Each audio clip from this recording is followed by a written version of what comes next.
Do let us know when we are live. Yes.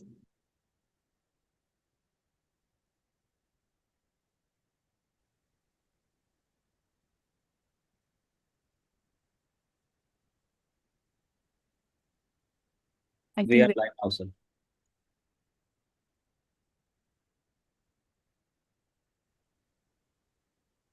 So, hello everyone. So, I hope today's paper was okay. कैसा गया आप सब लोगों का paper? Hi guys. So first of all, congratulations that finally your exam is over. It's a big victory in itself that you are on the other side. So congratulations for that. Students, first of all, pat your back. कि finally you have crossed the hurdle. Result तो बाद में देखेंगे, but exam दे दिया. This is one of the big achievements. Congratulations everyone. So I think जो बच्चे अभी paper दे के आए हैं, पेपर 2 वाले, they have been saying that it was tough. Even paper 1, I think the overall feedback is that it was tougher than what the students expected. It was from the topics जो हम सोच रहे थे कि आएंगे, but overall it was more clinical. And काफी बच्चे कह रहे हैं INICT लेवल का पेपर आया इस बार. तो guys no need to worry, अगर ये टफ है तो सबके लिए टफ है ना. तो सबकी प्रिपरेशन सिमिलर है, तो अगर टफ है तो सबके लिए, इजी है तो भी सबके लिए है. तो इजी है तो खुश होने की ज़रूरत नहीं है, टफ है तो दुखी होने की ज़रूरत नहीं है. So according to my assessment, whatever question I have seen, paper was little on a moderate side. I will not say it was tough and I will not say it was easy obviously. तो moderate side पे था. INICT से तो काफ़ी दूर था. आई will not से कि INCT लेवल का था. INCT is definitely much more difficult than this paper. But yes, the questions were mostly PYTs related only. तो ज़्यादातर क्वेश्चन वही थे जो टॉपिक स्टैंडर्ड से आते हैं. But instead of direct questions there were little clinical orientation, कि अगर आपको कॉन्सेप्ट आता है तो then you would be able to answer. But ऐसा नहीं था कि even then you will not be able to answer. So there are very few questions, जो हमेशा होता ही है. कुछ क्वेश्चंस तो डिफिकल्ट आते ही आते हैं, हर एग्जाम में आते हैं. तो according to my assessment the paper was moderate and just like every year जैसा होता है. तो क्योंकि हर बार लोग कहते हैं आसान है, बाद में जब क्वेश्चन डिस्कस करते हैं फिर कहते हैं अरे ये तो इसमें ट्रिक था, इसमें ट्रिक था, और फाइनली मिला के नेट रिजल्ट वैसा ही रहता है. तो according to my assessment net result will be like every year, वैसा ही आएगा. डॉक्टर विवेक. हाँ, एब्सोल्युटली सर. पेपर मेरे को भी थोड़ा मॉडरेट लगा. PSM शायद इस बार काफी इजी था, but otherwise what I have seen from other subjects, the paper was okay, quite moderate. But the good thing is all the students are saying कि उन्होंने सारे टॉपिक्स पढ़े हुए थे. So I was so happy to hear that कि PYQs और PYTs उन्होंने जो करे थे, that actually benefited them during the actual exam. So that was very heartening to hear. Hi, good evening, everyone. I think most of the people who had the session 1 had sufficient time to rewind and relax, and the people who had the session 2 are likely to be doing so in the due course of time.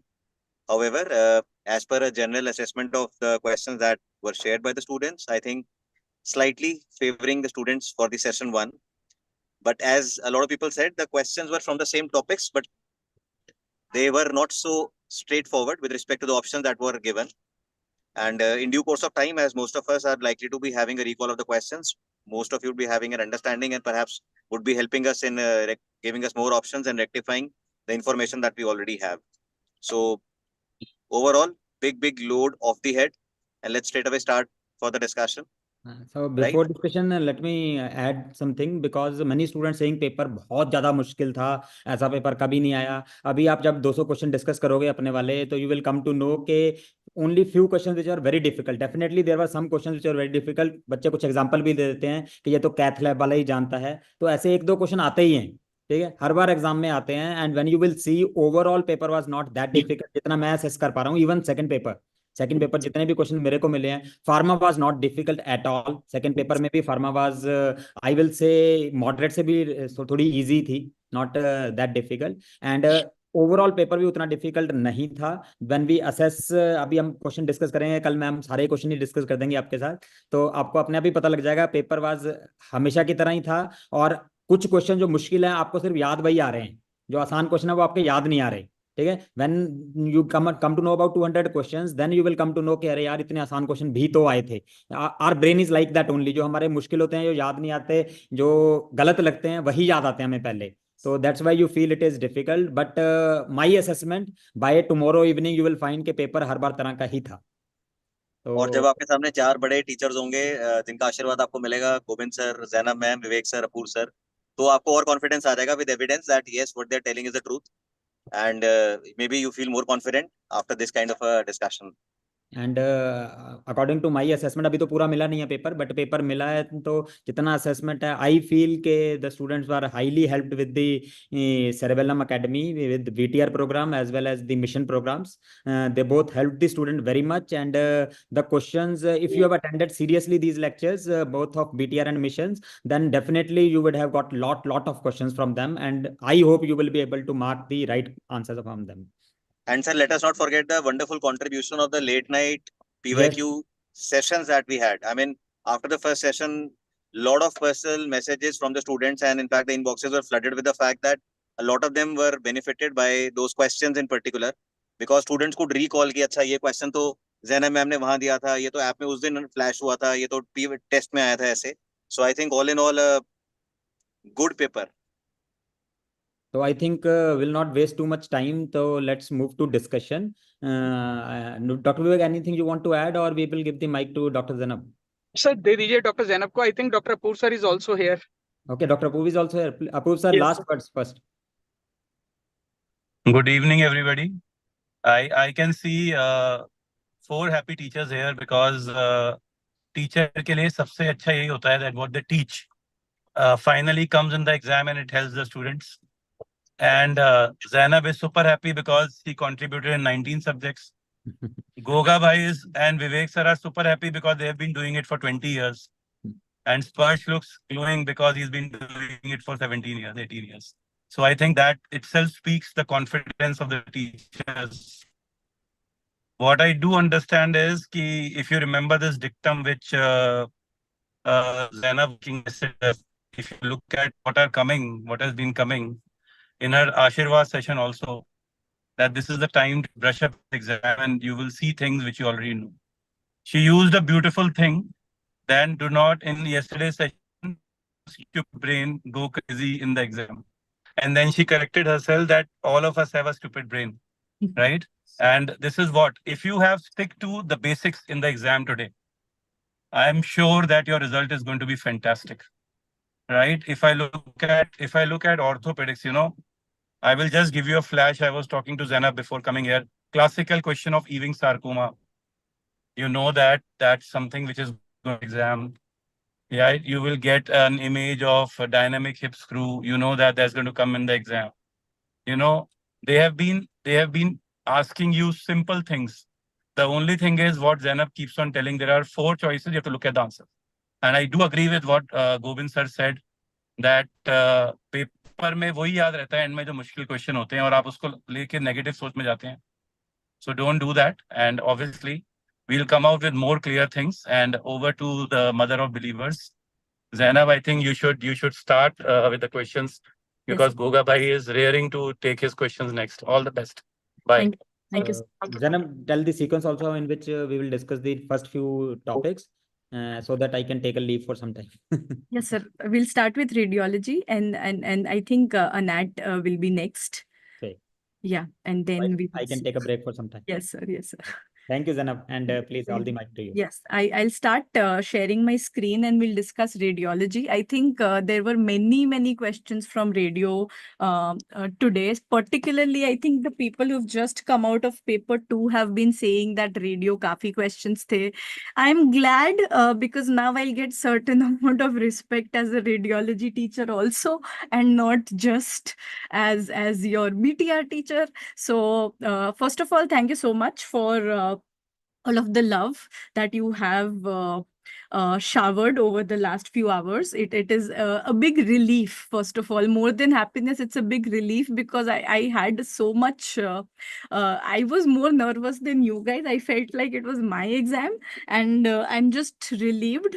I know it was a bit tricky. It was not as simple as a lot of you guys or a lot of us expected NEET to be. So this just goes on to show that the trend is changing, right? So gone are the days when we say कि अरे ये NEET level का नहीं है या ये सब. So now forget about any level, right? So it's no longer that. It's just that you have to use the information that we teach you and you apply it into MCQs. So let's start with the images. So many images. These are both paper 1 and paper 2. So I think mixed bag of students are also watching. So you can help me with the options, what your thoughts were about these questions. So there was this X-ray in paper 1 where you had a fracture going through and through. So it was going through the body of the vertebra and going into the spinous process. So such a fracture which goes through and through in the spine from anterior till the posterior elements. What do we call this? This is what is called as chance fracture. So iska answer hoga chance fracture. I think there were other options like compression fracture, wedge compression fracture probably.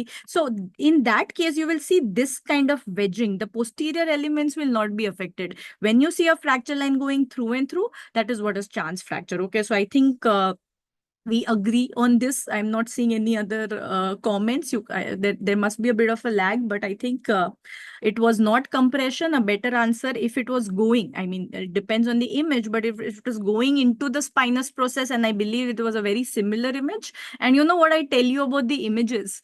Whenever you have a doubt about image, just do a Google search, and usually the first image that props up, no, that is the one which will be asked in the exam, because that's your normally it will be a Wikipedia image. In radio, it will be a Radiopedia image, right? So because those are common creative license and those are the ones the examiners tend to put. And if you do a preliminary search on chance fracture, this is the first image which comes. Yep. So I don't know if this was the exact image, but higher chances of this being asked. So this was chance fracture. Okay. Next. This was the one that I think Apurv sir was also referring to. There was a lesion which was a diaphyseal lesion. I have told you guys so many times in bone tumors, you have to focus on the location. Location is the king. You have to see whether it is epiphyseal, metaphyseal, or diaphyseal. A lot of you just saw this Codman's triangle. So many times I've told you, don't see Codman triangle. Don't see your onion peel and mark, because they just denote aggressive periosteal reaction. They are not specific for anything. The primary reason why this is Ewing sarcoma is that this is diaphyseal, right? So when you have a diaphyseal permeative, itna permeative, you can't even identify normal bone and abnormal bone, and you see this aggressive periosteal reaction, this becomes Ewing sarcoma, right? So I think the other options were osteosarcoma. One option perhaps was osteomyelitis. Osteomyelitis will not have such aggressive periosteal reaction. Okay, so that is what I believe. So, and I don't know the fourth option. What was the fourth option here? But anyways, I think it is Ewing sarcoma. This is classic Ewing sarcoma. So that is what it is. Even if the patient was stable, I don't think you can rule out a chance fracture on the basis of normal stable patient, right? So chance fracture can sometimes not have a neurological deficit. More likely it will have, because it's a through and through fracture, but it may not also have, right? So that doesn't rule out chance fracture. It depends on the image now. Okay? Right. So this is all of these are first shift. I'll come to second shift later. Or it might be mixed bag. What is this? There was an ultrasound image of CHPS. I believe there was some history that they would have given you to suggest it. And we know CHPS is the only one where ultrasound is the investigation of choice. So even if you don't actually know the answer कि ये double bubble है, triple bubble है, वो सब तो X-ray पे दिखेगा ना. So the very fact that this is ultrasound tells you that this is likely to be CHPS. So these are the things we have to pick up in the exam. You may not know the image. You may feel कि अरे ये कैसा MD level CHPS ultrasound पूछ लिया. But then we know CHPS is the only one जहाँ पे ultrasound होता है, right? So this is your hypertrophic pyloric muscle. You can see that the length we have studied 2 numbers, 16, 4 4s are 16 mm length honi chahiye, thickness should be 4 mm. So that is what you are seeing here. So yeah, they gave you a 6-week-old child with vomiting. So probably they didn't mention non-bilious vomiting. वो दे देते तो एकदम ही simple हो जाता. But still, your answer is pretty evident. ठीक है? The other options were annular pancreas, duodenal atresia. So annular pancreas and duodenal atresia both will show a double bubble. Are you understanding? तो ये दो तो वैसे ही rule out हो गए ना. If two options go have the same presentation, they are anyways ruled out. But I believe this was otherwise easy. Okay, so annular pancreas, duodenal atresia, both can present with duodenal obstruction and will have a double bubble sign. First shift में there was another question on SH. I think two images were there. One was an NCCT, which was star of death, the classical one that you know. And साथ में CT angio दिया था. You know CT angio is the investigation of choice for SH because that will show you the aneurysm in the circle of Willis. So I think both of these they had shown. ठीक है, so इसमें कोई doubt नहीं, I believe. So this is subarachnoid hemorrhage. Then there was a question on Garbi classification here. So Garbi classification, this we have studied, I mean, in radiology also. In fact, the last marathon we had, I had discussed this same slide I've picked up from there. So they showed you the water lily sign. Students were saying, ma'am, image utna acha nahi tha, the image was not that great. But still, I believe you can pick out a water lily even in a bad quality image. You should be able to. And then you have Garbi classification. So detached membrane comes to type 2, right? So type 2 is our detached membrane. So the answer there will be 2 for water lily sign. Agar aapko honeycomb appearance dikhaya, if it was honeycomb, then Garbi type 3 hoga, but WHO will be reversed. So for type 2 and type 3, WHO and Garbi go in different directions. Okay, so that's what we had learned. I don't know why they asked Garbi, because in practice, actually, we follow WHO while we are reporting, but still they ended up asking Garbi. But still, so this is what we have discussed. Okay, yeah, this is first shift. This was a slightly tricky question. So here they have given according to there were two questions, first of all, from PCPNDT Act. One question was that who constitutes the medical board? Uska answer bata deti hu. I'm sure it will be discussed in forensic also. So lawyer is not a part. You have a radiologist, you have an OBGYN, you have a pediatrician, but you don't have a lawyer in that board. Okay, why? What would a lawyer do? So he is not a part. Dusra question ye tha that there's a woman who's come to you at 20 weeks POG and she's had all girls as live issue, 4 living girl issues, and now she wants to know the sex of the baby. So what should the radiologist do? ऐसे options थे कुछ do ultrasound, look for anomalies, see sex and tell the patient. So obviously this is wrong. We can't disclose the sex according to the PCPNDT Act. You will not refuse an ultrasound. At 20 weeks, we have to do an anomaly scan. So now two options very close. Do ultrasound, look for anomalies. One option is see sex and don't tell the patient. One option is neither look nor tell the patient. Now this is tricky. Okay, so see, as a radiologist, we have to sign a PCPNDT form which says that I have not disclosed the sex of the baby to the patient. That's the signature and the undertaking that we have to take whenever we do an antenatal ultrasound. But there are a lot of congenital anomalies which are dependent on the sex of the baby. So it is not like while doing my ultrasound, I'm not going to see the sex of the baby. I'm going to see the sex of the baby, but I am not going to tell the patient, right? So we do see the sex of the baby because a lot of diagnosis of anomalies depends on that. For example, posterior urethral valve can only occur in a male baby, right? So for that, we would see the sex of the baby, but we will not tell the patient. Okay, so this is tricky. You will also have a bit of a controversy, I can tell you right now only.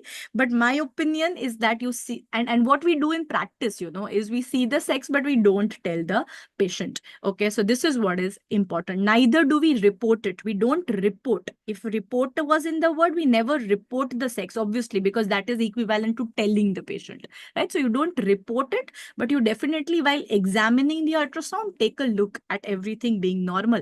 And even ambiguous genitalia certain times can be detected antenatally. How will you pick up ambiguous genitalia? Only by seeing, right? So that is what you will always pick up, because you want to pick up an entire anomaly scan. Is that making sense? Next, this is again from straight up marathon. We had discussed this. You remember I told you, what if left side is here? It means aapne X-ray ulta pakda hai. Remember smart intern story and all we had discussed. So I hope in the joke you didn't forget the X-ray. So this is where you have situs inversus. The stomach fundus bubble is on the right side. The heart is on the right side. There's dextrocardia. You have bronchiectasis. So this is classic Cartagena syndrome. Okay, so this is what you want to remember here. Even if it was 18 weeks POG, that changes absolutely nothing. Normally, scan can be done from 18 to 22 weeks. Okay, so nothing changes with 18 weeks. Okay, all right, next. This was also something where a lot of students were confused. They showed you, I think, 3 modalities. They showed you an ultrasound, they showed you CT and X-ray of a boy who's having recurrent respiratory infections.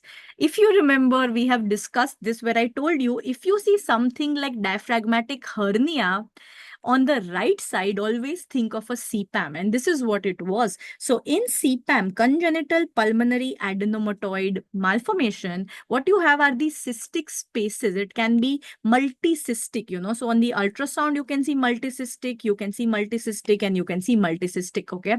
So this is what is here. This ultrasound obviously doesn't fit because this is not of this patient. This is an antenatal ultrasound. So this they've just put independently, and that's why the size discrepancy here, it's on the left side, but doesn't matter because they anyway showed an antenatal ultrasound for a young child, which anyways doesn't make sense, but they were just trying to show you that there are multifocal cystic lucencies. ठीक है, तो ये CPAM है, congenital pulmonary adenomatoid malformation.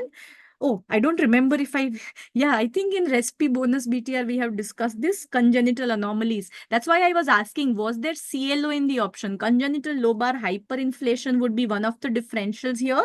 But this, if it was a similar image, it's CPAM. It is not pyopneumothorax. Pyopneumothorax will be just like your hydropneumothorax. Pyo क्या होता है? Pus होता है. That will be your simple air fluid level that we have seen with hydropneumothorax.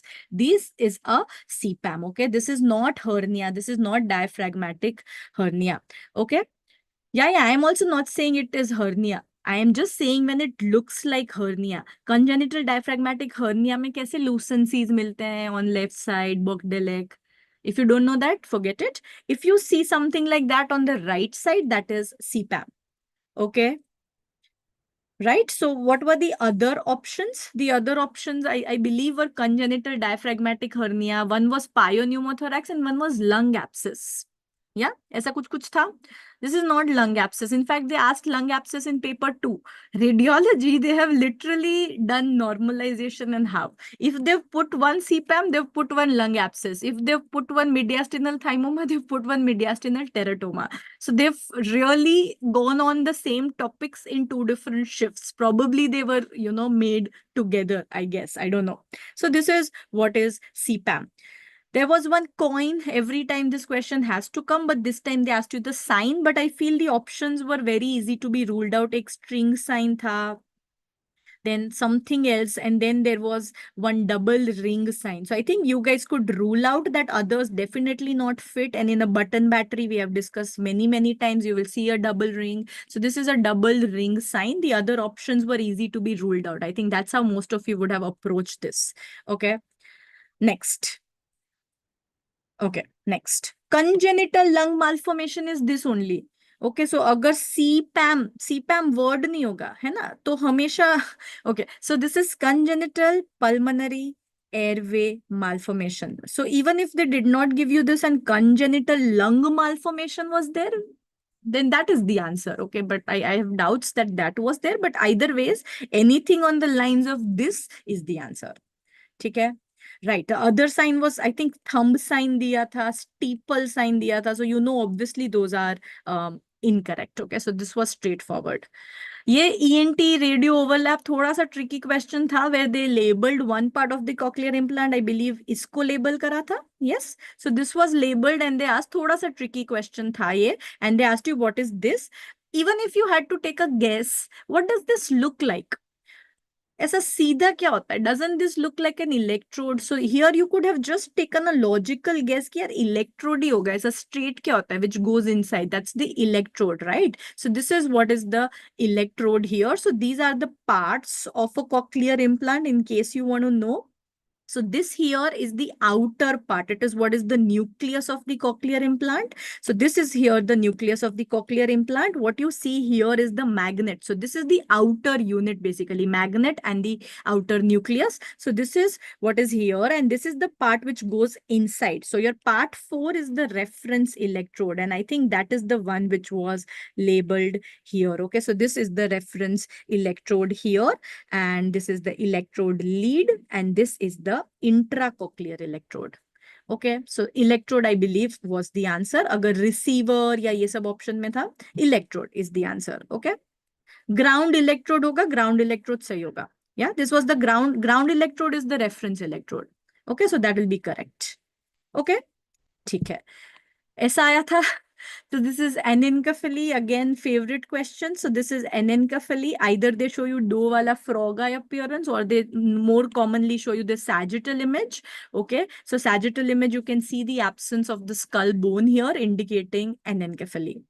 Okay, ठीक है. Ground and electrode are not the same. It's a ground electrode. Reference electrode, ground electrode. तो वो वाला option सही होगा. Okay. फिर एक question था surgery overlap where they had given you multiple rib fractures probably to indicate flail chest and then they had asked the type of breathing. I think the options were easy to be ruled out. Biot's breathing, Kussmaul breathing, paradoxical breathing. Fourth option I don't know. So answer will be paradoxical breathing, right? In flail chest you can have paradoxical respiration. ठीक है? So this is what it was. Nobody could send me the exact image, but everybody described in many non-radiologically adequate terms that there was a swelling of the aorta जो ऊपर से दिख रहा था, जो blue color का था. I just got all of these vague descriptions, and the best I could make out, I couldn't find a blue image, but what I could understand is ऐसा कुछ reconstruction दिया था, right? So what you have here is that there is an aneurysmal dilatation. So this is an aneurysm arising from the arch of aorta. I think the options, there were two close options. One was a saccular aneurysm arising from the aorta, and one option was dissecting aneurysm, right? So now we are not seeing any dissection here. So this is not a dissection. In dissection, you know, we will see a double lumen appearance. You'll see an intimal flap. वो नहीं दिख रहा. So this best answer here is saccular aneurysm outpouching arising from the aorta. और क्या option थे? जो भी थे, वो wrong. Okay, yeah, same image, different color. Okay, don't focus on color. Focus on finding. It's okay, right? ठीक है. Next, ये shift 2 पे आई हूँ. Now I am on shift 2. There was this MRCP image. In MRCP image, you have this cystic classic image. This is the one we have seen, surgery BTR. This is the one where you have this dilatation, fusiform dilatation of the CBD. What is this? This is choledochal cyst. Why not choledochal lithiasis? Why not CBD stone? Because in CBD stone, you will have this, and here you will see this black signal void which you're not seeing. So this is choledochal cyst. The other options were carcinoma, cholangiocarcinoma and stuff like that. This is not cholangiocarcinoma. This is choledochal cyst. Okay. कुछ लोग बोल रहे हैं ma'am dissection था. Okay. If you saw dissection, then it was dissecting, but in this image, there is no dissection, so saccular. So this will always remain, you know, whatever we have seen, we will feel that was correct, but I'm not sure. So both of the groups will be like, so I don't know if dissection was there, it's dissecting aneurysm. If you see a double lumen, if there is no double lumen, it's saccular aneurysm. So I'm telling you the concept here. Answer, we will have to see. So this is choledochal cyst. Now, two mediastinal masses came. This was shift 1 where they gave a classic. I think shift 1 was easier here because they gave the history of myasthenia gravis. Agar myasthenia gravis hai, and even if you don't know the radiology, to answer clear ho jata hai that it must be thymoma, because thymoma ka paraneoplastic syndrome is myasthenia gravis. Next image mein, next shift mein, there were one of these two images. More students shared this image, but this image is better image. So here what you can see is the presence of fat, the presence of calcification. In this you see only calcification. So anyways, whenever you have a mediastinal mass with fat and calcification, it is a mediastinal teratoma. So the answer here will be teratoma. दोनों कर रहे हैं, morning and evening both questions we are discussing. ठीक है, so दोनों shift वाले, are you guys okay? या again ENT overlap, there was a question, this MRI was not there, just the CT was there, है ना? They mentioned something of a reddish tumor in the tympanic membrane. The moment I see this, I don't care about CT. What is the answer? When you see a rising sun appearance, pink mass, kya hai? It is glomus. Which glomus will you see in the ear? Only one. You had both options, right? You had glomus tympanicum and you had glomus jugulaire. Ear में कौन सा दिखेगा? Tympanicum दिखेगा, right? So this is what you want to remember here, that this is glomus tympanicum, not glomus jugulaire. Glomus, normally, you know, you could, I mean, in practice, you can have glomus jugulotympanicum, in which there are both components. There is middle ear and then there is a jugular fossa compartment. But when you have to choose, when those were two different options, in that case, it will be glomus tympanicum, which is a better answer. The CT showing you that this middle ear here should be filled with air normally. यहाँ पे काला air होना चाहिए था, but you are seeing a soft tissue. But CT was immaterial here. I think the history was enough to lead you to the diagnosis, because as undergraduates, they shouldn't expect you to see a CT of glomus tympanicum. Temporal bone is the most difficult CT, which young radiologists struggle with, so they don't expect you to answer, but this should lead you to the diagnosis. Okay? Are you getting why I'm saying not jugular? Because usme ear mein mass nahi dikhega. That's why. Yeah. This is second shift now. So second shift mein lung abscess aaya tha. I think straightforward. Many times we have studied this. Whenever you see a round mass with air fluid level, that's your lung abscess. So this is no controversy here, I guess. Next, again, second shift, you had a supracellar mass. So how do I know supracellar? So this is sphenoid. Sphenoid ke niche cella hai. So this is cellar, supracellar both, and it is very, very white. T1 hyper intense. Some clues were also there here to tell you that this is craniopharyngioma. Did they give you some clues that it's a child, it is cystic, there is wet keratin, machine oil, kuch diya tha. So this is craniopharyngioma, right? So on radiology alone, whenever you see a supracellar T1 hyperintense mass, it indicates the presence of keratin. Keratin ke wajah se this was craniopharyngioma. Teratoma was there in the option. That's what most of the students have said. I think you can recollect and we will discuss again. Yeah, kerosene oil diya tha, theek hai. ऐसा question आया था where they mentioned about the tibial tuberosity. Did they mention an adolescent who has tenderness, tibial tuberosity? Straightforward, right? So that is Osgood-Schlatter disease. I have taught this many a time. So Osgood-Schlatter, tibial tuberosity, tenderness होएगा, adolescent दिया था. ऐसा कुछ था. So if they asked you anatomy of this is tibial tuberosity. If they ask you diagnosis, that's Osgood-Schlatter, happens in adolescents. ठीक है? Okay, is that clear?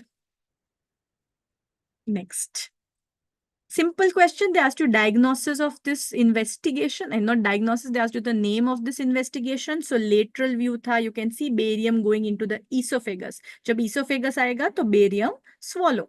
Okay, what were the other options here? Barium meal hoga, barium meal follow through. So this is barium swallow. Okay, so barium swallow. This is set 2, paper 2. You should know that, right? Which paper? If this didn't come in your exam, it's the other paper.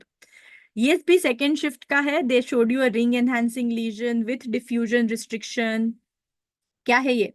This is brain abscess. So many times we have seen, you would tell me, ma'am, it is temporal lobe abscess, right? So this is ring enhancing with diffusion restriction. Okay? ठीक है? ऐसा image आया था? This also we have discussed, wherein I told you whenever you have this incomplete septation, this is classic radio image, a little bit tough. So normally a cyst will be black. Here you have this septation. So you have this septation whenever you have this incomplete septation and a tube. So you can see this tube-like configuration, isn't it? So what is this? This is hydrosalpinx. So this is hydrosalpinx. Lots of radiology questions. This is also paper 2. Yeah. So hydrosalpinx hai ye. Next. Okay. Why not TB or toxo? Because See, toxo mein to you can't mark toxo without immunocompromised patient. They will give you history of HIV/AIDS. That's why not toxoplasma. Plus, toxo tends to be multiple. Second, why not TB? TB also tends to be multiple ring enhancing lesion. Okay, so there'll be multiple ring enhancing lesions which will merge into one another, will conglomerate. They'll give you some lipid lactate peak. So that is when you have to mark TB. A solitary ring enhancing lesion with complete diffusion restriction is an abscess. Okay? So this is our hydrosalpinx.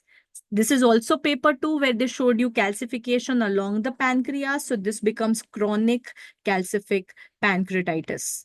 Okay? So this was chronic calcific pancreatitis. हाँ, दोनों paper mix चल रहा है. Yeah.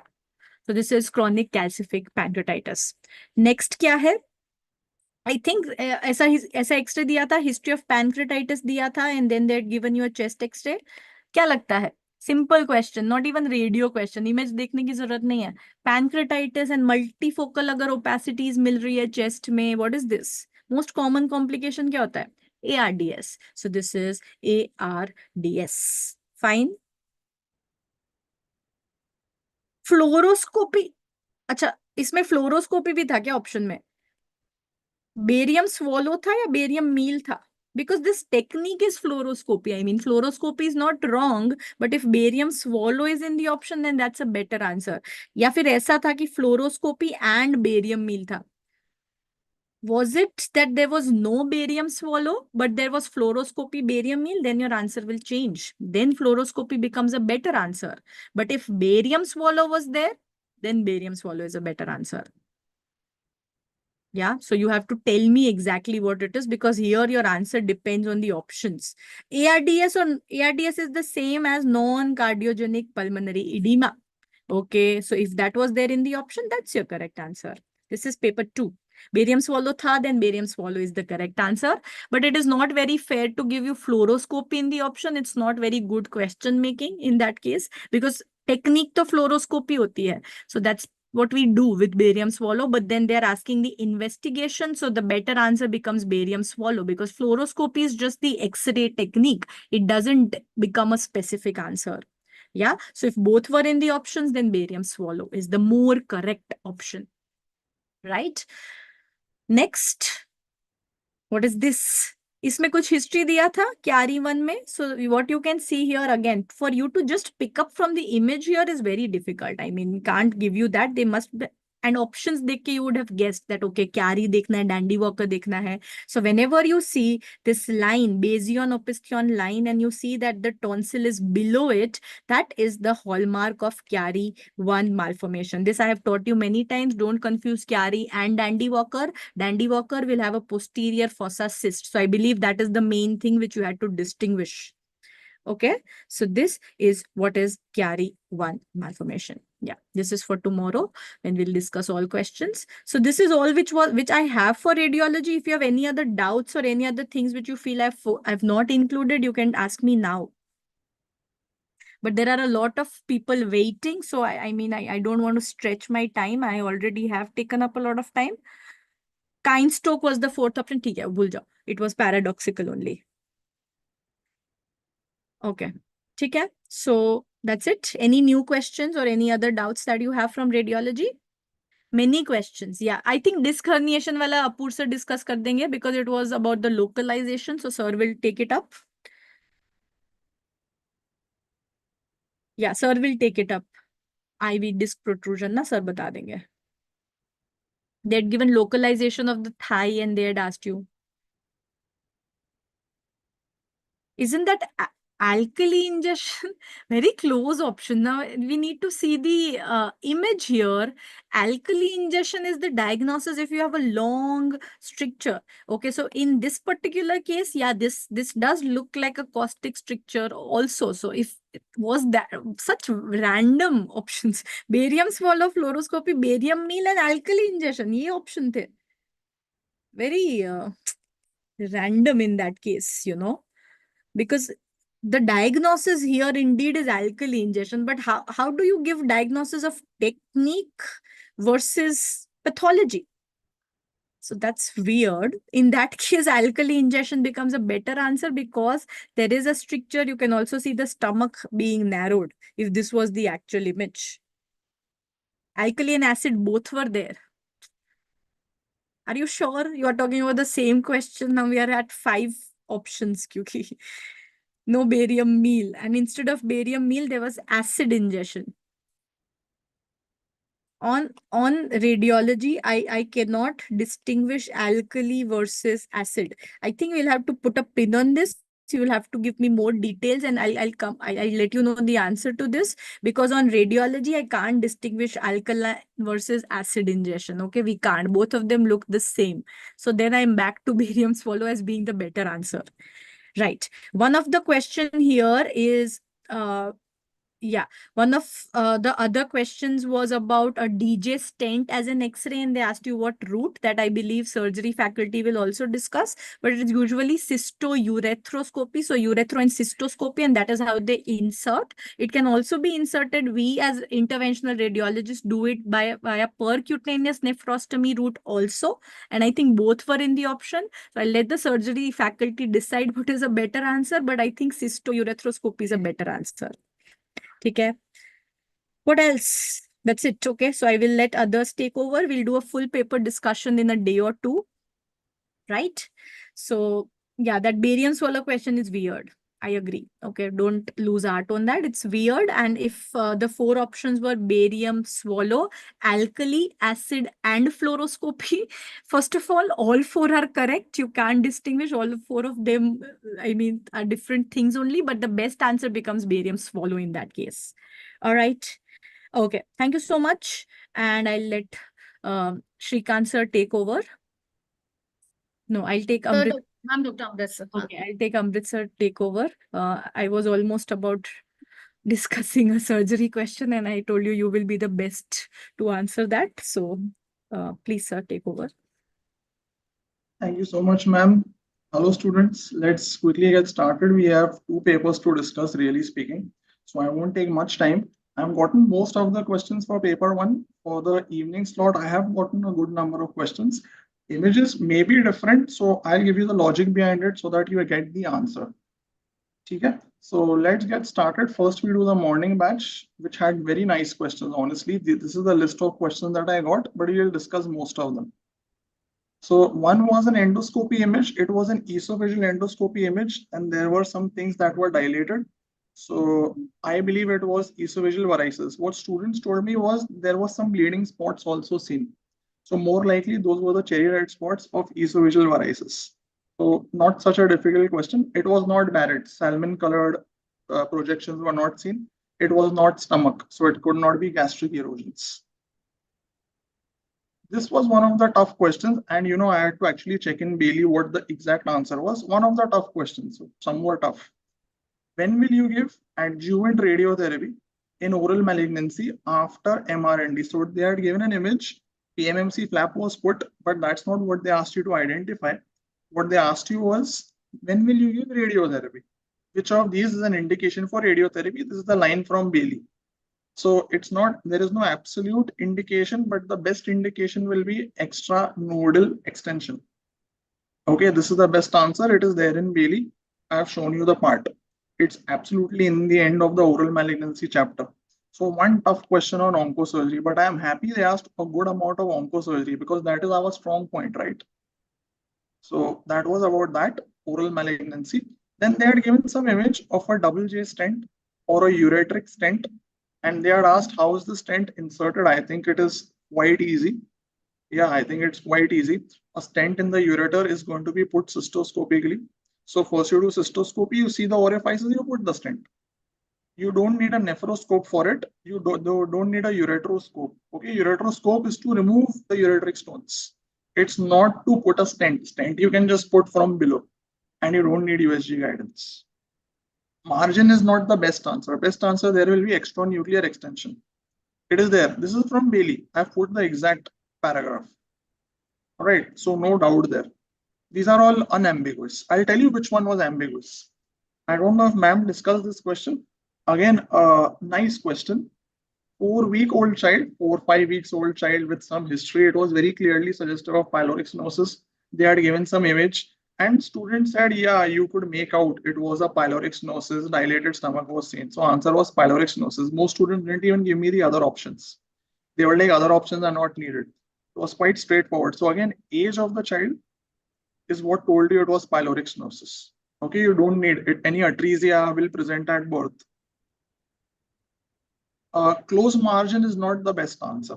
Best answer will be extranuclear extension only, extranodal extension. So even though they give the margin, better answer will be that. Okay, thank you. So CHPS, annular pancreas, duodenal atresia. Thank you for that. Right, and 6 weeks. Okay, 4 weeks, 6 weeks, doesn't matter. All of the other conditions will present at birth. See, you should be able to answer the questions even without looking at the image. If only cystoscope is there in the option, then cystoscope is the answer. Okay, then answer is cystoscope. All right, then answer is cystoscope. This question actually came in the FMG exam, and it's a repeat from the FMG exam. Just tell me a little help in the options. So they gave a umbilical hernia, and the skin on top was quite damaged, maybe ulcerated or something.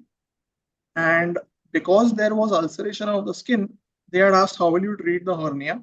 Will you just do the umbilical excision? Will you do umbilical excision with herniorrhaphy? This is what 2-3 students told me. They said, sir, herniorrhaphy was there.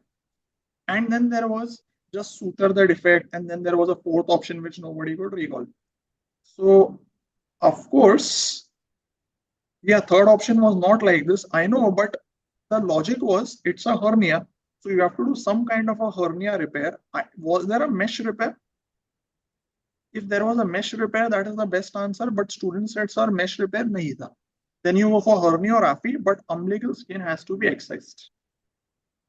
Yeah, for conservative management, of course not. You are not going to do conservative management. So that is obviously out. So you're not going to conserve. So skin was damaged. You have to excise the skin. Hernia was there. You can do herniorrhaphy. Some hernia repair will be done. Okay, it won't be a conservative hernia. You won't do conservative. All right, fine. IND also won't be the case. There was an image of a lower limb wound. So some students said, sir, it was a burns. Okay, there was some lower limb wound over here. Some said it was a burns wound. Okay, strangulation hua to bhi you have to do surgery only. And some students said, sir, it looked like a degloving. How will you cover it? So what is going to be done? How will you cover it? It was not such a good wound. Was it healing wound or was it non-healing? The answer depends on that. If the wound was a healing wound, this is the answer. And if the wound was a dirty looking wound, then the answer is back dressing. Okay, so I'll give you 2 answers. If it was a nice red granulating wound, then split thickness skin graft because it is ready for grafting. Dirty wounds, non-healing wounds, you put back. All right. So iska answer hoga split thickness. In my opinion, the wound looked healing. Iska answer will be herniorrhaphy, umbilical excision and herniorrhaphy. All right. So if it is healing, which is what most people told me, one option was flap. You don't put flap there. The flap won't be the answer. Why not VAC? VAC is for non-healing wounds. Okay. If it was non-healing, then VAC. One of the questions which I don't know how, if anybody really understood, it's actually a pediatric question. Image of there was something on the umbilicus and there was a surgical image with the bowel protrusion. Please correct this question. Okay, please correct this.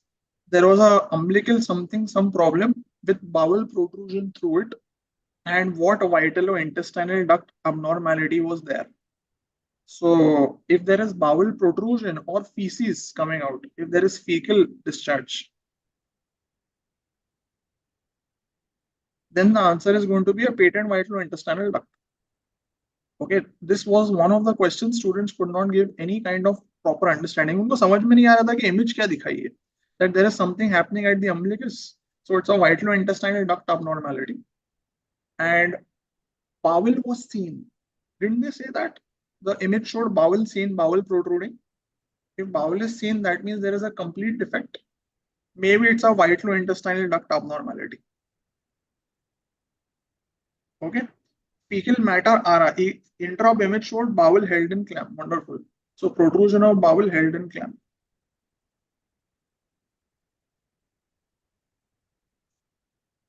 Anything, any other information was given here? Split होगा कैसे कर दोगे महाराज? Full is on face. Discharge was given. Urachus was one option. It can't be urachus because in urachus you are going to have urinary discharge. Urachus comes from the bladder, so it can't be urachus. If it is urachus, it will be urinary discharge, not glandular discharge. ठीक है, surgery करके मैकिल पकड़ा हुआ था, so it must be a white flow intestinal duct abnormality. Okay, no fecal discharge. So I think you guys are again confusing two options here. So I won't harp on this. If you can think of the question correctly, you can tell me, because I'm sure you are getting confused between two choices here. Artery forceps was clamped, bowel was held, which was connected to umbilicus. Okay, it's not urachus. Don't go for urachus. It is either a cyst or some white flow intestinal duct abnormality. Ileal diverticulum, that is Meckel's diverticulum. Is the option that? Ileal diverticulum. Then that is Meckel's diverticulum. Could be that. So this was one of the umbilical questions. Students got confused. When we get more clarity, we will discuss it. Identify the stage of pressure sore. Bone was seen. This was stage 4. So yeah, two different questions. Okay. So this was stage 4, pressure sore. Why not VAC? VAC is for dirty wounds, not for clean wounds. Okay. They had given one image, large ulcerated breast disease. It was probably a breast cancer. Students said, sir, they also gave liver mets. Normally, breast cancer doesn't go to the liver. What is the management? Okay, what is the management? So, it's an ulcerated breast with liver mets. You are not going to do MRM. You are not going to do radical mastectomy. Best answer would be, in my opinion, neoadjuvant, because it is a metastatic or rather a advanced cancer, irrespective of liver mets. But if they say, what is the management for the tumor or for the ulcer? If they are only talking about management of the ulcer or management of the tumor, then it will be simple mastectomy as a palliation. So you can think about two answers here depending on the language of the question. If they are saying what is the management, you can do neoadjuvant chemotherapy. Surgery will normally not be done since there are liver mets.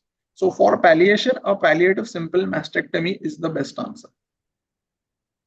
Okay, so two possible answers here. For just debulking the tumor, you can do simple mastectomy. But if there are no liver mets, then the answer becomes neoadjuvant chemotherapy followed by surgery. If mets were there, then I would go for simple mastectomy as a palliation, just to debulk the chest tumor. Okay, just to debulk.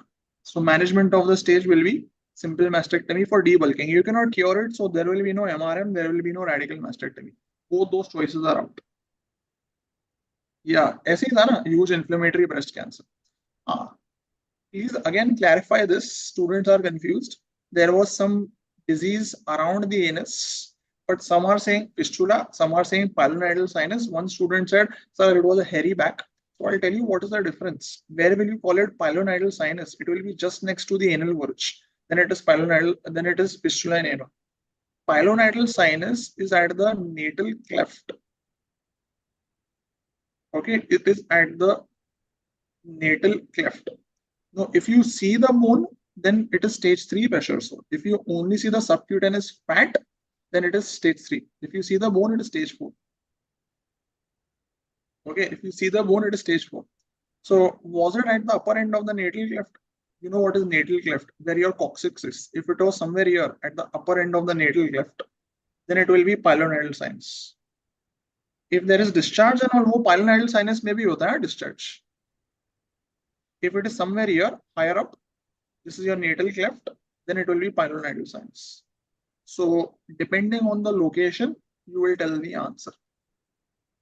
So just at the side of the sinus, just at the side of the anal verge, it will be a pilonidal, it will be a fistula. Okay. First coming since 3 months can be in either. It can be in fistula also, it can be in sinus also. Hello. Student, there was a hairy back. Okay. Right. This was one tough question. And this is not there in Bailey. Image of growth on penis, cauliflower-like large growth. It was a penile cancer. It was a T3CA penis, right? They gave T3CA penis. So if it is T3CA penis, but without a lymph node mets, and they ask the management, will you do only penectomy? Will you do superficial? Will you do ilo-inguinal dissection? Which of these are you going to do?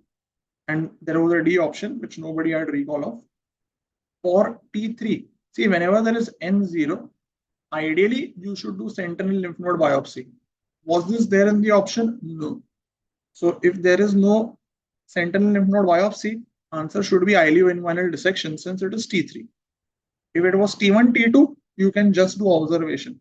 But for T3, which is advanced penile cancer, you should do a ilo-inguinal clearance. Yeah, I know there was no lymph node mets. Okay, one option was with orchidectomy. Okay, orchidectomy to obviously nahi karenge. This is all first shift. I am so far on first. I am not on second. All right. So none of this. Either it's penectomy alone or it's ilo-inguinal dissection. My answer is ilo-inguinal dissection because it's a T3 tumor. Best answer would be SLNB, but that was not there in the option. So let's not go there. Ilo-inguinal dissection was there. That will be the best answer. This was an easy question. They had given image of an amputation and it was a big stump and you could see 2 bones there. So that will be a below-knee amputation. Okay, see how many bones you can see.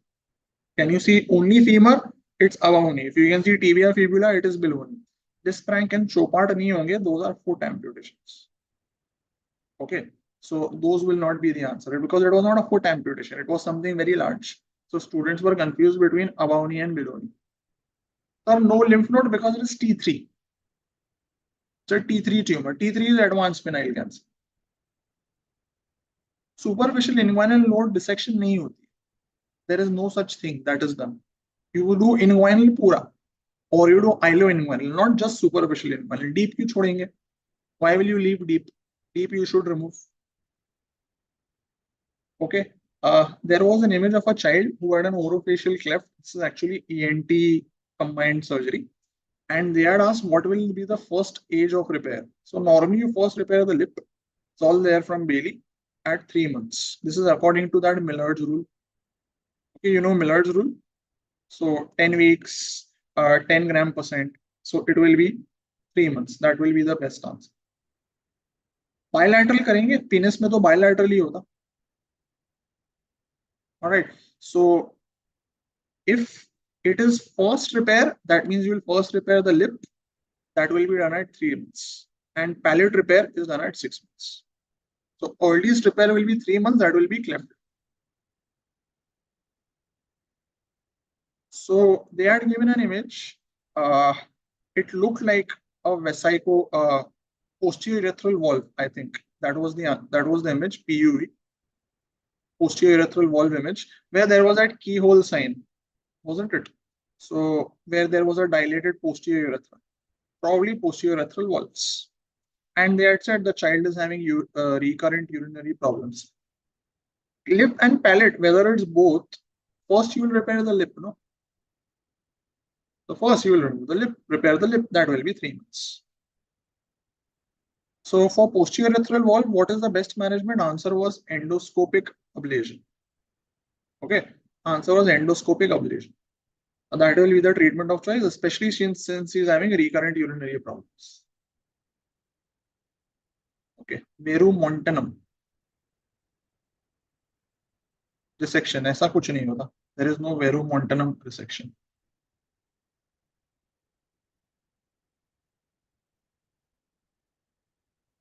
Okay, there is nothing like that. You don't have to do any verumontanum resection. Permanent catheterization. All this also you're not going to do. There was ablation of vulva. Of course, there was endoscopically valve destroy. Yeah, that is what is the answer. Ablation of valves. I mean, come on. If it is posterior urethral valve, then you will do endoscopic ablation only. This was a cystoscopic image, if I'm not mistaken. So patient with urinary complaints with sterile pyuria with something wrong in his cystoscopy. And I trust they had shown dilated ureteric orifice, something like this in the cystoscopy. So that was a golf hole orifice, not golf hole orifice. So that is the answer. Okay. So this is a bladder TB, renal TB, bladder TB. Again, it's a PYT. Correct? Wonderful. Okay. This is actually more medicine than surgery, but I will still put it because it's TPN. So they had said something about TPN in a patient with in ICU. Okay. Yeah. And the person had a metabolic syndrome or something. That means insulin resistance. And if you are going to give him TPN, what is he at risk of? So this again is there in Bailey. Answer is hyperglycemia because of insulin resistance. Okay. So this was everything there in first paper that I got that you need to know. Okay, it was hyperglycemia. This is the answer. Now we go to second paper. So those who were there for the first paper, I gave whatever questions I got. I think most I have covered from surgery. Hypertriglyceridemia will not be the answer. So again, help me a little bit here. Intraop image of congenital inguinal hernia repair was there. Some inguinal surgery was being done and they had marked some vein. And what was the vein? And the vein, students told me, was related to the spermatic cord. It was in association with the spermatic cord. Right. So because it was related to spermatic cord, it has to be testicular vein. It can't be any of the other veins. Those are all very posterior. So that was related to spermatic cord. That was the answer. Whatever questions I have missed, you can please share with me on Telegram, yeah? Especially the umbilical ones, the two that you are confused in. Ringer lactate is medicine. Let's leave that there. Intraop image, some scrotal exploration was done, and it was obviously a testicular torsion in a child. So they had shown gangrene of testes. So it was a testicular torsion. There was an intraop image. They had marked pectoralis major or pectoralis minor, and they had shown the nerve on pectoralis minor, and they had asked what is the nerve.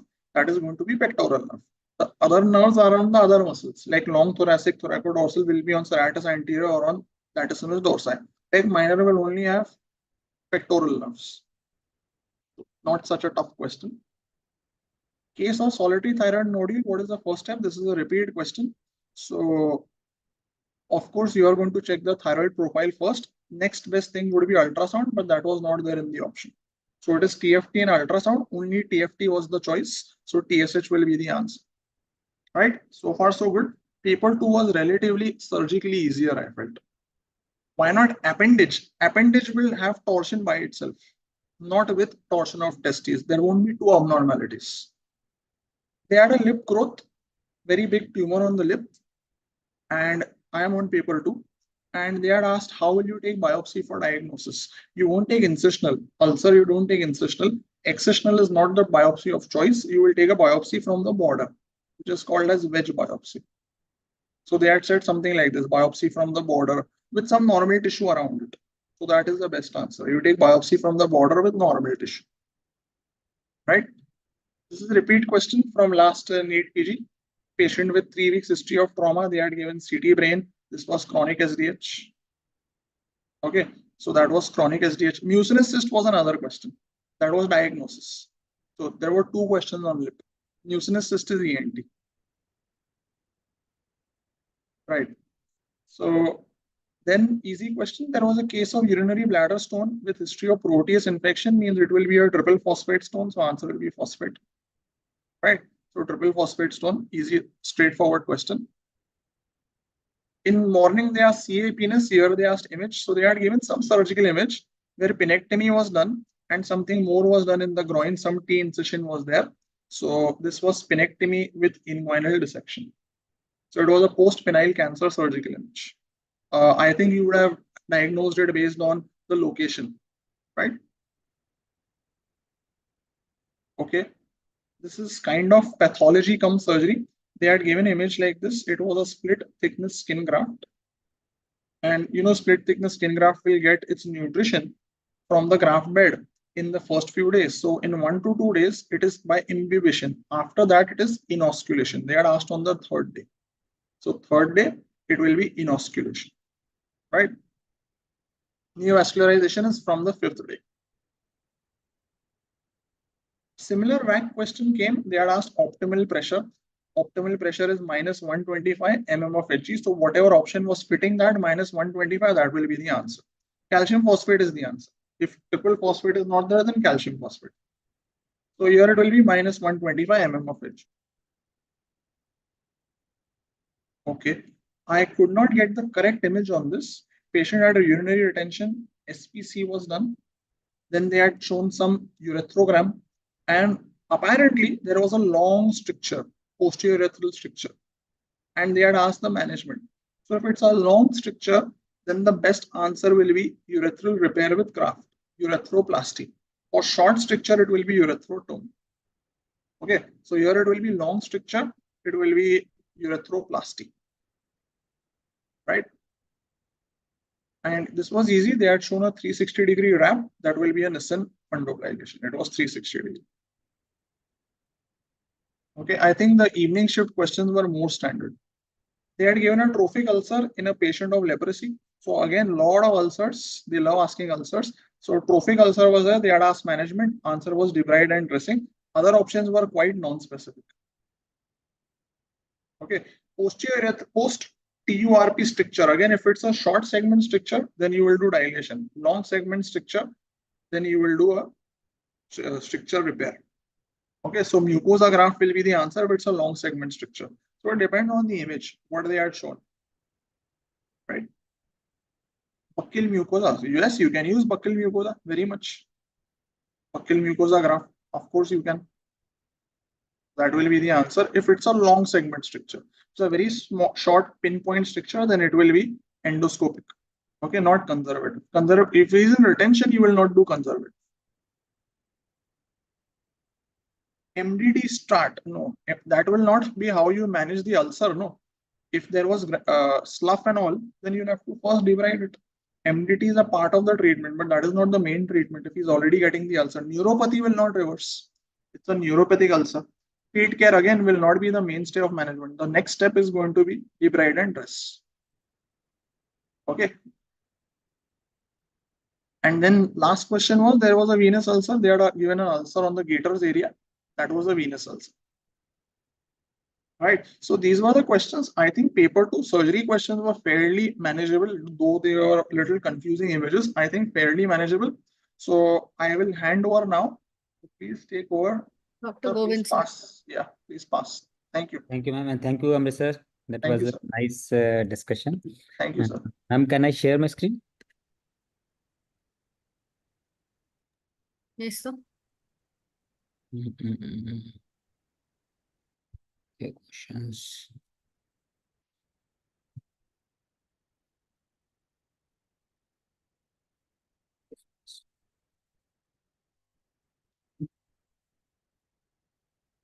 So, hello everyone. So we are going to discuss pharma questions. Just a minute. So starting with the first question. ये first question है ना, चलिए. There was this type of question कि multiple myeloma के symptoms थे, and diagnosis was also given. It is multiple myeloma. Patient is started on treatment regime. Which treatment is most likely to be associated with reactivation of herpes zoster? है ना? Please keep on telling me कि इस तरह का question था, and are the options correct? Reactivation TB था या reactivation of herpes zoster था?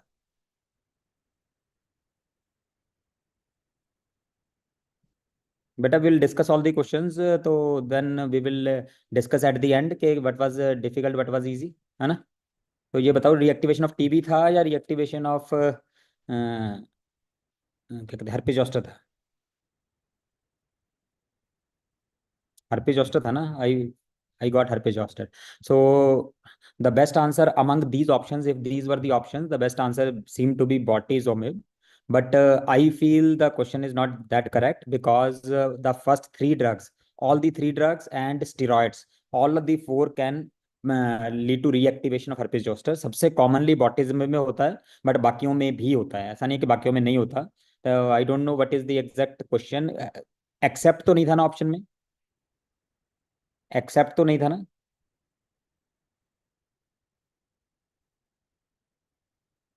या this was in the morning shift. पहले मेरे पास मॉर्निंग शिफ्ट के क्वेश्चन है, देन इवनिंग शिफ्ट के question. So answer we will go with the bortezomib, assuming that this was the question. Okay. Now second question. A child, 10-year-old child diagnosed with ADHD is being considered for non-stimulant medication due to poor tolerance of stimulant medications. Which of the following is selective norepinephrine reuptake inhibitor that can be used for treatment of ADHD? ये question सही है कि नहीं सही? First of all give the question.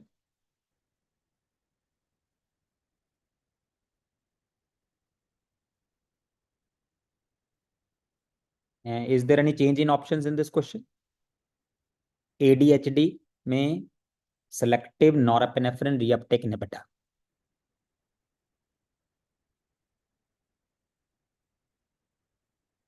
So if this was the question, these were the options, the answer should be riboxetine. Although modafinil था option में, I think methylphenidate की जगह मोडाफिनिल होगा, because this was the option I did not gate. मैंने अपने आप add की थी मोडाफिनिल, है ना. शॉर्ट क्वेश्चन था, मतलब डायरेक्ट क्वेश्चन था. फिर ये सब हटा दूं. This was the question. Clonidine नहीं था, many people were saying. Modafinil I have added. Reboxetine तो ऑप्शन ही नहीं था, many student were saying reboxetine था ऑप्शन में.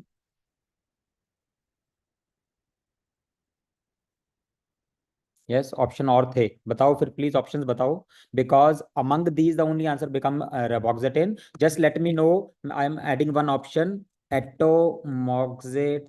ये था कि नहीं ऑप्शन में? Atomoxetine was there in the option और not?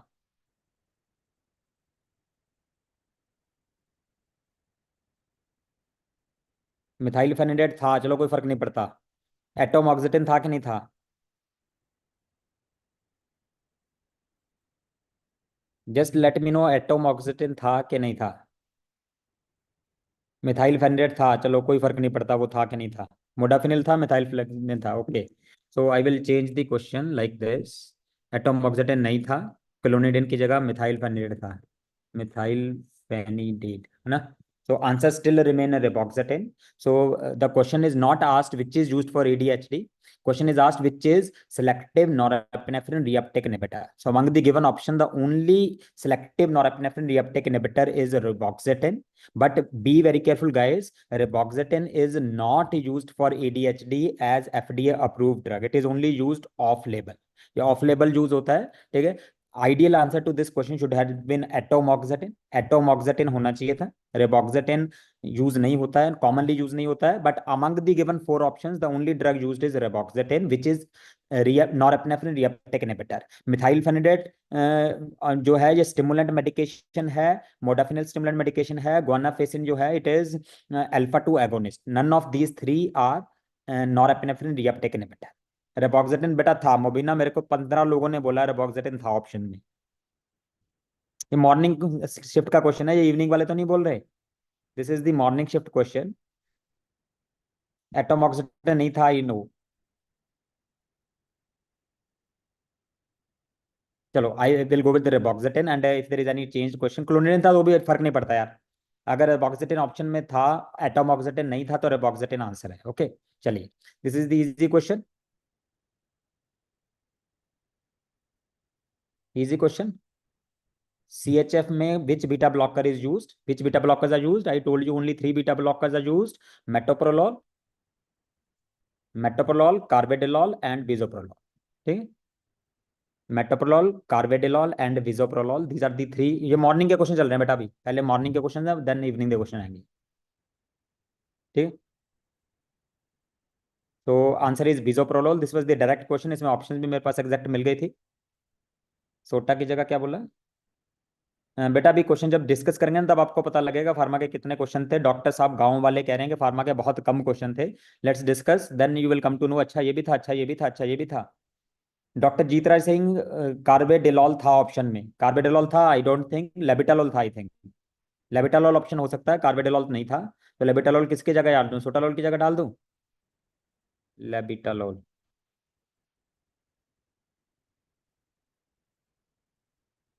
Beta, you do not get confused with morning and evening paper. This was the morning paper. I got the exact same options from many students. Okay, so answer is still bisoprolol. Answer is still bisoprolol. Okay, चलिए next question. ये तो direct question है, repeat question है।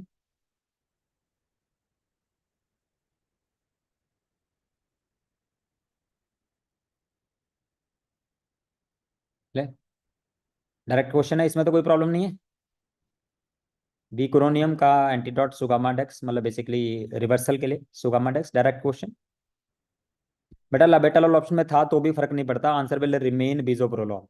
ठीक है, तीन use होते हैं, metoprolol, carvedilol and bisoprolol, these three are used. Okay, चलिए answer to this is sugammadex. Repeat question है जो INI में भी आया था, and we keep on discussing this question. ठीक है ना, चलो नेक्स्ट। इसमें ऑप्शंस में कोई चेंज था और डायरेक्ट क्वेश्चन था, और any loophole in the question? Mechanism of action of aprepitant, mechanism of action of aprepitant, was this the direct question or there was some catch in this question? Direct question था, NK1 antagonist, no problem in this, everyone must have answered correctly, right था ना ये तो। चले आगे, let's go to next question। चलो, this the question। अब 50 kg person, morning के पेपर का है, सेकंड वाले मत बोलना कि नहीं आया था। NK3 भी था, चलो अच्छा, NK3, NK1 और NK3 था, ओके, NK2 नहीं था, NK1 एंड NK3 था। चलो, 2 को खा गए, DNB वाले भूखे हैं, 2 को खा जाते हैं, NK2 को खा गए। चलो, post operative nausea vomiting resistant to dexamethasone, was this type of options are there? लिख लेते हैं अगर ऐसा था तो। सारे NK थे, अच्छा, others were NK1 agonist and NK2 agonist, okay.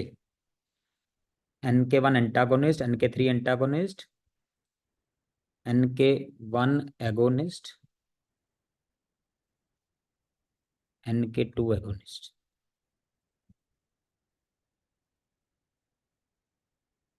Is it correct now? ठीक है, अब अच्छा, post chemotherapy induce nausea vomiting के लिए था। इसके बाद मैं क्वेश्चन बना दूंगा, ये क्वेश्चन मैं कंप्लीट बना दूंगा, ओके। सो क्वेश्चन बस बेसिकली यही था, N3 N1 agonist antagonist, NK1 antagonist था ना ऑप्शन में, बस दैट इज द आंसर, है ना, बाकी क्यों अब परेशान हो रहे हो, है ना। चले ना आगे, चलो this question. 50 kg person is diagnosed with mixed Plasmodium vivax and Plasmodium falciparum malaria. What is the appropriate treatment regime on day 2? Is this the question? बेटा ना फर्स्ट हार्ट था ना सेकंड हार्ट था, देख लोगे, थोड़ा थोड़ा दोनों में ठीक था, थोड़े थोड़े दोनों में मुश्किल थे।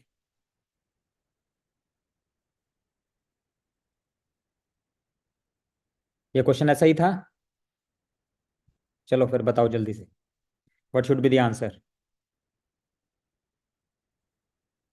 सेकंड डे है ना, डे 2 लिखा बेटा मैंने, regime on डे टू मैंने लिख दिया, देखो बेटा, एगोनिस्ट ऑप्शन में था तो भी आंसर तो एंटागोनिस्ट ही आएगा बेटा।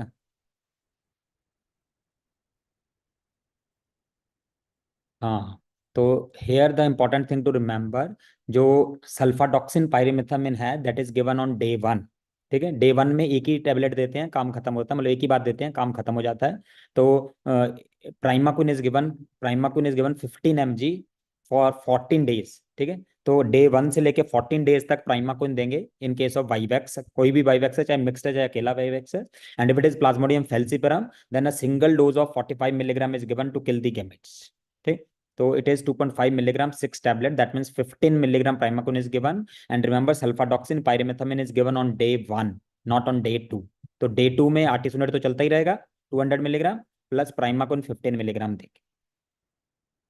18-year-old from Rajasthan, okay, an 18-year-old boy from Rajasthan, ठीक है, weighing 50 kg। खुश हो राजस्थान वाले, तुम्हारा नाम आ गया, नीट पीजी वालों ने याद किया। नहीं, खुशी की कोई बात नहीं है, राजस्थान को याद करेंगे, नीट पीजी किसी को भी याद करें एनबी वाले, कोई अच्छी बात नहीं है, खराब बात ही है। ओके चले, हाँ ग्रेविटी फॉल्स ने सही पूछा कि राजस्थान होगा तो आंसर चेंज थोड़ी हो जाएगा, सही बात है भाई। चले आगे। बेटा प्राइमाकोइन इज 0.75 मिलीग्राम पर केजी है जब सिंगल डोज देते हैं 45 mg की। 0.75 नहीं है, 7.5 जी है, 5 है, दैट इज फॉर 45 mg हो जाएगा ना, 7.5 इंटू 6, ठीक है ना, 7 6 वाले बता, हाँ 45 mg हो जाएगा ना। 45 mg is given as single dose in falciparum malaria, but it is vivax malaria and we have to give for 14 days, तो 14 डेज के लिए देना है, तो 15 मिलीग्राम 14 डेज। ठीक है, चलो नेक्स्ट क्वेश्चन। नहीं ईशा बेटा, ऐसा नहीं है, आपने जो किया है वो आंसर आएगा ये जरूरी नहीं है। एडीएचडी में ये नहीं पूछा था, ड्रग ऑफ चॉइस नहीं पूछा था, सब लोगों ने ये पूछा है कि सेलेक्टिव नॉरेड्रेनल रीअपटेक इनहिबिटर। बेटा पहले दिन देते हैं सल्फाडॉक्सिन पायरिमेथामिन सोनाक्षी, फर्स्ट डे में दे देते हैं, उसकी एक ही डे की डोजिंग होती है, ठीक है, वो फर्स्ट डेज में दे देते हैं, ठीक है, फर्स्ट डेज में दे देते हैं। चलिए next question, which the following is an inclusion criteria for shorter B PAL regime in the treatment of. बेटा लोडिंग डोज पे आएगा क्वेश्चन, आएगा आएगा।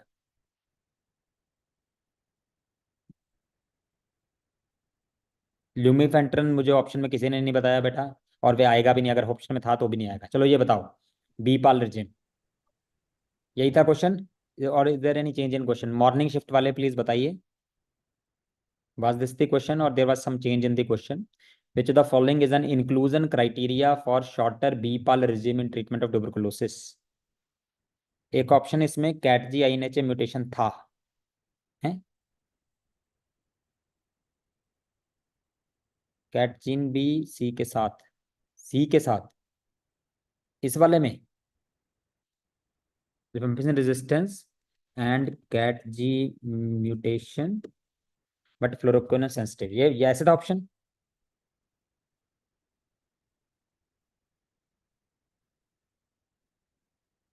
Cat G and I N H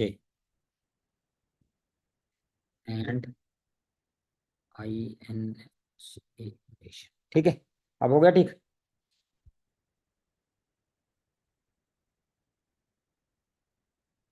ठीक है, बीटाकुलिन क्या लिखा है बेटा इसमें?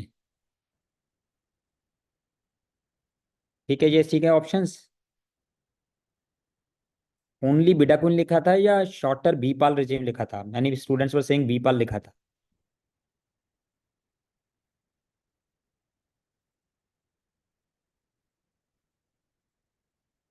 शॉर्ट टर्म बीटाकुलिन किसमें नहीं सर, अलग ऑप्शन था एक कैट जी वाला। अच्छा मतलब बेसिकली रिफेम्पिसिन रेजिस्टेंस, मुझे नहीं समझ आ रहा। So basically what I want to tell, अगर आपको ये वाला कोई क्वेश्चन आया था, this type is indicated in MDR TB, MDR TB में देते हैं मेनली, तो एक्सटेंसिव नहीं होना चाहिए, पल्मोनरी होना चाहिए, मेनली पल्मोनरी टीबी होना चाहिए। तो रिफेम्पिसिन सेंसिटिव में तो वैसे ही आउट हो गया, एक्स्ट्रा पल्मोनरी में नहीं देते और मेनिंजाइटिस में भी नहीं देते, सो answer will remain this, answer ये वाला हो जाएगा, जो जिसमें भी एमडीआर टीबी की डायग्नोस हो रही है, या MDR TB basically fluoroquinolone sensitive MDR TB होना चाहिए, ठीक है, तो एक्सडीआर प्री एक्सडीआर नहीं होना चाहिए, ठीक है। पर which slide are evening shift questions? OPD को चेंज करके म्यूटेशन वाला लिख दो, ऑप्शन ए ऑप्शन को चेंज करके म्यूटेशन वाला लिख दो। अच्छा ठीक है, वो मैं कर दूंगा। You understand the concept, basically वो कहना पूछना चाह रहे हैं कि एमडीआर टीबी है, एमडीआर टीबी में देते हैं, और सीवियर नहीं होना चाहिए, एक्स्ट्रा पल्मोनरी नहीं होना चाहिए, पल्मोनरी टीबी होना चाहिए, उसमें शॉर्टर शॉर्टर बिडाकुलिन रिजीम दे सकते हैं, ठीक है, ओके, शॉर्टर बिडाकुलिन वाली दे सकते हैं। या तो फिर ऑप्शंस बताओ, डिफरेंट ऑप्शंस क्या रहे। इंक्लूजन क्राइटेरिया ऑफ शॉर्ट कॉस्ट bedaquiline in MDR rifampicin resistant TB with INH and kat G resistance. अच्छा ये अलग से कर दूं, kat G and INH mutation ये कर दिया मैंने, इसकी जगह कर दिया। ठीक है, अब ठीक है। बीपाल नहीं था, चलो ठीक है भाई, बिडाकुलिन कंटेनिंग शॉर्टर रेजिम कर देते हैं यार, एक ही बात है वो। बिडाकुलिन कंटेनिंग शॉर्टर रेजिम यही होती है।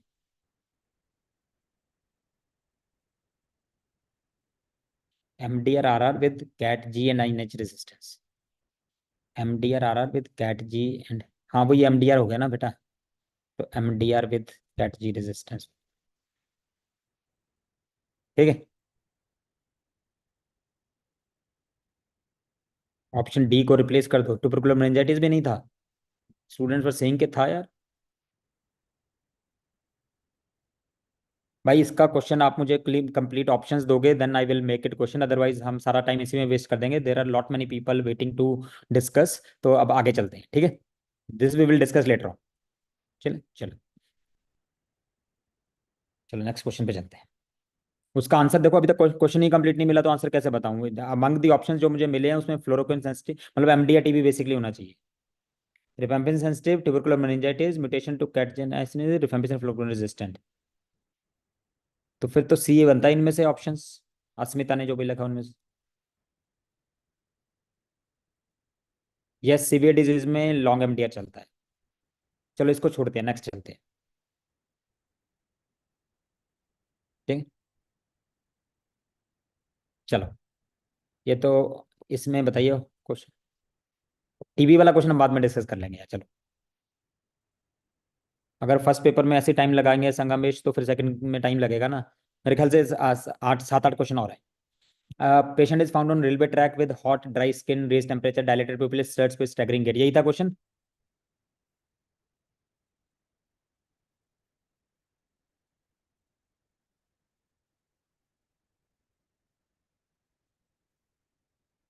रेलवे पॉइजन लिखा हुआ था क्या, cocaine poison was there in option, cocaine था। अच्छा किसकी जगह कोकेन था भाई, ऑर्गेनोफॉस्फेट का ऑप्शन नहीं बनता, मुझे लगता है इसकी जगह कोकेन कर देते हैं।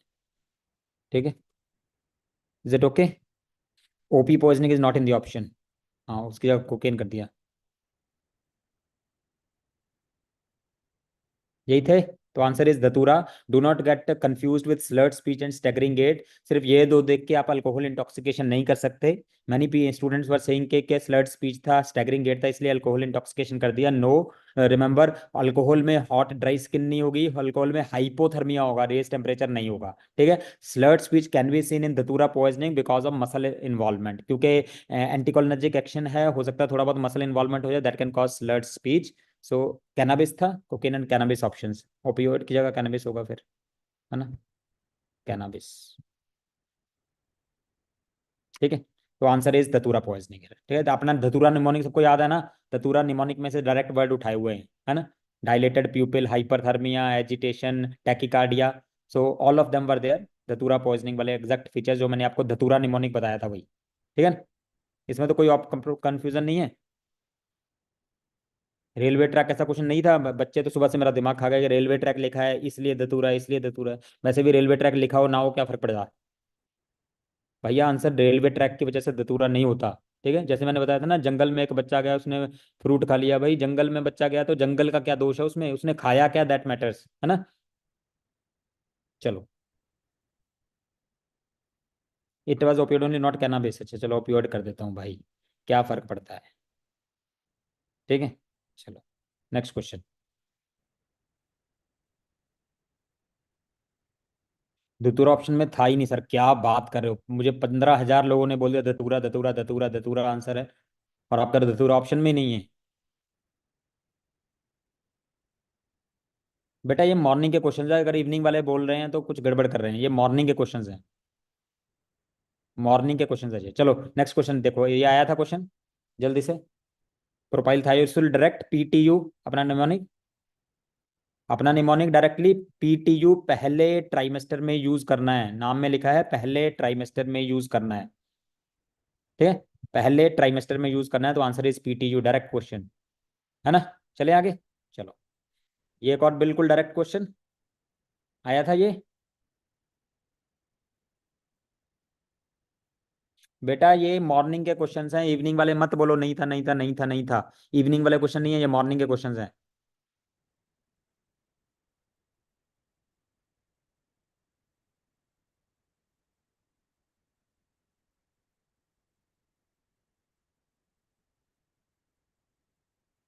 ये 8 वीक्स में कौन सा सेकंड ट्राइमेस्टर आ जाता है भैया?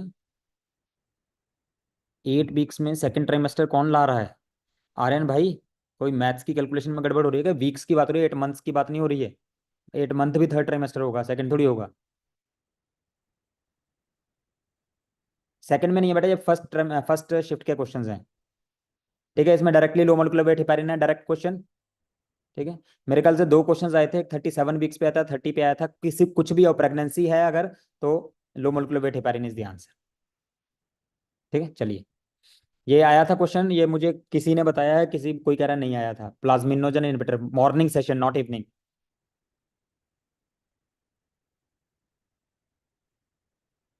बेटा प्रेगनेंसी में वारफरिन नहीं देंगे, वो जो है ना कि इतने मंथ तक देने हैं, फिर नहीं देना, वो देना, वो अगर ज्यादा जरूरी हो तो है। अगर वो क्वेश्चन पूछे प्रेगनेंसी में क्या देना है, तो आंसर उसका हेपेरिन आएगा। प्रेगनेंसी में लो मोलिकुलर वेट हेपेरिन आएगा। अननेसेसरी दिमाग नहीं खराब करना। फोंडापेरिनक्स क्यों देंगे बेटा लो मोलिकुलर वेट हेपेरिन जब हमारे पास है? कोई भी हो यार, 35 हो, 37 हो, 30 हो, answer will B low molecular weight heparin. हाँ, इसका टेनेक्टिव प्लेस था, इसका क्या मतलब है? ठीक है, इसमें डायरेक्ट आंसर है ये सी ए। टेनेक्टिव प्लेस ऑप्शन में था, ओके, किसकी जगह कर दूं मैं? वारफरिन की जगह कर देता। Tenecteplase, tenecteplase, the answer still remain same, ये सी ए। ठीक है, एप्सिलॉन अमाइनो का प्रोइक ऐसे डायरेक्ट आंसर था।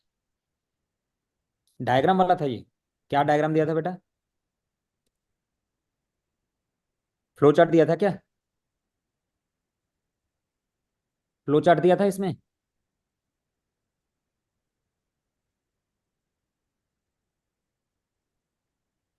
क्या question was? Tenecteplase was in the option, sir plasminogen to plasmin inhibitor option was clopidogrel caproic acid होता है। अच्छा, क्लोपिडोग्रेल था एक और, इसकी जगह क्लोपिडोग्रेल कर देते हैं, क्लोपिडोग्रेल।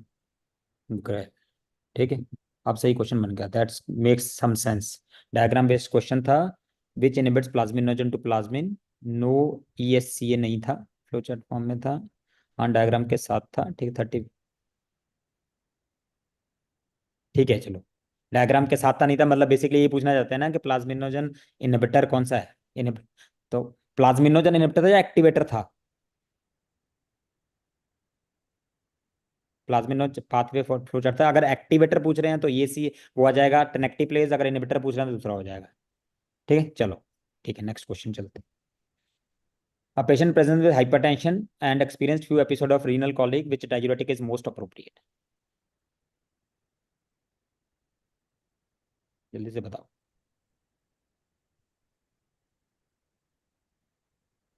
अच्छा, फ्लो चार्ट विद स्ट्रेप्टोकाइनेस दिया था, उसको इनहिबिट करना है। ठीक है, directly got it, I got your question. तो आंसर उसका हो गया, answer was ESCA to last question.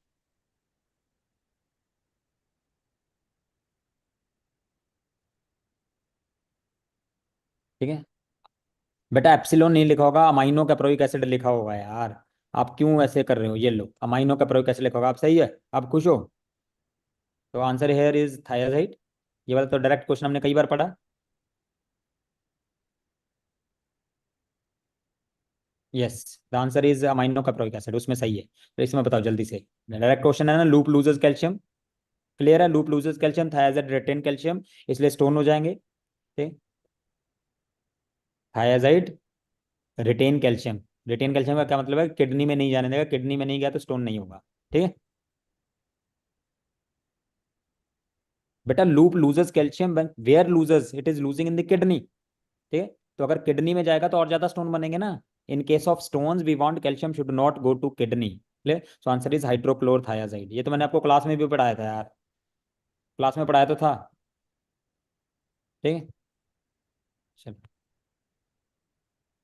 बेटा स्टोन्स आर मोस्टली कैल्शियम, ठीक है, तो यूरिक एसिड ऐसे तो किसी भी चीज के हो सकता है, किसी भी चीज को कंफ्यूज कर सकते हो आप। एंड जो hyperuricemia is caused by both thyroid and loop diuretics.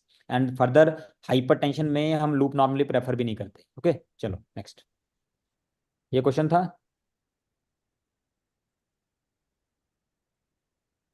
Maintenance therapy in ऑपियोइड abuse. मेरा बेटा कैल्शियम को एक्सक्रीट नहीं करना चाहेंगे इसमें, क्योंकि कैल्शियम एक्सक्रीट करेंगे तो कहाँ, किडनी में तो जाएगा। अगर किडनी में जाएगा तो स्टोन ज्यादा बनेंगे। वी वांट के कैल्शियम किडनी में जाए ही ना। तो लूप जो है वो कैल्शियम किडनी में ज्यादा भेजता है, थायराइड कैल्शियम किडनी में कम कर देता है। Please listen to the main video, उसमें बहुत अच्छे से एक्सप्लेन किया हुआ है, please listen to that.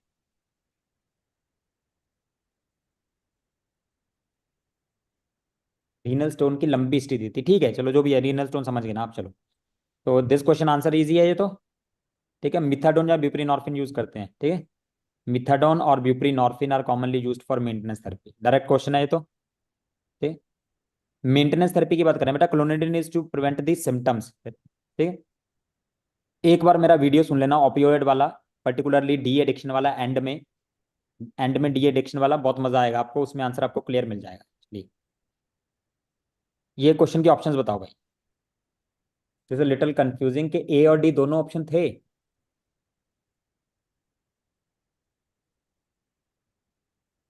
A and D both options were there और नॉट?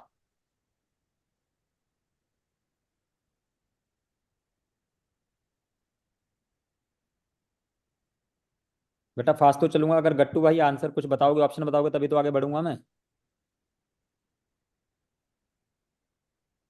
डाई सल्फिरम कौन सा आ गया बेटा, वो तो अलग से क्वेश्चन था। सिर्फ ए था, डी नहीं था ऑप्शन में? Are you 100% sure? Mirabegron और ट्रॉस्पियम नहीं थे ऑप्शन में? इप्राट्रोपियम था सर, नॉट ट्रॉस्पियम। वो तो टायोट्रोपियम होगा ना इप्राट्रोपियम की जगह, ट्रॉस्पियम नहीं था। नहीं था, डी नहीं था। ओके मीरा बैकग्राउंड था क्या ऑप्शन में? ट्रोपिकामाइड था। एंड डिमेंशिया की हिस्ट्री थी क्या? डिमेंशिया की हिस्ट्री थी क्या?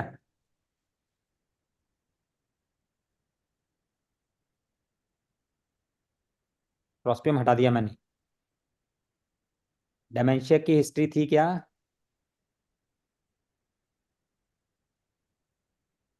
मेरा बैकग्राउंड नहीं था मान लिया, डिमेंशिया की हिस्ट्री थी क्या? अरे मान लिया ट्रॉस्पियम नहीं था भाई, डिमेंशिया की हिस्ट्री थी क्या? Just give me this option answer. Memory loss था, डी नहीं था। तो this came to your same favourite question. जैसे आपने मेरा दिमाग खा लिया था ना कि उसका आंसर बिथेनिकोल क्यों है, उसका आंसर टेम्सुलोसिन क्यों नहीं है, याद है सब लोगों ने मेरा दिमाग खाया था, ठीक है। तो आपने टेम्सुलोसिन आंसर क्यों दिया था उसका? क्योंकि वो ब्रोंको कंस्ट्रिक्शन नहीं करता है ना। बट वो यूज होता है कि नहीं होता? यूज ही नहीं होता तो फायदा क्या है? तो answer here is tolterodine, respective of the fact कि it is anticholinergic, it can worsen the dementia, but still we will answer tolterodine here, क्योंकि और कोई दवाई ऑप्शन में है ही नहीं जो यूज होती है, ठीक है। So answer will be tolterodine. समझ आया?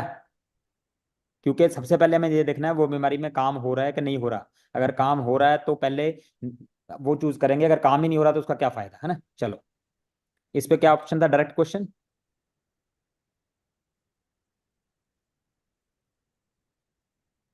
यू अंडरस्टैंड मैं क्या कहना चाह रहा हूँ?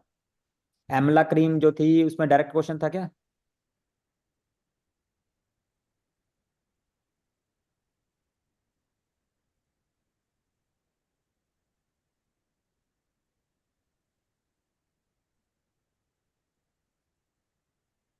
कौन सा क्वेश्चन छोड़ दिया भाई? कोई क्वेश्चन नहीं छोड़ा मैंने। चलो डी इप्राट्रोपियम था बेटा, इप्राट्रोपियम इसकी जगह होगा ना, दोनों थोड़ी देंगे, टायोट्रोपियम इप्राट्रोपियम, दोनों में से एक देंगे। क्रीम की फोटो थी और क्या पूछा था उसमें, क्या है? फुल फॉर्म में अमला था एक option, mixture of L A. अच्छा सही गलत पूछा था इसमें से? अमला क्रीम की फोटो थी। स्टेटमेंट सही पूछा था गलत पूछा था ये बताओ? वाह, लोकेश सिंह स्टेटमेंट 4 ऑप्शन था। वाल मैथेमोग्लोबिनेमिया एक ऑप्शन था, 5% containing 5 mg lignocaine. 50 gram apply mixture of all L, मतलब करेक्ट ऑप्शन पूछा था, mixture of all L, lignocaine and रोपीवकेन,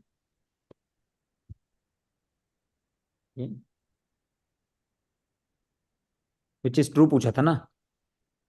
ठीक है, side effect is methaemoglobin, side effect is methaemoglobin. ठीक है, चूज द करेक्ट स्टेटमेंट। ठीक है, 5% में 50 milligram lignocaine, 5% contains 50 milligram lignocaine.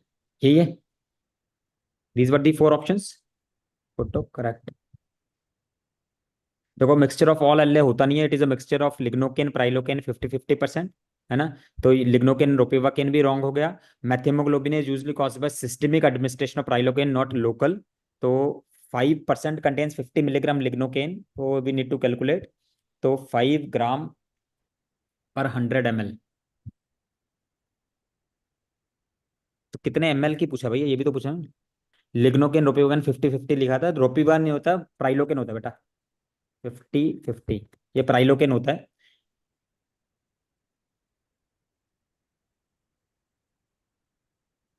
हाँ भाई, इतने सारे आंसर आ रहे हैं। हैंड विद क्रीम कैनुलेशन, ठीक है। एक हैंड का पिक था, पॉलिथीन टाइप का कुछ था, बोला था कि local anaesthesia for skin application, ठीक है। नो सर, फुल फॉर्म पूछा था। अच्छा, फुल फॉर्म पूछा था, full form were given, you tactic mixture of local anaesthetic लिखा था क्या, you tactic mixture of local anaesthetic, ऐसे था क्या। तो यही था आंसर, होगा फिर you tactic mixture of L हो गया, ये कुछ और ऑप्शन होगा, इसमें कुछ कंफ्यूजन है। ठीक है, फिर ये तो इजी क्वेश्चन है, you tactic mixture of L था, वी विल नॉट वेट, इसकी फुल फॉर्म होती है, इजी क्वेश्चन है ये तो। ठीक है, चलो ये आ गया, याद है ना सबको, कैफे में बाल नहीं होना चाहिए।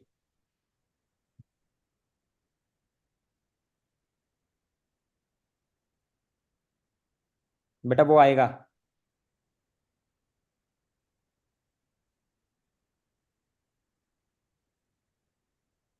इक्वल क्या है, इक्वल मिक्सचर ऑफ एल, फिर तो ये गलत है भाई, अगर इक्वल लिखा था तो गलत है ये ऑप्शन, इक्वल लिखा है तो गलत है।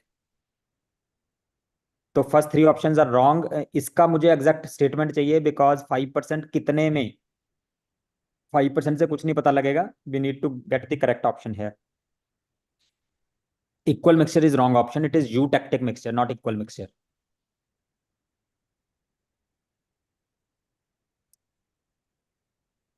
इक्वल लिखा था तो गलत है। ओके, चलिए फिर आगे चलते हैं, मेरे को बाकी सब लोग गालियां दे रहे होंगे। चलो डायरेक्ट क्वेश्चन, बेटा प्रफुल्ल मैथ हीमोग्लोबिन में हो सकता है, but that is with the systemic administration not local. ठीक है, और यूटेक्टिक तो लोकल लगाते हैं ना, तो लोकल से चांसेस नेग्लिजिबल होते हैं।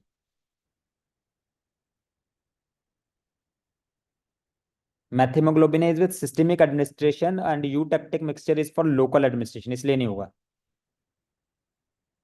हाँ, ओवर यूज से हो सकता है बिल्कुल, बहुत।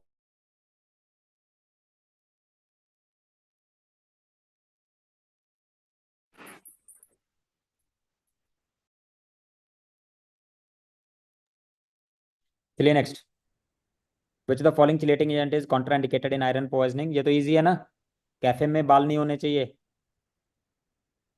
बायोबिल्टिबल आएगा बेटा, क्वेश्चन आएगा।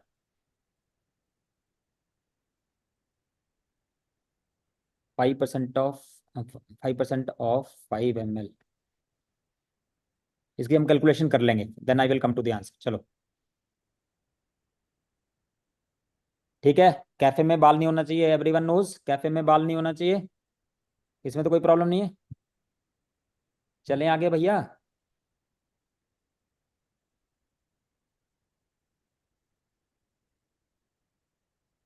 ठीक है, मैथियोग्लोबिन हो सकता है, विल सी दैट। सर नहीं आता था सर, डीटीपीए, डीटीपीए किसकी जगह था, पेनिसिलामिन की जगह डीटीपीए होगा आई थिंक, डीटीपीए, ओके। तो आंसर स्टिल रिमेन बाल। बाल is contraindicated in iron poisoning. ठीक है, चले।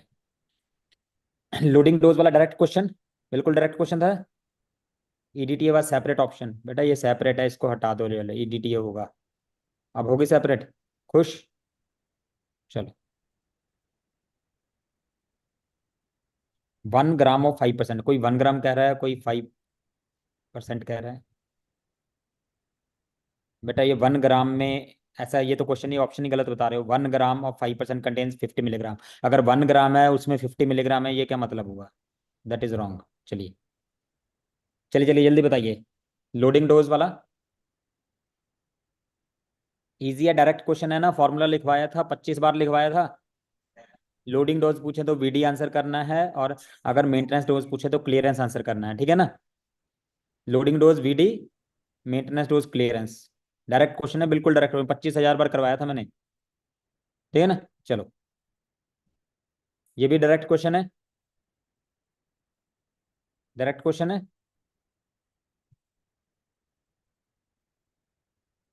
कह लें डायरेक्ट क्वेश्चन है ये भी। क्लोनिडिन विड्रॉल पूछ रहे हैं, ठीक है। Clonidine cause constipation, dry mouth, ये सब करता है ये साइड इफेक्ट। अगर सडनली बंद कर देंगे तो there will be rebound hypertension, so that is rebound hypertension. So answer is clonidine, इसमें तो कोई प्रॉब्लम नहीं है। चले next. This is direct rectification question, ठीक है। अपनी मेन वीडियोज में मैंने पढ़ा रखा है। हाँ, these are the second shift questions, second shift question है। बीच बीच में फर्स्ट शिफ्ट का ही एक आध क्वेश्चन बीच बीच में मिक्स हो गया होगा।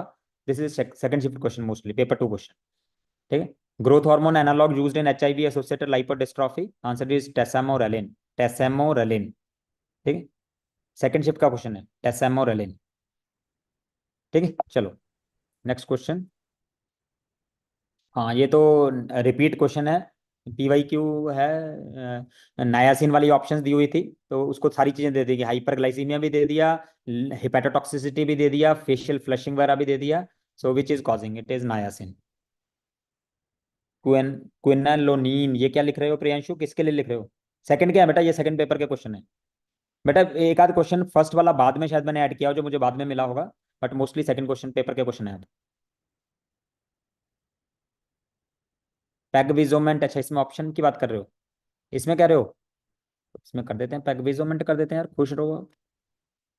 पैगविजोमेंट, फर्स्ट ऑफ ऑल पैगविजोमेंट एंटागोनिस्ट है, एगोनिस्ट नहीं।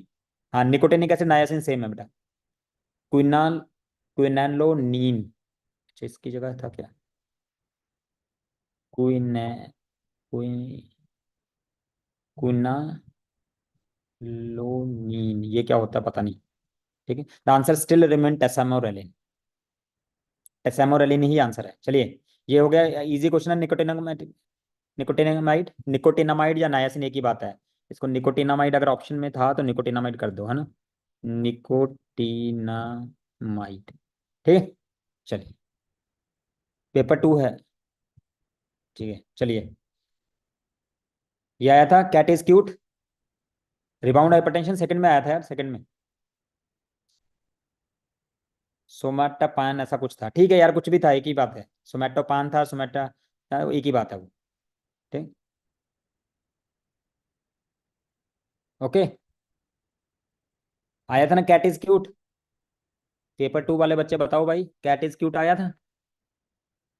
सी की जगह सोमाट्रोपिन था ऑप्शन में सर, सी की जगह सोमाट्रोपिन था ऑप्शन में, सी की जगह मैका सरमन की जगह सोमाट्रोपिन था, सोमाट्रोपिन।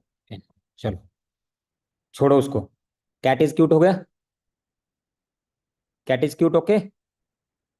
इसमें प्रोमेथाजन था ऑप्शन में, कर लो भाई, प्रोमेथाजन कर लो, प्रोमेथाजिन। कैट इज क्यूट आएगा इसका आंसर, कैट इज क्यूट आएगा answer, okay. Cat is cute, everyone knows cat is cute. चलो, ये तो डायरेक्ट क्वेश्चन है, 25,000 बार रिपीट हुआ है। अल्कोहल विड्रॉल सीजर को रोकने के लिए क्या देंगे? लोराजिपाम, और बेसिकली बेंजोडाइजेपिन, ओके। चले आगे, alcohol withdrawal seizure direct question, benzodiazepine. No problem in this, चले आगे।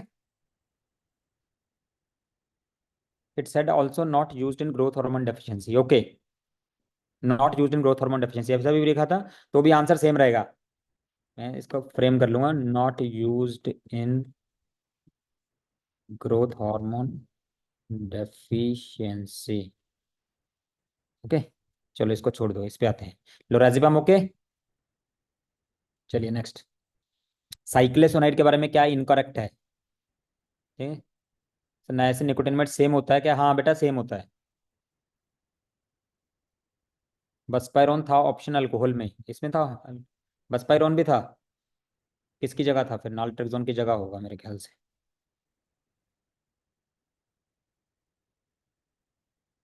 बस, ओके। चलिए साइक्लोसोनाइड पे आते हैं। Ciclesonide which is incorrect?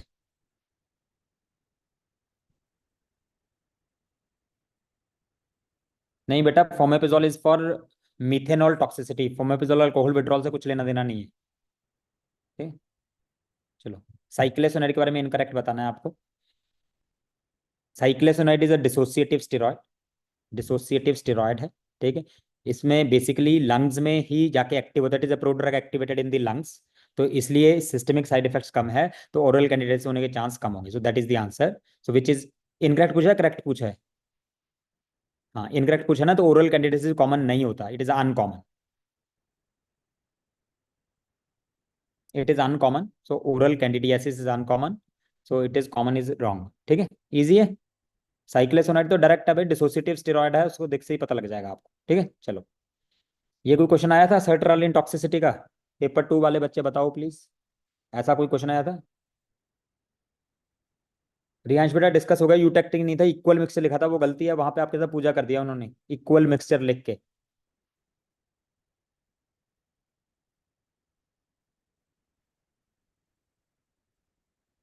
इसमें ऑप्शन यही थी, ये ऑप्शन मैंने खुद बनाई है।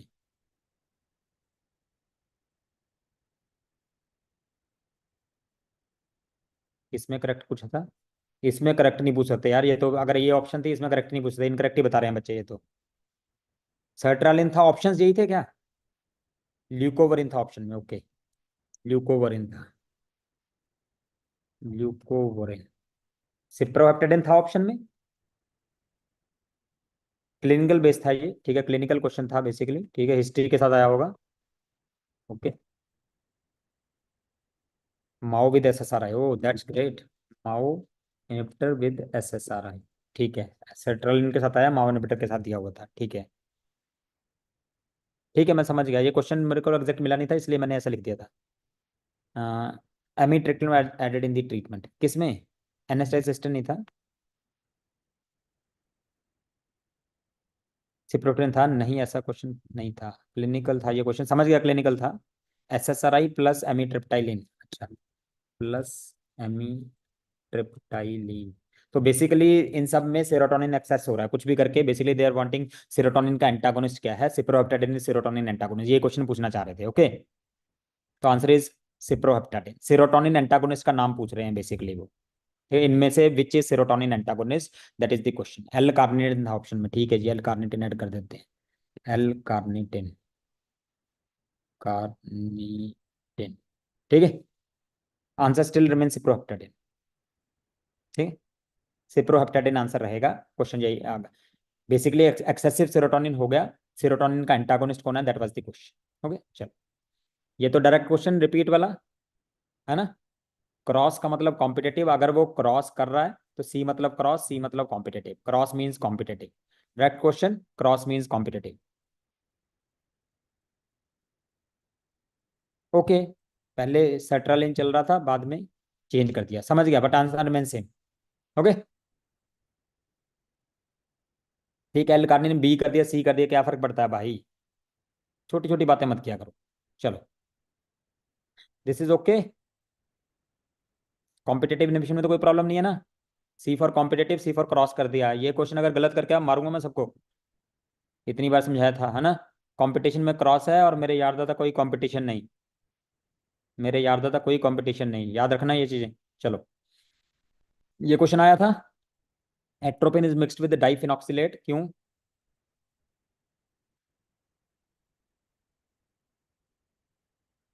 Atropine mixed with diphenoxylate, yes और नो?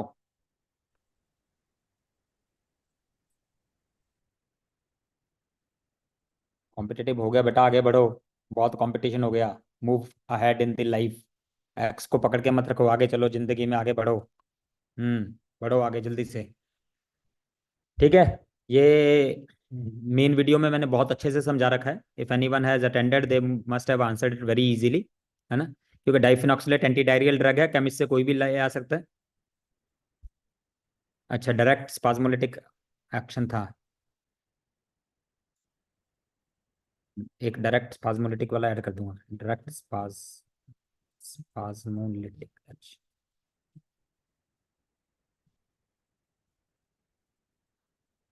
चलो एक सेकंड, डॉक्टर स्पर्श का फोन आ रहा है, मैं उनसे बात कर लूँ, एक सेकंड रुक जाओ। कुछ कह रहे होंगे मेरे को, इसमें मुझे म्यूट कैसे करना है मुझे वो नहीं आता। बाद में बात करूंगा डॉक्टर स्पर्श से, पहले मैं खत्म करता हूँ अपना पेपर जल्दी से, ठीक है? चलिए नेक्स्ट क्वेश्चन, गोनोरिया का डायरेक्ट क्वेश्चन था कोई? अच्छा, एरिथ्रोमाइसिन वाले में torsades de pointes, I will add, I will add.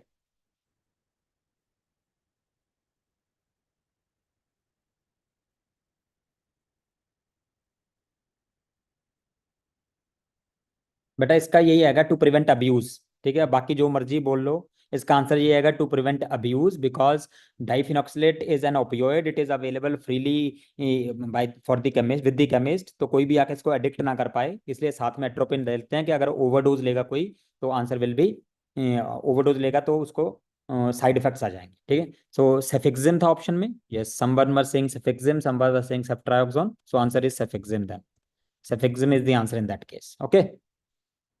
Gonorrhoea का डायरेक्ट क्वेश्चन था, ड्रग ऑफ चॉइस पूछा था, सेफिक्सिम आंसर हो जाएगा, सेफिक्सिम इज द आंसर, ठीक है? Cefixime is the answer for gonorrhoea. चलिए next, tachycardia, tachypnoea, hypertension, hypocalcaemia, it is ethylene glycol, ठीक है? The catch point here is hypocalcaemia. Hypocalcaemia basically ethylene glycol में oxalate crystal बन जाते हैं, so they will bind to calcium, तो calcium oxalate crystals के कारण there will be decrease in calcium in the blood, तो हाइपोकैल्सीमिया हो सकता है।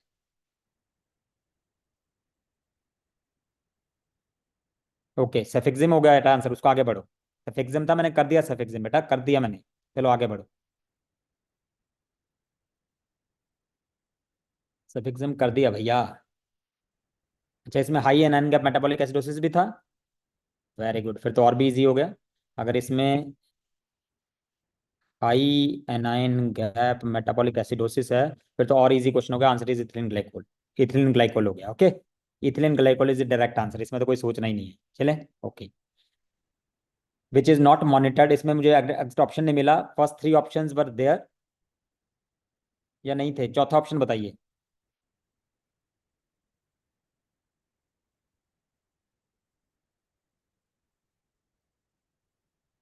चौथा ऑप्शन बताइए बेटा, इसमें छोड़ देंगे अगर फोरेंसिक है तो? हाइपोकल्सी में लिखवाया था यार बच्चों ने मेरे को।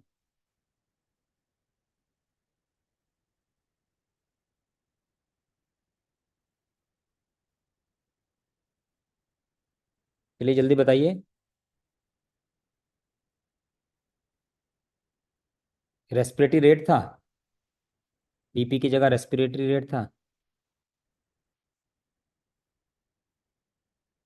ये था, ठीक। आई थिंक एक I will need to check this, most likely forensic वाले वैसे आपको बताएंगे, मेरे हिसाब से देन मैग्नीशियम ब्लड लेवल्स होने चाहिए, क्योंकि routinely we do not measure the blood levels of magnesium, ठीक है? बाकी तीनों तो मैग्नीशियम के साइड इफेक्ट हो सकते हैं। जब व्हेन टू स्टॉप था,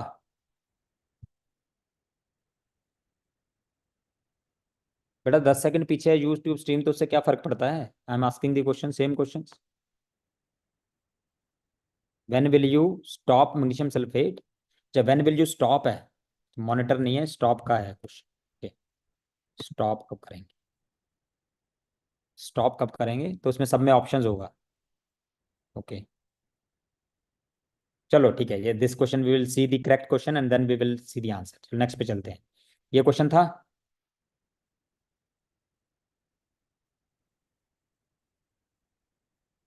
urine output 30 ml per hour, respiratory more than 15, 30 ml per hour, respiratory rate more than 15, more than 15। ठीक है, चलो ये बाद में देखेंगे। Come to this question.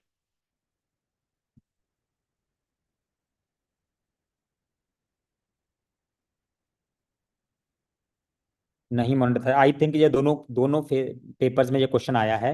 एक में ये क्वेश्चन आया है कि कब मॉनिटर करेंगे, एक में कब आया है कब बंद करेंगे। तो I think both the papers of this question, that's why the students are getting confused. हाँ वही, यस, मैं रैना मैम भी बता रही हैं।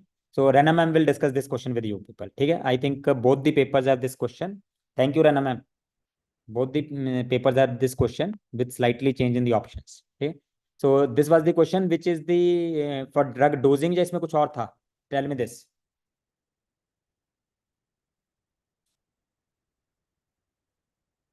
प्राइमरीली वर्ड नहीं लिखा था, उससे फर्क नहीं पड़ता बेटा, इससे फर्क नहीं पड़ता। The question is drug dosing था या समथिंग एल्स था?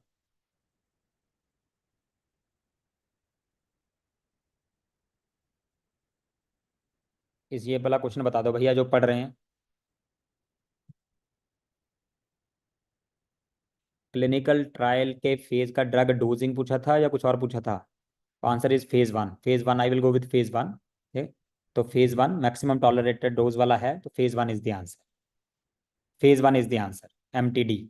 चलिए, so these are the question I have been able to get. अब जो मिस हो गए जल्दी से मुझे बता दो। If you remember any question I will write it down. याद आ रहा है कोई क्वेश्चन, या फिर मैं नेक्स्ट दे दूं पेपर नेक्स्ट पर्सन को? क्वेश्चन ऑन एस्पिरिन, एस्पिरिन पे डोज कैलकुलेशन का क्या क्वेश्चन आया था? नहीं, डोज कैलकुलेशन तो नहीं होगा यार, ड्रग डोजिंग ही था मोस्टली, यही कह रहे हैं। एस्पिरिन का क्या क्वेश्चन था भैया? Aspirin question,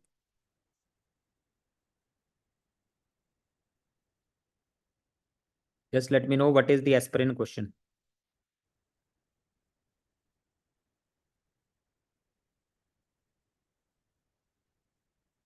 As adenosine dose in PSVT भी क्वेश्चन था कोई, okay? Adenosine dose in PSVT,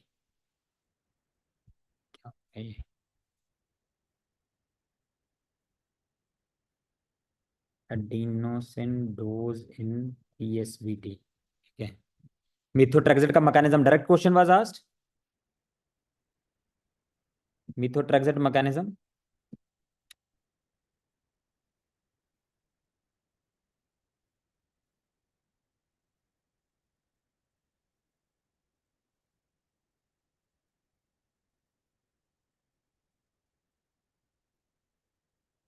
cocaine abuse में क्या क्वेश्चन था बेटा?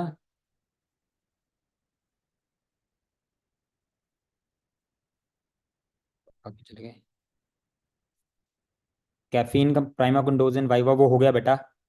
कैफीन मैकेनिज्म, तो I think I will need to get the question. मुझे आप सिर्फ ऑप्शन थोड़े थोड़े बता दो, question I will get and tomorrow I will post the answers. Caffeine का mechanism, methotrexate side effect is asked या मैकेनिज्म पूछा था?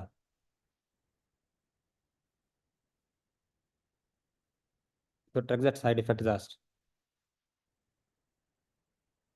बेटा मिथोट्रेक्सेट में साइक्लिक एएमपी थोड़ी पूछा हुआ यार, AMP CMP UMP टीम पे। अच्छा, मिथोट्रेक्सेट में AMP CMP वगैरह, AMP CMP UMP ये सब पूछा था, तो I got it. Thymidine sign वाला क्वेश्चन होगा। कोई और क्वेश्चन बताइए जो आपको फार्मा का लग रहा हो।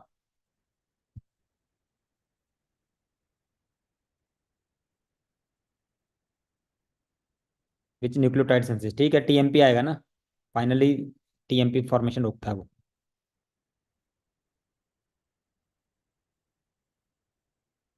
थाइमिडिन था, TMP आएगा, यस राइट। ADHD वाला इंक्लूडेड। एरिथ्रोमाइसिन टोर्साइडेज डिपॉइंटेज इज वो कैट ड्रग्स, तो कैट ड्रग्स हो गए। विजुअल फील्ड में मैग्नीशियम वाला मैम डिस्कस करेंगे आपके साथ। ठीक, I think you given this. So please अगर आपको और कोई भी क्वेश्चन मिलते हैं please send me on my number, WhatsApp कर देना इस पे, वी कैन डिस्कस है। ठीक है, टीवी का जिम वो मैंने आप डिस्कस कर लिया, सिप्रोप्टेड डिस्कस कर लिया। ठीक है, टीवी वाला रिजिम, मिथोट्रेक्सेट वाला आपने बता दिया। एस्पिरिन फोर्समेंट इनकरेक्ट पूछा था, एस्पिरिन वाला आई will gate the question. Students, sir will share with you more questions. I believe it's already 11, so let's have discussion on more subjects, right? हाँ चलिए, हाँ I think thank you doctor स्पर्श for reminding me. So I think guys, please send me the question if you want to discuss. So I will give the mic to the next speaker. So thank you very much, guys. So we'll discuss. I will post the question answers of the questions. Okay. Thank you.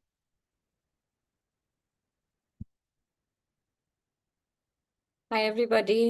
So I think we start with obs and gynae, and just let me just share my screen. So we'll quickly run through. I won't spend too much time. OBG, I think, was easier in the morning session, is what most have told me. And although the evening session was not that difficult, it was more of thinking. And so let's start. So I put a morning sign for the morning questions and evening sign for the evening questions, so there's no confusion. The first question is: a patient presented to the OPD as a known case of cervical cancer, and what was given is the staging had to be determined. The clues given was the pelvic side wall was found to be involved, and hydronephrosis was also seen. So this is clearly stage 3B. Okay, so I'm sure no doubts in this. Cervical cancer is a very straightforward. It's one of the stagings that you have to know. This is another question which is commonly asked in different ways. What was asked was a previous cesarean was done, and during surgery there was excessive bleeding and they had to resort to a hysterectomy. So a similar picture I was told was given. And whenever you have such a picture where the obstetric hysterectomy has to be done, previous cesarean, always think of placenta accreta. And I think the placenta was also attached in this image. Okay, so if any doubts, just keep, there's a bit of a lag, but I am checking the YouTube. If any options or anything extra, just write on the chat box and I'll include them in the final version. Okay, a 28-year-old. So there are two questions on MTP. There was this one question, Gravida 5 with 4 girl children at 18 weeks comes and she asks for sex determination on the ultrasound. So what are you going to do? You are going to, what should the sonologist do? Should they they'll obviously will not tell the sex, and should they look at the sex themselves? So this is a little bit, I had to look a bit, but the don't check for sex. Okay, and of course don't reveal the sex. That is of course understood, but we also don't look for the sex when we do a scan. That is a crime in our country. Okay, a 14-year-old girl, a victim of rape, presents at 22. This is the second question for MTP. Now, we all know till 20 weeks, we can do MTP under the main indications, but for select indications, we can do till 24 weeks. Okay, so you can do, one of the select indications is if there is rape, or if there is there's certain few other indications, but one of the primary indications is rape. Even a minor you can do till 24 weeks. This girl comes under both. Okay, so you can do MTP till 24 weeks. There was a question on flexion point. Whenever you apply a vacuum, we've gone through this multiple times. Flexion point on vacuum is a point which is 3 centimeters anterior to the posterior fontanelle, because when you apply it here, it's going to cause flexion, and that's very important for delivery to happen. Okay, so the one doctor was an option. One doctor, so for MTP after 20 weeks, 24, you need the opinion of 2 doctors. With one doctor, you can't do it. I'm doing as fast as possible, Harsha. Don't worry, I'm not going to waste any time. A 23-year-old woman with eclampsia is on maintenance dose of magnesium sulfate. These were the 2 questions. Magnesium sulfate came in both papers. Similar questions came. Here they asked, when will you stop? There they ask, what will you not monitor? So when will you stop magnesium sulfate? When the output is less. So we check three things. We check respiratory rate, that is fine here. We check DTRs, that is fine here. And output should be more than 30 ml per hour. It was less than 30 ml per hour. So you're going to stop it. Otherwise, magnesium will pile up and there will be magnesium toxicity. Okay. IUCD can be inserted after delivery till. IUCD can be inserted. Okay, some are saying it is not a crime to look for sex, but we don't routinely look for the sex. We don't do it. Okay, IUCD can be inserted after delivery till 48 hours, 48 to 6. This is again a FMG question. It came in the last month's FMG exam, and you can insert it till 48 hours after delivery. Okay, I'm just looking at the any doubts. Okay, continuing. A 25-year-old woman whose last delivery was 5 years back presents with secondary amenorrhea, or it was secondary infertility. One of them was given. She does not bleed on giving estrogen and progesterone. And a laparoscopic image was shown where I was told some white images were shown on the surface of the uterus. So this is a classical case of when estrogen and progesterone both are given and she doesn't bleed. This points to a problem in the uterus, in the endometrium, and we commonly say Asherman syndrome. But I've always told you, Asherman syndrome is seen in vigorous curettage. It is also seen following genital tuberculosis, because that leads to chronic endometritis,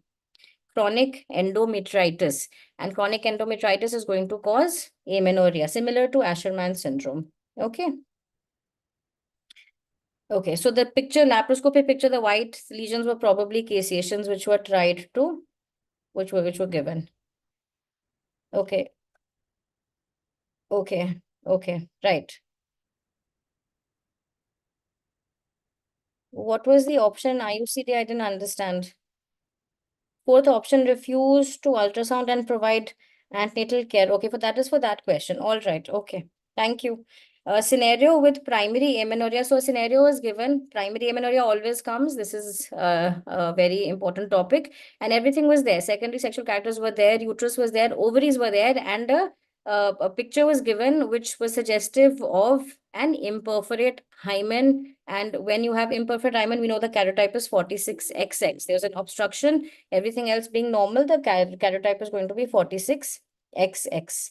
Okay, serum magnesium level, Subbu, that was asked in the second paper. We're discussing first paper. See the sign here. This is the morning paper I'm discussing.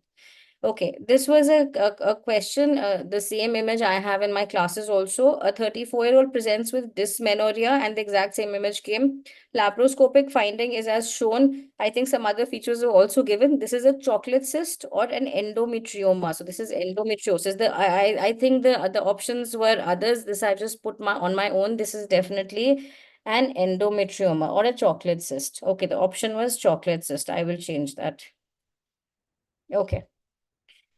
Next question. There were two images given of twin pregnancies, where in one option, the first twin was, the presenting twin was cephalic, and in the second option, the presenting twin was breech.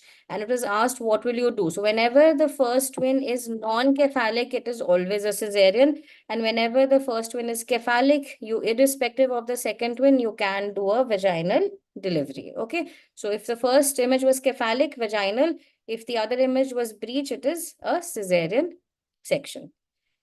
Then there was a question on occipito-posterior and face to pubis. It was not face presentation. It was face to pubis, which is one type of delivery in occipito-posterior.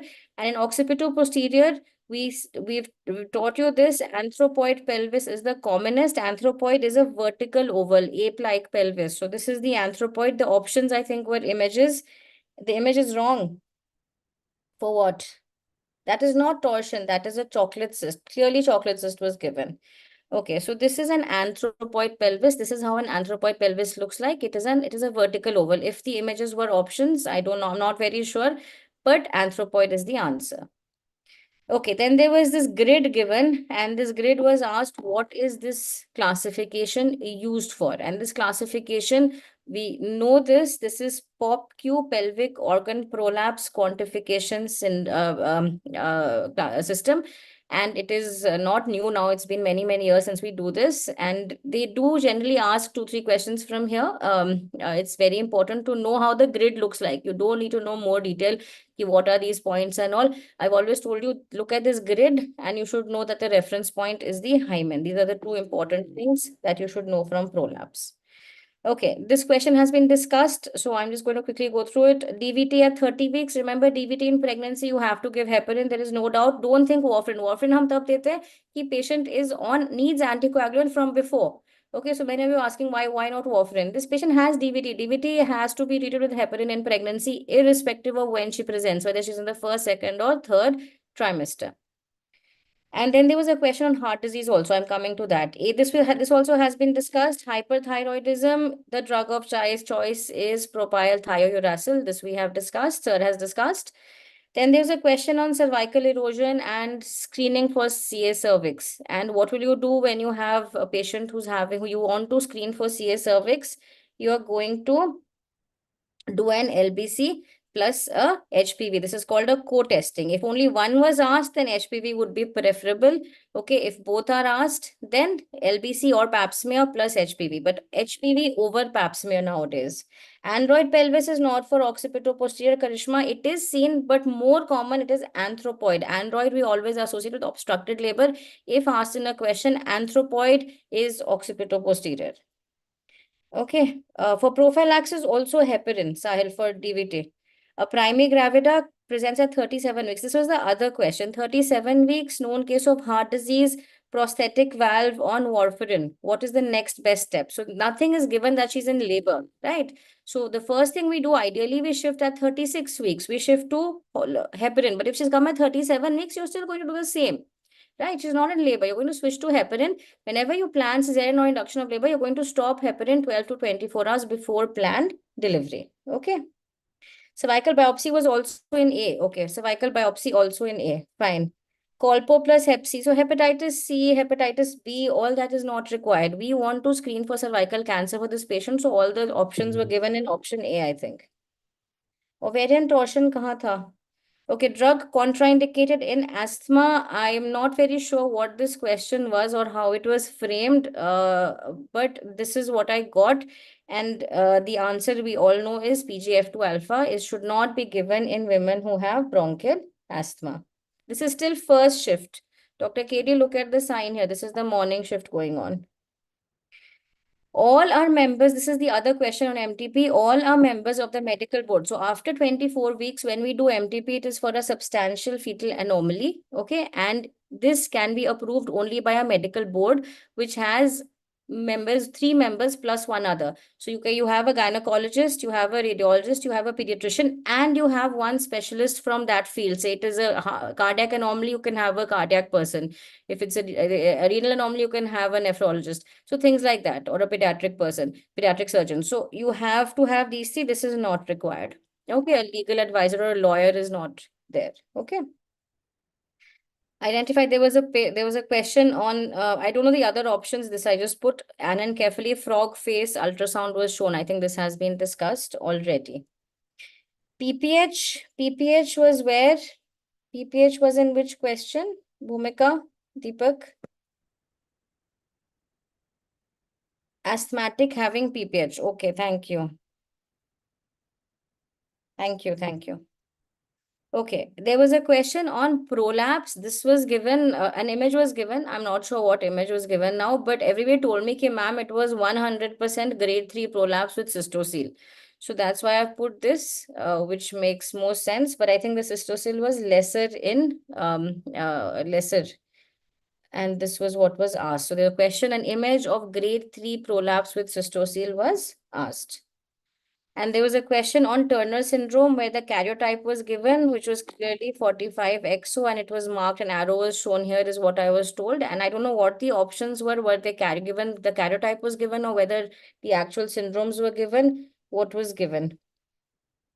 Okay, so just fill up the options here and let me know. I'll check the chat box later. Okay, and then there was a question on smear was given, vaginitis was there. I think some other features also were given, and the answer was trichomoniasis, right? Exact image was given. Okay, hydranencephaly was given.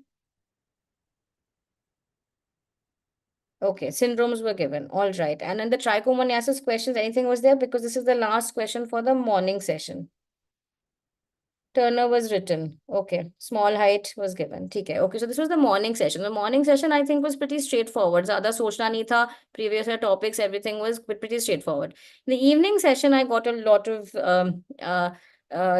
people saying that obs-and-gynae was a lot. The questions were, they were, I think, a little slightly more than the morning session, and it was a little bit more difficult. Okay, so Nugent's scoring is for diagnosis. So this is actually a microbiology question. Clinically, we diagnose bacterial vaginosis by Amsel's criteria, but the lab people, the microbiologist, is going to give a Nugent score. Okay, so this is a micro question or gynae question. Clinically, it's Amsel's. Lab, it is Nugent scoring. Okay, next question. A 26-year-old woman conceives on the IUCD. Okay, HPV was there, no trichomoniasis. Okay. 26-year-old conceives on the IUCD, wants to continue pregnancy. What will you do? You're going to remove the IUCD. This is the rule. She wants to continue pregnancy. The thread needs to be removed. There's a slight risk of her aborting, but it should be removed. Leaving it in is going to cause more complications. Okay. And there was a question on twin pregnancy where one twin is older than the other on ultrasound. What is this known as? So was there anything else in this question? Anything else?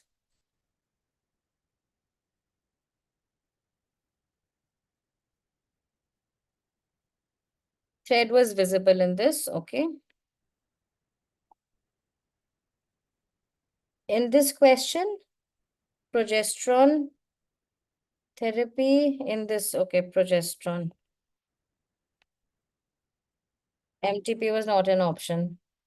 Okay, 1 month older was given, but older by 1 month. So what should the answer be? Although it is not documented anywhere, if the difference is 1 month, the answer should be superfetation. Okay, which is not documented in humans, but if you do encounter the situation, this is one thing. That means fertilization of 2 separate ova in 2 different menstrual cycles. Superfecundation is in the same menstrual cycle, so there won't be a difference in the age.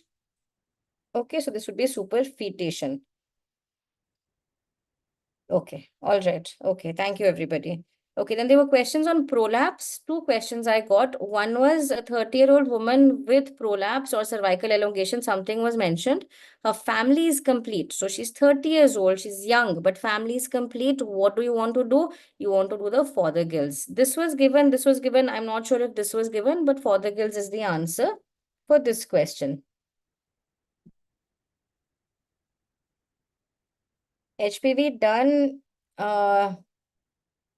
history given in which ma'am you have given trichomonas. Okay, I'll go through that again. Superfecundation may they will not be, they will be the same gestational age. They won't be 1 month apart. She still wants to conceive, Mayank was given. If she still wants to conceive, was there any other option given? One question was family is complete and one question was on the mesh. Let's go was given. Okay, let's go is anyway for fistula, so it's not there.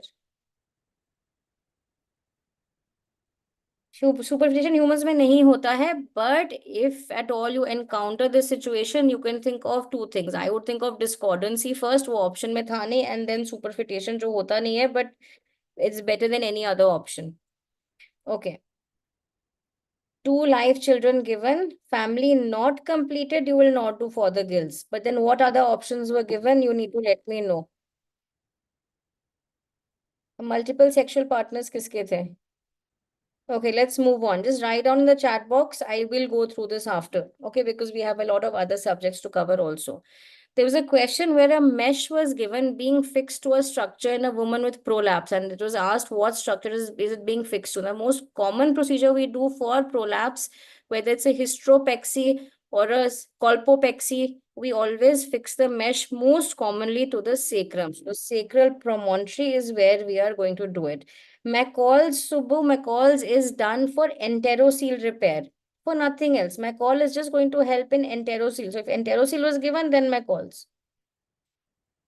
Almost word likha tha. Okay, okay. Thank you, Swati. Almost likha tha. Prolapse till inferior vaginal prolapse. Anything else or just that? Or was it infracervical or inferior vaginal? Just let me know. Okay, if you can recall. Okay, what was the identify the maneuver? There was a question on image. So the second paper was full of images. Every question was associated with an image, almost every question. She wishes to have more kids in the mesh wala. Wishes to have more kids. Okay. There was a question on this maneuver. This is Burns Marshall way of delivering the after coming head of the fetus. Very straightforward. Then there was another question on breech where an image was given like this and it was asked which forceps will you use to take out the baby, and the answer here is the Piper's forceps. A patient experiences softening of the cervix. Very straightforward question. That's what I'm saying. The second papers, I think, seemed a bit odd because of some questions, but majority of them were actually all right. Hand on face was given. So Morris or Shahrukh, most people told me burn Marshall tha, hai na? But depends on what image was asked. Okay, this image I have put here is of burn Marshall. बाकी बताओ क्या आया था, burn Marshall आया था या Morris or smelly Viet आया था? In burn Marshall, we don't touch the baby's head. यहाँ पे suprapubic pressure देते हैं बस, and that's how we deliver. If the baby's head was touched, it is not MSV. यही था. 3 images combined थे. Was it another maneuver? Okay. I'll try to find out. Okay, so this is Goodell sign softening of the cervix. Then there's a question on external cephalic version, which is not a contraindication. So the image was shown of a procedure being done. The procedure was external cephalic version and was asked, which is not a contraindication to the procedure. So placenta previa, primary gravida, multiple pregnancy or ruptured membranes. So placenta previa में हम of course नहीं करोगे. Multiple pregnancy with both babies inside नहीं करोगे. Ruptured membranes है तो you will not do it because all the liquor leaks out. Primary gravidas you can do an ECV. Of course the success rate is better if it is a multi, but it's not a contraindication, so you can do it in a primary gravida. So MSV was given, written also below it, then it must have been MSV because I've seen they've not even removed the labels in many images, is what many students told me. Okay. Then there was a question G3, P2, L1, NND. NND, people ask me NND क्या होता है? NND is neonatal death. It is not a known abbreviation, but हम commonly लिखते हैं. NND is neonatal death with previous 2 LSS, so that doesn't matter. She has primary HSV. Now, if she has primary herpes simplex virus, what are you going to do? You're going to deliver her by a cesarean section. You don't need to do a classical cesarean section. You can do a lower segment cesarean section for HSV. Repeat question. Okay, implantation of the embryo takes place how many days after fertilization? This picture was given and I think they had marked this part and they said from here to here, how many days does it take? And the answer is implantation after fertilization is 5 to 6 days is the period from implantation, from fertilization to implantation in the uterus with active HSV, primary active HSV. Okay, a patient presents at 10 weeks. She asks for medical method of abortion. What will you advise her? Now, most of you got confused in this. Remember, Government of India allows medical abortion till 9 weeks. But if the patient is insisting and doesn't want anything else, then you don't have an option, right? And the WHO allows medical MTP methods till 12 weeks. Okay, and anything and anyway, even if you go into the second trimester, you're still going to give mifepristone and misoprostol. The amount or the dose of the misoprostol changes as the pregnancy advances. Okay, but you can safely give mifepristone and misoprostol. You have to tell the patient that the failure rate is higher. She may end up with an incomplete abortion. That's the risk the patient needs to take. Okay, but same thing, you're going to give Miffy and Meso. Hyperosmolar saline हम second trimester में देते हैं, आजकल नहीं, बहुत कम देते हैं. Oxytocin again second trimester, that two receptors are very less, it will not act. And dinoproston or PGE2 is usually used for cervical priming and induction of labor at term, not in the first trimester. Okay. Next, there was an image given of an ovarian mass on ultrasound, and they asked tumor markers. Now, I don't know the other options, but one option was where all the tumor markers, which I usually asked, was given. I think CA1999 was also there. Other options, I don't know.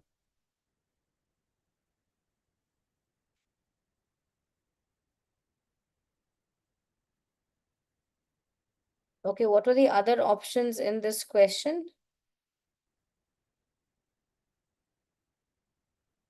So those of you who are joining now, we're doing the evening session. CA 15.5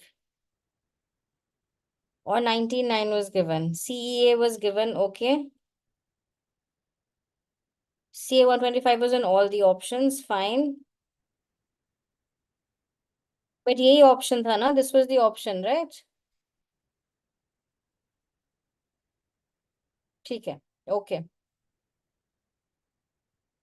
Okay. Next question. So there was a question where a woman has delivered elsewhere and she is brought to you and she has a perineal tear, and it was given that there is extending to the rectum. If it's extending to the rectum, it is a 4th degree tear. Okay, some image was given, probably this one. And I think this is the one where the labeling was also still there. So this is a सबका mix match था options में. Okay. एक में LDH नहीं था और एक में CA1999 दोनों थे. Okay.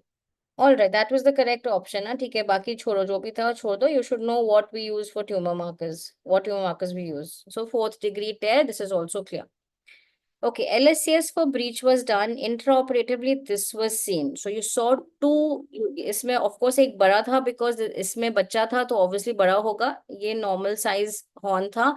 But what was this? The clue is here. 2 cervixes were seen, and it may not have been clear on the uterus on the image because they may seem joined. That's why you might think it is a biconvoid. But remember, when you're seeing 2 separate cervices, then it is a uterine didelphys. Okay, so same images. Most of those who gave me the questions said directly Google se utha ke they found me the exact same images and they sent them to me. So these were the exact images that were asked. Okay. Next question. A patient comes after 6 months of vaginal delivery with an episiotomy repair with pain at the site of episiotomy, which increases during her periods. There was an image here. I didn't get the image. But this is an endometriosis in the episiotomy scar site. So scar endometriosis typically, and there was some blackish nodule, I think, given in the image.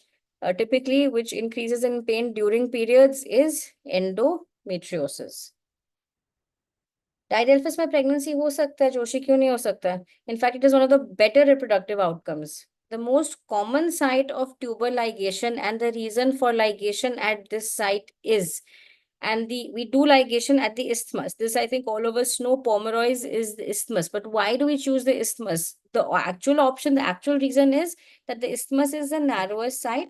Okay, तो वो narrow site को हटा दोगे अगर patient wants recanalization. Okay, then it becomes easy to do recanalization. That's why we do it as the isthmus, not at the ampulla. Remember, ampulla is known for the site of fertilization, the most common site of ectopic pregnancy, and isthmus is for tubal ligation. Why? Because it is the narrowest part of the fallopian tube.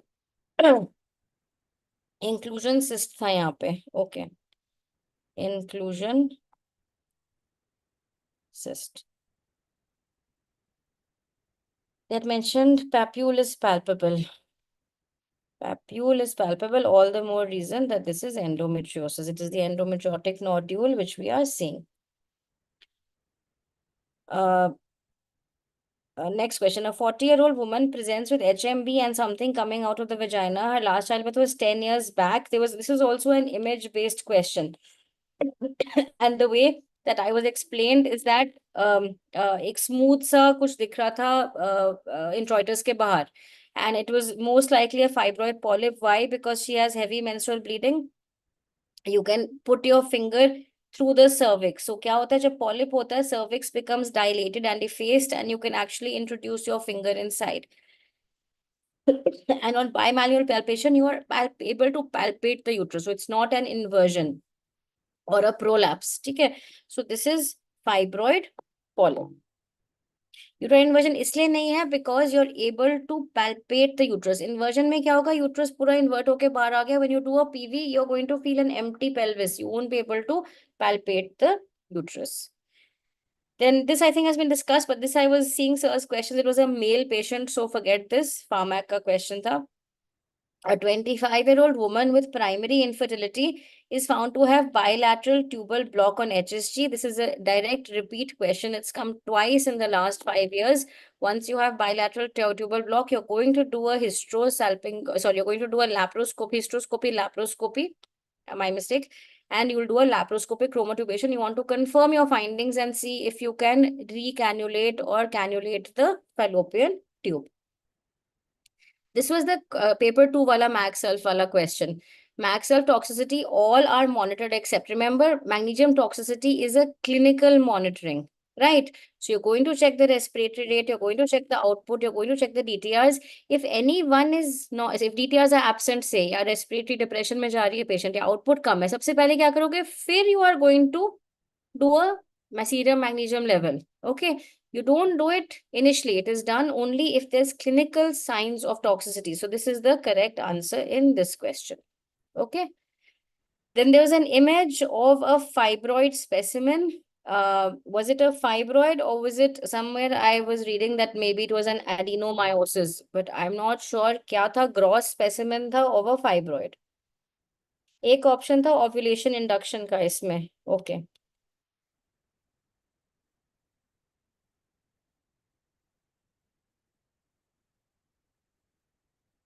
Okay, almost I think we've finished. Cogwheel sign on ultrasound is seen in, and the other options I don't know. Please let me know. This was the image. Cogwheel sign is typically seen in hydrosalpinx.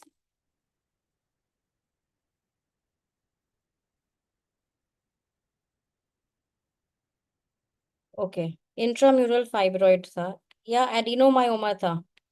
अगर बहुत well defined था, it is an intramural fibroid. Ill defined is a adenomyoma.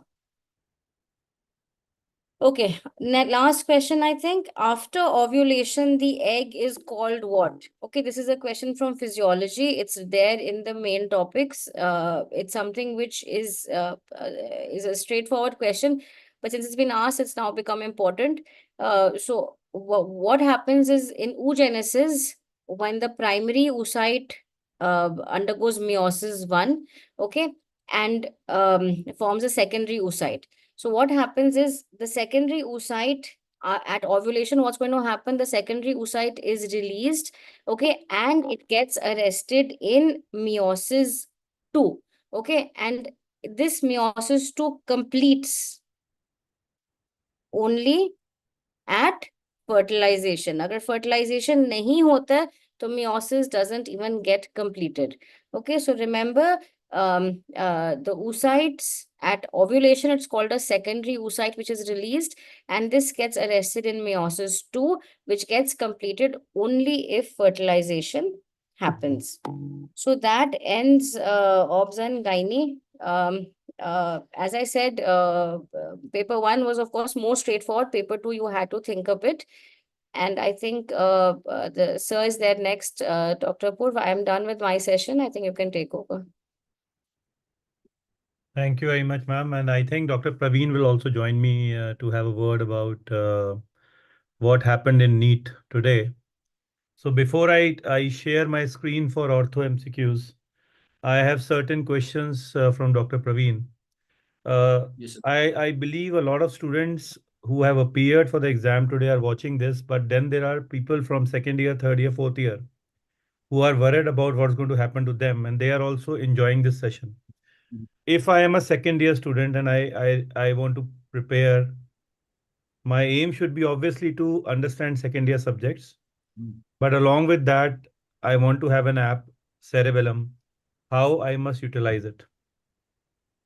Sir, I mean, it's a bit early. We are still getting to know more and more questions, and it appears to me that at least in the session two, the questions were slightly on the tougher side, and there was a lot of concepts involved in answering the question. I mean, these are very preliminary inferences that we are making. So we should be cautious in making any claims, but it appears concepts are also very important. So if a second year student or third year student, or for that matter, even an intern or post intern, there is requirement to strengthen the concepts also at some level. On the other hand, sir, if I look at the paper one, and I was looking at psychiatric question and just having a discussion with you and Vivek sir and Sparsh sir, session one appears to be heavily PYT and PYQ based. A lot of questions were directly lifted from the old PYQs, and some of them were slightly modified. So it's a mixed bag.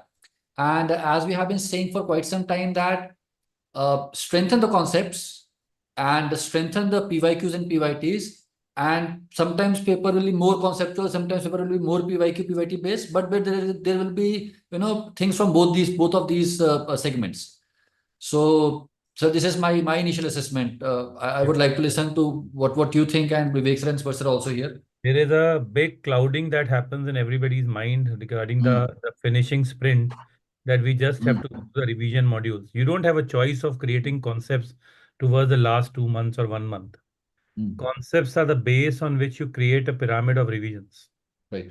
So you need to have concepts during your undergrad, but when it comes to the final kill, you need to have revisions. Right. What you are revising is, number one, the concepts and the facts. So make sure that by the help of PYQs or PYTs, you get the grasp or the knack of the concept that you have developed. If not, develop them. Right. Then there are fact-based questions. You don't know if you are writing the session one or session two. You didn't know that. So you could have had certain questions or certain concepts. Anything could have come according to psychiatric questions that we see. Right, So sir. takeaway messages, you need to create a balance about understanding. Number one, you have to understand a thing. Number two, you will have to at the end revise. If you don't revise, it won't stay. And PYQ and BTR and rapid revisions and quick revisions, these are the ways to create a proper base for revision, revising the concepts. My second question, you have been the brain behind the mission classes and the live sessions. Those are the places where actually students can clear concepts. Right, sir. They have been nurtured so well by the experienced teachers of Cerebellum who have been doing live lectures. It is almost like a physical meet on the screen. Right, sir. So that is something that can create a difference. What is your take on that?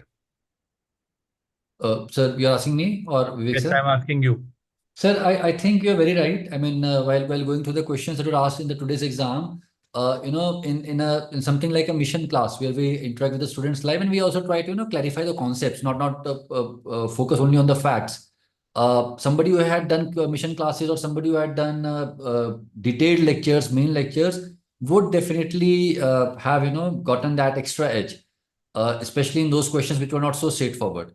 So I think a conceptual session, a session with focus on concepts, is definitely going to provide an edge. And as you very rightly pointed out, it's a pyramid. It's a pyramid. We should ensure that anything which is from PYQs or PYTs, we should not get it wrong, and also ensure that we strengthen our concepts around those questions. Right. I will take a glimpse, give a glimpse of what came in ortho. I will not take much time. I'll create a separate video for the students of Cerebellum. I'll just share a screen. I will request Vivek sir and Sparsh sir to stay with me. I'll just conclude my part and then come back. So I'll just take you through a small PPT that I made. And what I did was I highlighted what has come from the PYQs or PYTs and our quick revision, and I made them green. And this is what I saw in paper one. Chance fracture image came from orthopedics, which is a new topic. So you need to understand fractures of spine, but I'm not very sure how much you will know chance fracture with the image that came. So this is one of those questions, don't trouble yourself with. Apart from that, in paper one, you had Guslow-Anderson classification for supracondylar fractures. You had a windswept deformity talking about metabolic disorder of hypophosphatemic rickets. which is one of the topics. In fact, I was taking NEET 2.0 class and I told students this is something that examiners love day before. I just had 4 slides where I told them that calcium is normal, PTH is normal, and vitamin D is normal, and low phosphate is there. And this question came there, right? Then we were talking about if you attend my lectures, I always tell them 18, 16, 18, 16, 18, 16, and they had mentioned ages for the estimation of the age. So they had asked you what joints X-ray will you do, wrist and knee. In fact, they had shown an image of dynamic hip screw in the exam. There were 2 questions. Some people say there was one, some people say there two. One was an MRI image of disc prolapse L4, L5, which we always show and tell them the lower nerve root is compressed. And similar was an explanation, patient has a pain radiating to leg going at the back of thigh. And the classical Ewing's with fever, with osteomyelitic presentation with sundry appearance. So Dr. Praveen, this was paper 1. All right. sir. Hmm. Paper 2. They had shown a clinical image of Latchman test with 20-degree flexion. Hmm. They had repeated an INI CET question that the growth plate is damaged, longitudinal growth is affected. Hmm. They had asked a nerve sign of Kilo-Nevin sign, that is of anterior trochleus nerve. The muscle involved is FDP. They had shown a lateral view of knee. They always show you a lateral view of knee either on X-ray or on MRI. They had asked you behind the medial malleolus, what artery will you feel? Again, plating primary callus. The same part 1 had an Ewing's image-based question converted into theory in part 2, translocation 1122. Genobarum was asked with supracondylar humerus. One question came new, that is Jones fracture 6 to 8 weeks. And another question, I will say a below knee amputation image was given. I don't know if you can show it to anybody, they'll pick it up. This is an below knee amputation, but if you want, you can make it black. So this is my grasp. I'll be getting more questions in detail, and I want to save time here so that the bigger subjects are covered in the session. But I want to take the discussion further, right? I am taking away the screen. I want to discuss further, and I have a question with Vivek sir. Vivek sir, you have been here for last 20 years, right? Every exam, right, is fluctuating, but the system has been not so fair to these kids. There have been 2 sessions today, and there is a discrepancy between the 2 sessions. But I still feel that the topics were asked from concepts, but the topics were not haywire.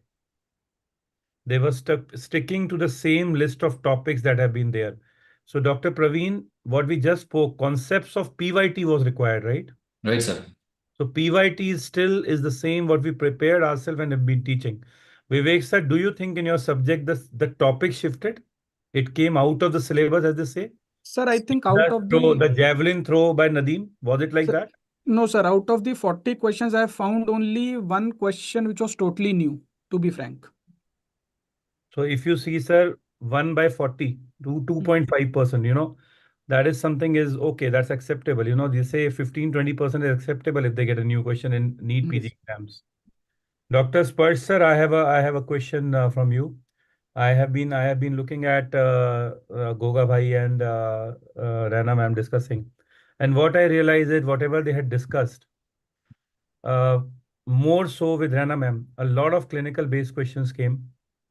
And what's your perception about the preclinical subjects?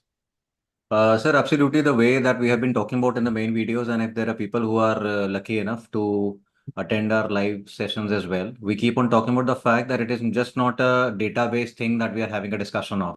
It's not that, you have one particular type of an index that you read in PSM and you're going to be getting a question on that, or you are going to be showing exactly the same X-ray or something of that sort. So the moment I'm sharing about something like a particular translocation, say for example, or Ewing sarcoma, or we talk about the onion skin reaction, we always talk about certain snippets. So child with a history of something mimicking osteomyelitis and then having this X-ray finding increase ESR, then you have to think of this. What can be the next possible investigation? What can be the expected genetic, change? What can be the marker for this? So I think looking the way forward is that people have to realize that, there are facts which are likely to be important, but cramming those facts is not what is going to help them. Everybody knows the fact that, you have certain types of rosettes that you have in a patient having retinoblastoma. But the kind of question that came in the exam today was also a child having a classical leukocoria presentation, having a squint, having the presence of synaptophysin, having the presence of a small round blue tumor cell, and then you are asked a diagnosis. So sir sorry I am interjecting in between sir. Sir मेरे ख्याल से recall से start कर देते हैं students We can for sure, sir. I think Dr. Praveen Tripathi should be given an Right. opportunity to take Sure, over. sir. So We can just let's quickly continue have the a recall. Sir, I think let Apurv sir summarize. Sir, if you want to end this discussion with a Yeah, I just want to conclude here that have your concepts of the PYTs, do the PYQs, have revision through BTR and quick revision, and then go for the exam. That's the takeaway message. Over to Dr. Praveen. Thank you very much. Thank you, sir. All right. So I'll quickly discuss the questions that were asked from psychiatry. All right. So the first question was 45-year-old female comes to OPD feeling tensed, having stomach upset, including heartburn and diarrhea. And she states that she has been having these symptoms since she was 25 years old. Family member also have the same symptom. The diagnosis appears to be GAD, generalized anxiety disorder, right? And they ask the question that which of the following symptom is also likely to be seen in this patient. So ideas of reference, of course not. Hallucinations, of course not. Neologism, of course not. Tingling of extremities may happen in patients who have anxiety. So the answer is A. All right, this is an interesting question. Which of the following drug used in ADHD is a SNRI? So SNRI here is selective norepinephrine reuptake inhibitor, not serotonin norepinephrine reuptake inhibitor. So even if you didn't know what is the full form of SNRI, it's quite clear that modafinil is not a SNRI. Methylphenidate, of course, is a stimulant. Guanfacine is an alpha-2 agonist. Reboxetine becomes the answer. It's a slightly strange question. It is not so commonly used in patients with ADHD nowadays, but they ask this question. So answer becomes A, right? Which of the following drug is used in opioid substitution therapy? So opioid substitution therapy, we know that we give opioids. Clonidine is not an opioid. Naltrexone is actually an opioid antagonist. Naloxone is also an opioid antagonist. The answer becomes C, buprenorphine. I think it's a very simple question. Most of you must have gotten it correct. I think first was simple question. Second also, I mean, it's not a straightforward question, but you can easily guess it. Third was a very simple question. All right. Now, this is something that we discuss very oftenly. Patient consumes alcohol for a long period of time, has been doing binge drinking, comes to you in an unconscious state, NCCT is normal, and blood glucose is low. And so we are given a patient who has hypoglycemia, and they're asking you what you would do. Would you start with the dextrose straight away, or would you give thiamine first? So, of course, you know that you want to give thiamine first because you do not want to make the patient go into Wernicke's encephalopathy. So this is also a very commonly asked question, a previous question. A 32-year-old male needs to be dressed in female lingerie and high heels to feel aroused and have intercourse with a female, right? So this patient is indulging in cross-dressing. He denies any sexual attraction towards males. What is the likely diagnosis? So see, we have not been given anything about gender dysphoria. If it was a gender dysphoria question, the patient would have expressed something. Homosexual orientation is ruled out by this line. He denies any sexual attraction towards male. There is nothing to suggest it's testicular feminization. So it is a cross-dressing, transvestism or transvestic fetishism. Right? Again, a simple question, and it's actually a PYQ. Now, this is not an exact PYQ, but this question has been asked in the past in a different way.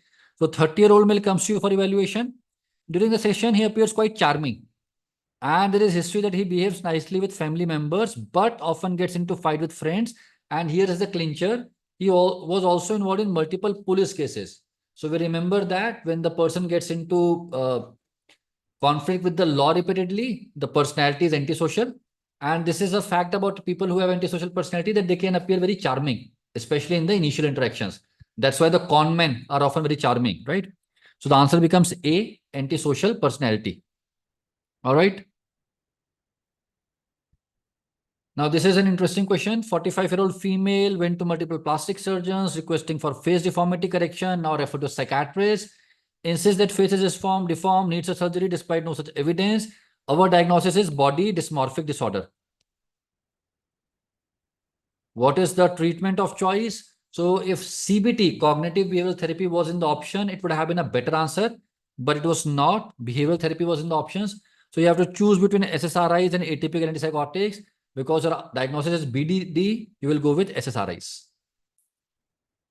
You will go with SSRIs. Persistence of ADHD in childhood increases the risk of development of which of the following in adolescence?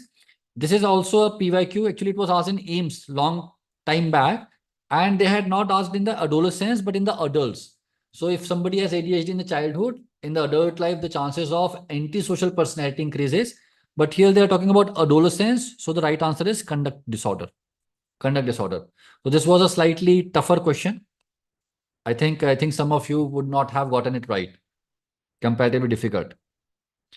Jyotsna is saying psychotherapy was given in the option. This is about question 7, I believe.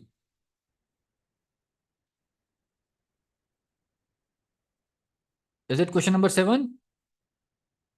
All right, let me get back to this question and see if we need to make changes in the behavioral therapy was in the option. I think behavioral therapy was in the option only. Anyways, let's not spend too much time on this. I'll get it checked and I'll come back to you as psychotherapy tha, theek hai, let's see. This is a not really a new question. It's a PYT, but yeah, it's not a PYQ. Young girl presents with history of multiple episodes of loss of consciousness that last for 5 to 10 minutes.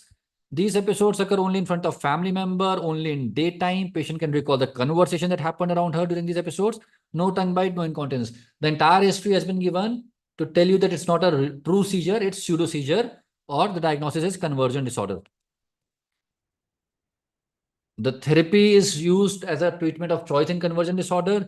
You do not want to give aversive therapy because of ethical reasons. Better answer is behavioral therapy.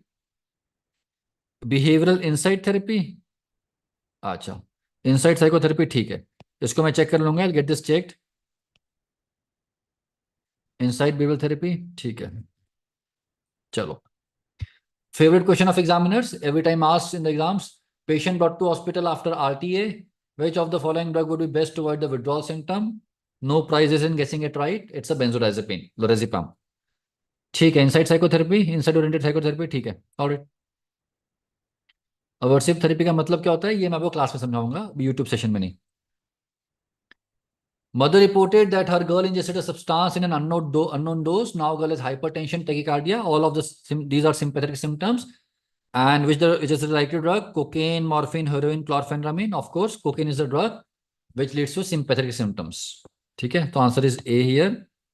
This is a PSM question. Vivek sir will take up this question.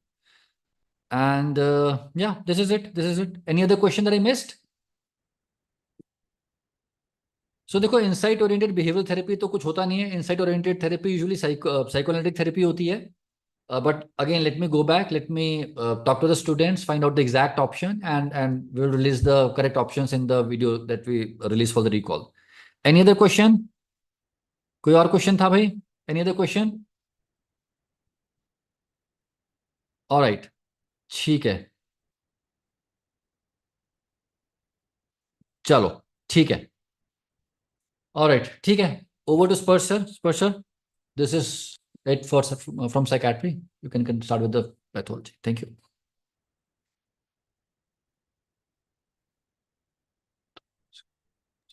Thank you so much for the discussion on the questions here. I believe that we should not be wasting too much of our time, but you can always have a look at this slide once you're through with your discussion, and that is what you need to just do it. Sir, just a second, एक class पूछना था मुझे. There was a question on dementia. I think there was a question on dementia. Can any student tell me what exactly was the question on dementia? Semantic, something to do with semantic. चलो ठीक है. I'll find out. ठीक है. Thank you, Sparsh sir. Okay, thank you so much, sir. And this is what I already had a discussion with some of you, that some of the questions that you got in both the sessions were not direct. Yes, they were applied, they were indirect, but we got many thankful message and grateful message to the students as well, saying that this is what Cerebellum meant to them. So big heart to Cerebellum. Of course, a lot of you would agree that the late night PYQ questions helped you indirectly because they helped you understand there were certain topics which are of more importance in comparison to others. And yes, of course, the mission classes and the BTR classes were very, very helpful.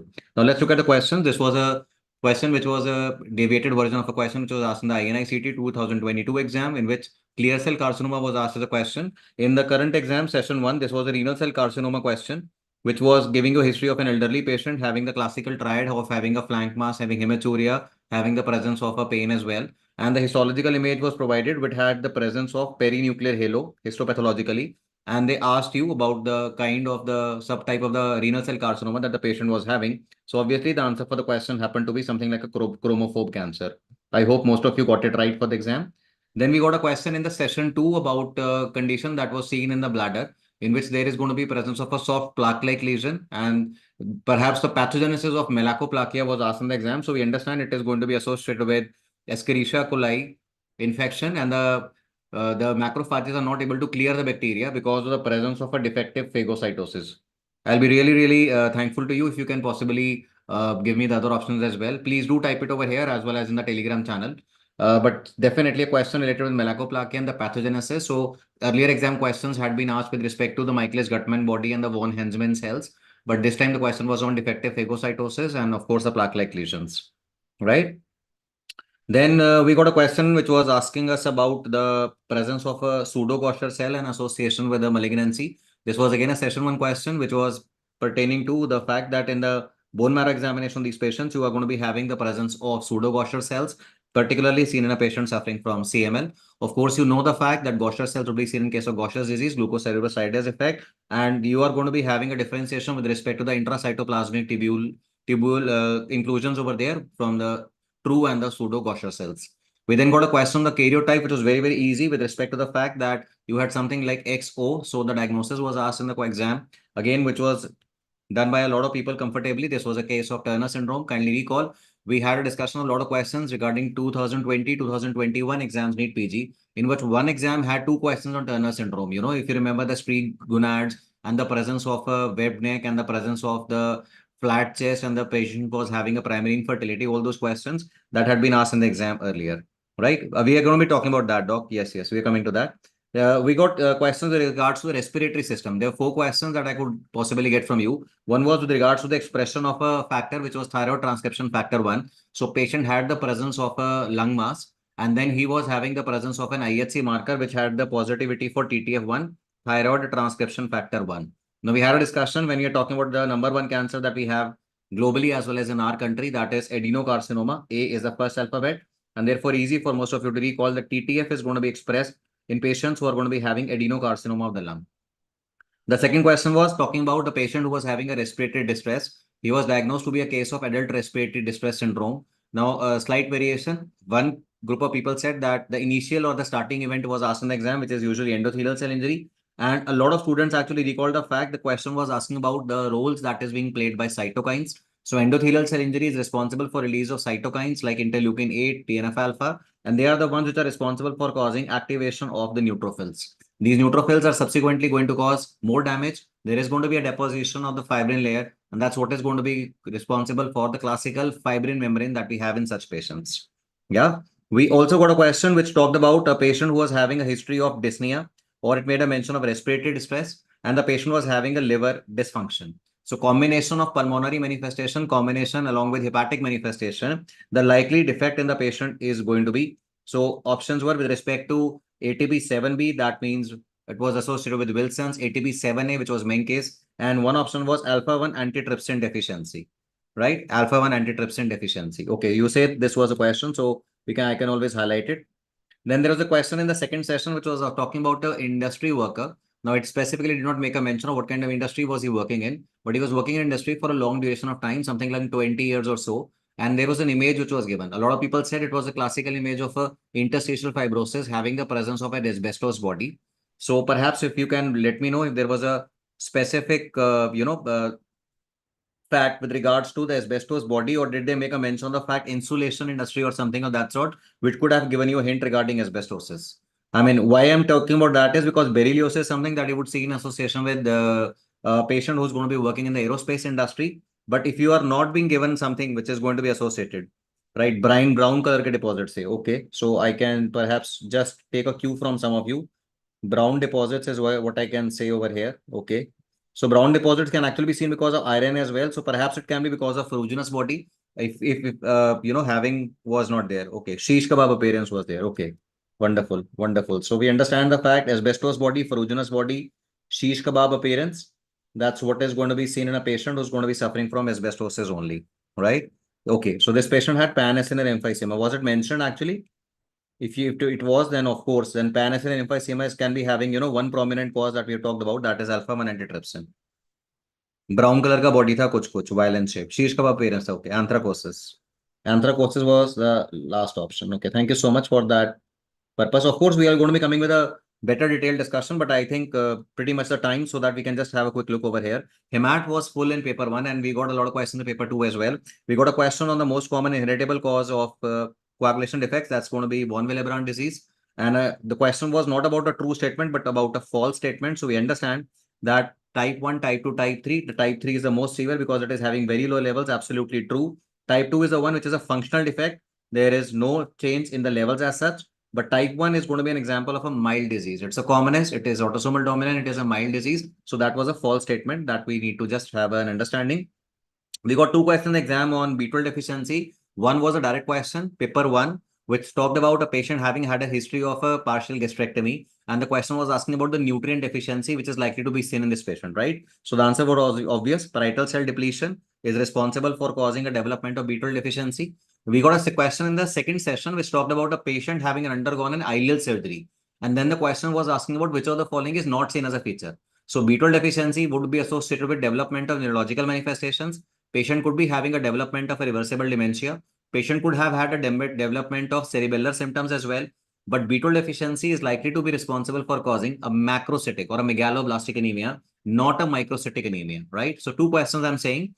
Morning session, just gastric resection, previous gastric surgery, and the type of deficiency. And the second session was with regards to B12 deficiency responsible for what kind of manifestation. So this is, of course, responsible for causing a development of something like a megaloblastic anemia, right? Hanji, that is what I'm saying, Dr. Gal. So then the question was making a mention of a patient who was having a hemoglobin which was low, 7 gram. The patient was having a high TLC count, around 50K or so, which was mentioned. And a repeat of what we had talked about, altered coagulation profile. So prothrombin time was elevated, activated partial thrombo time was elevated, D dimers were present, all suggestive of the fact that the patients were having DIC. And it also had an image which had the presence of something which is resembling the Aor rods, or some people said multiple of them were present, so Faggot cells. So you make a tentative diagnosis of a patient suffering from acute promyelocytic leukemia, but the question was about the kind of genetic information or the pathogenesis which was associated in these patients, right? So this is what is going to be associated with this. The patient is going to be having a APML, and if a patient is going to be having acute promyelocytic leukemia, of course, you could not be associating it with BCR-ABL. वो तो translocation 922 है, मतलब CLL and ALL में हो सकता है. NPM is something that you find in a patient having acute myeloid leukemia, but that is the one which is going to be having a specific genetic translocation. And PML rara is the one that is going to be having a high risk of development of DIC, right? So of course, this is something that we need to be just having a recap. Then we had a question in the exam which made a mention of a child who was having the presence of a lymph node enlargement. And the child was also having the presence of a immunophenotyping, which was given, partly recalled by people. But the question people correctly recalled was, it was very similar to the INI question, which had the mention of a bone marrow aspirate in which you had the presence of cells which were containing a royal blue cytoplasm, and you were having the presence of cytoplasmic inclusions. Now, if you have a presence of a lymph node enlargement in case of a child, especially something like a Joa mass that we talked about in an African child, then he was having the presence of a cytoplasmic vacuolations, royal blue cytoplasm. All that would be a pointer towards the fact that the patient is going to be having the presence of a Burkitt's lymphoma, right? We then had a question which was making a mention of the fact the patient was having a low hemoglobin. He was having neurological symptoms. So there was a tingling sensation which was present, low hemoglobin which was present, and the patient was also having the presence of a weight loss. Now, this is something which would perhaps bring to your mind that we may be dealing with a patient who is having a B12 deficiency, or we could be dealing with a patient having some other pathology. But the question said the patient was having the presence of a bone marrow aspirate, which was having a finding like this. So you could clearly make out the presence of cells with the eccentric nucleus. Cell with eccentric nucleus would be suggestive of the fact that we are dealing with a patient who is going to be having too many plasma cells over here. Too many plasma cells over here. There's no option of Burkitt's. Okay. What were the options, doc? If you can possibly let me know then. You say one option was DLBCL. Treatment was asked regarding DIC. So are you talking about the differentiation therapy fact? Was that it? Okay. I am just getting some of the people telling me the option CD10 positive. 19 positive. Okay, so that was an example of a B cell tumor that is pretty much suggestive with this. Okay, treatment asked for DIC. DIC का तो treatment होता ही नहीं मेरे भाई, ऐसे तो question नहीं आ सकता पेशेंट के अंदर, right? Polyuria, if you are having the presence of a plasma cell, dyscrasia, and the patient is going to be having a tingling sensation, the patient is going to be having a low hemoglobin, that would be likely to be associated with the renal dysfunction, right? So CKD के chances ज़्यादा हैं, output fall हो जाएगा. But are you sure that they made a mention of polyuria? I mean, CKD would be something which can be seen in these patients, right? Okay, anaplastic was also an option. But ALK marker नहीं दिया हुआ था ना, so that can be ruled out, of course. Okay. Now, the only point I would just wish you to have an idea with regards to the question that we're discussing over here is that for sure, okay, Burkitt's was there as an option. Thank you. So when we are talking about a patient having a low hemoglobin and a tingling sensation, you have to think beyond the presence of a B12 deficiency, right? You obviously would have been looking at the image over here. So when we are talking about B12 deficiency, there is a hypercellular marrow, but you are also going to be having an ineffective erythropoiesis. Over here, you are having a picture in which there was presence of too many plasma cells. So yes, therefore, there was a presence of something like a multiple myeloma with renal involvement. That is something which can be given over here, right? So of course, this was given in the paper first. The second was a pharmacology question, which you had a recall. It was clearly mentioned patient was having a multiple myeloma and then he was given some drug, unknown drug X, and then it was responsible for causing reactivation of herpes. So I believe you are aware steroids can be causing that, bortezomib can be causing that, and other examples. Of course, Dr. Albert Jones, that's why you are not able to recall, because you think that, all the questions are likely to be given. Now, this was a similar image. So they had given you a normal paternal and the maternal chromosome, and I think some zones were marked 1, 2, and 3. And then you had an image in which one particular zone was absent. So this was similar to the fact that the patient is having the presence of a loss of a particular gene on the paternal side. And this was particularly mentioned that we are dealing with what kind of a chromosome? We are dealing with chromosome number 15. So whenever we are dealing with the deletion of a gene on chromosome 15, you have watched the main videos, that is likely to be seen in case of a patient who's going to be suffering from Prader-Willi syndrome. So there is a maternal imprinting of the gene over here. And if the paternal gene is going to be deleted, then the patient is likely to be having a manifestation. So same thing that we have talked about in the sessions, but the difference is that instead of, directly giving it to you, they gave you this as an example of an image-based question, right? Paternal deletion. तो वो image में भी दिखाया था doctor साहब उसने, ठीक है? Second था इसमें the exam का genetics वाला question था, which was an example of an inheritance pattern based question, which was talking about the fact that you are having a patient who was having a disease, and this particular disease is being transmitted. So the lady is going to be having a disease and the disease is being transmitted to the male. Therefore, this is going to be having a situation where it is likely to be, X-linked and particularly X-linked recessive. So you had to first decode the pattern of inheritance. We'll talk about it again in detail. And you were giving certain options. One was an example of an autosomal dominant condition, achondroplasia.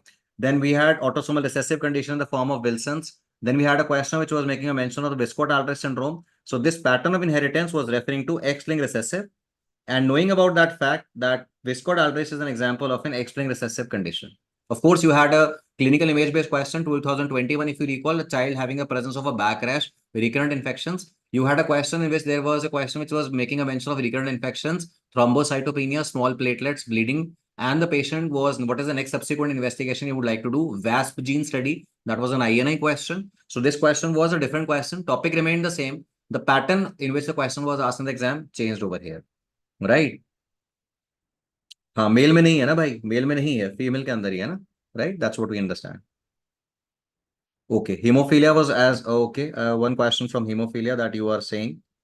Another question that okay, I am not able to even get those names as well for the second. Okay, okay. Then we got a question of something of this sort. I don't know if the image was there, but it made a mention of a child who was having a history of an exposure to sun.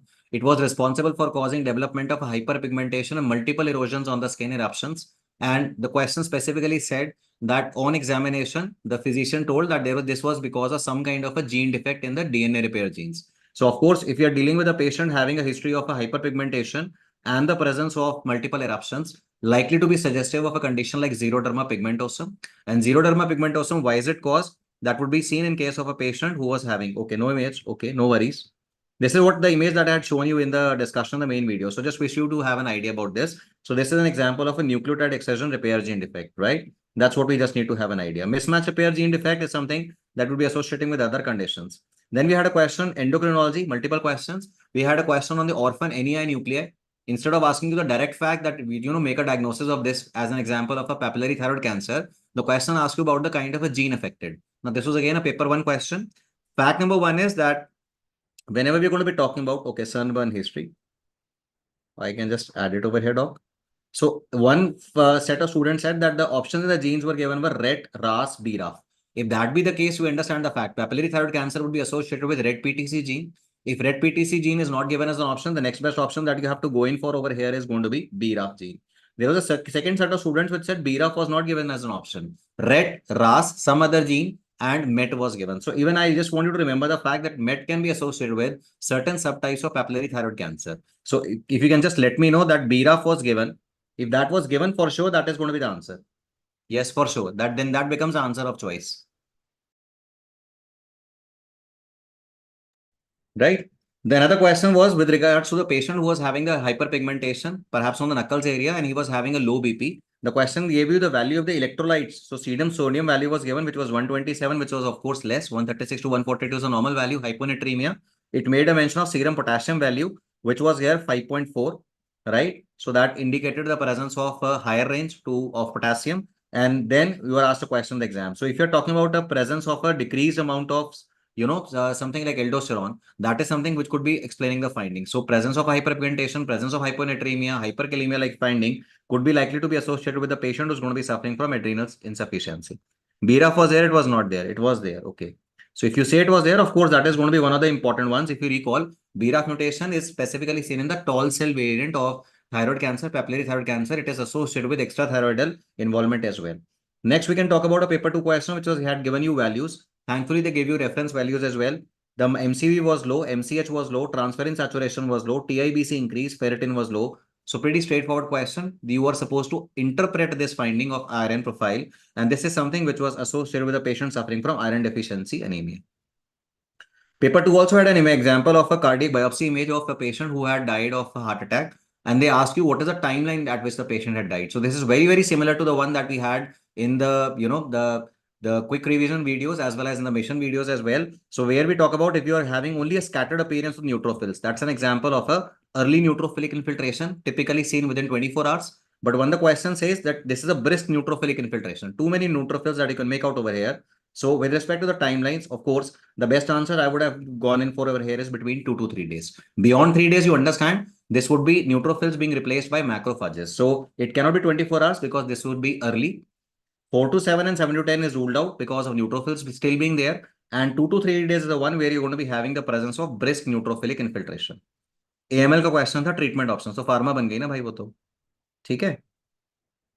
Then we had a question in which there was a patient who was undergoing some kind of physical activity or an exercise. This was a young male individual and he collapsed. He suddenly died. Some people said that there was a history which was given that the patient was having the presence of a cardiac septal thickening. There were people who said that in question, it was mentioned that the patients were having the presence of the sibling also being affected. So sudden death of a young athlete, that too because of a presence of a septal thickening and the presence of a positive history in a sibling would be suggestive of a condition of a cardiomyopathy that we have talked about in detail. Remember, banana-like heart was a question 2021. We also got a question on the myocyte disarray 2022. And this is very much suggestive of a patient suffering from HOCM. Okay, 2 to 8 days was one option, doc. I am just 3 to 4 days was one option. 3 to 4. Okay, I'll just make that correction. Don't worry. Just bear with me for 2 minutes and so that we can just possibly talk about it. Okay, this cannot be. Macrophages would be there. Helter Skelter का photo था. You sure? फिर तो कुछ छोड़ा ही नहीं ना यार. फिर तो आपको बता ही दिया उसने. Image. Then it is fine. Then we got a question in the exam which was about a patient who was having the presence of a pulmonary hemorrhage. And this was specifically associated with involvement of small vessels. And the question made a mention of the fact the patient was having P-ANCA positivity. Small vessel involvement means small vessel vasculitis. When we are talking about small vessel vasculitis having P-ANCA positivity, this is likely to be associated in a patient who's going to be suffering from something like a microscopic polyangiitis. Of course, you understand the fact small vessel involvement along with P-ANCA positivity can uncommonly be seen in a patient suffering from good pasture as well. But more likely association over here is going to be of microscopic polyangiitis. Right? That's what we need to remember. We then got a question in the exam, which was a question which was showing you the presence of this Kayser-Fleischer ring. Of course, this is something that is going to be seen in a patient who's going to be suffering from Wilson's.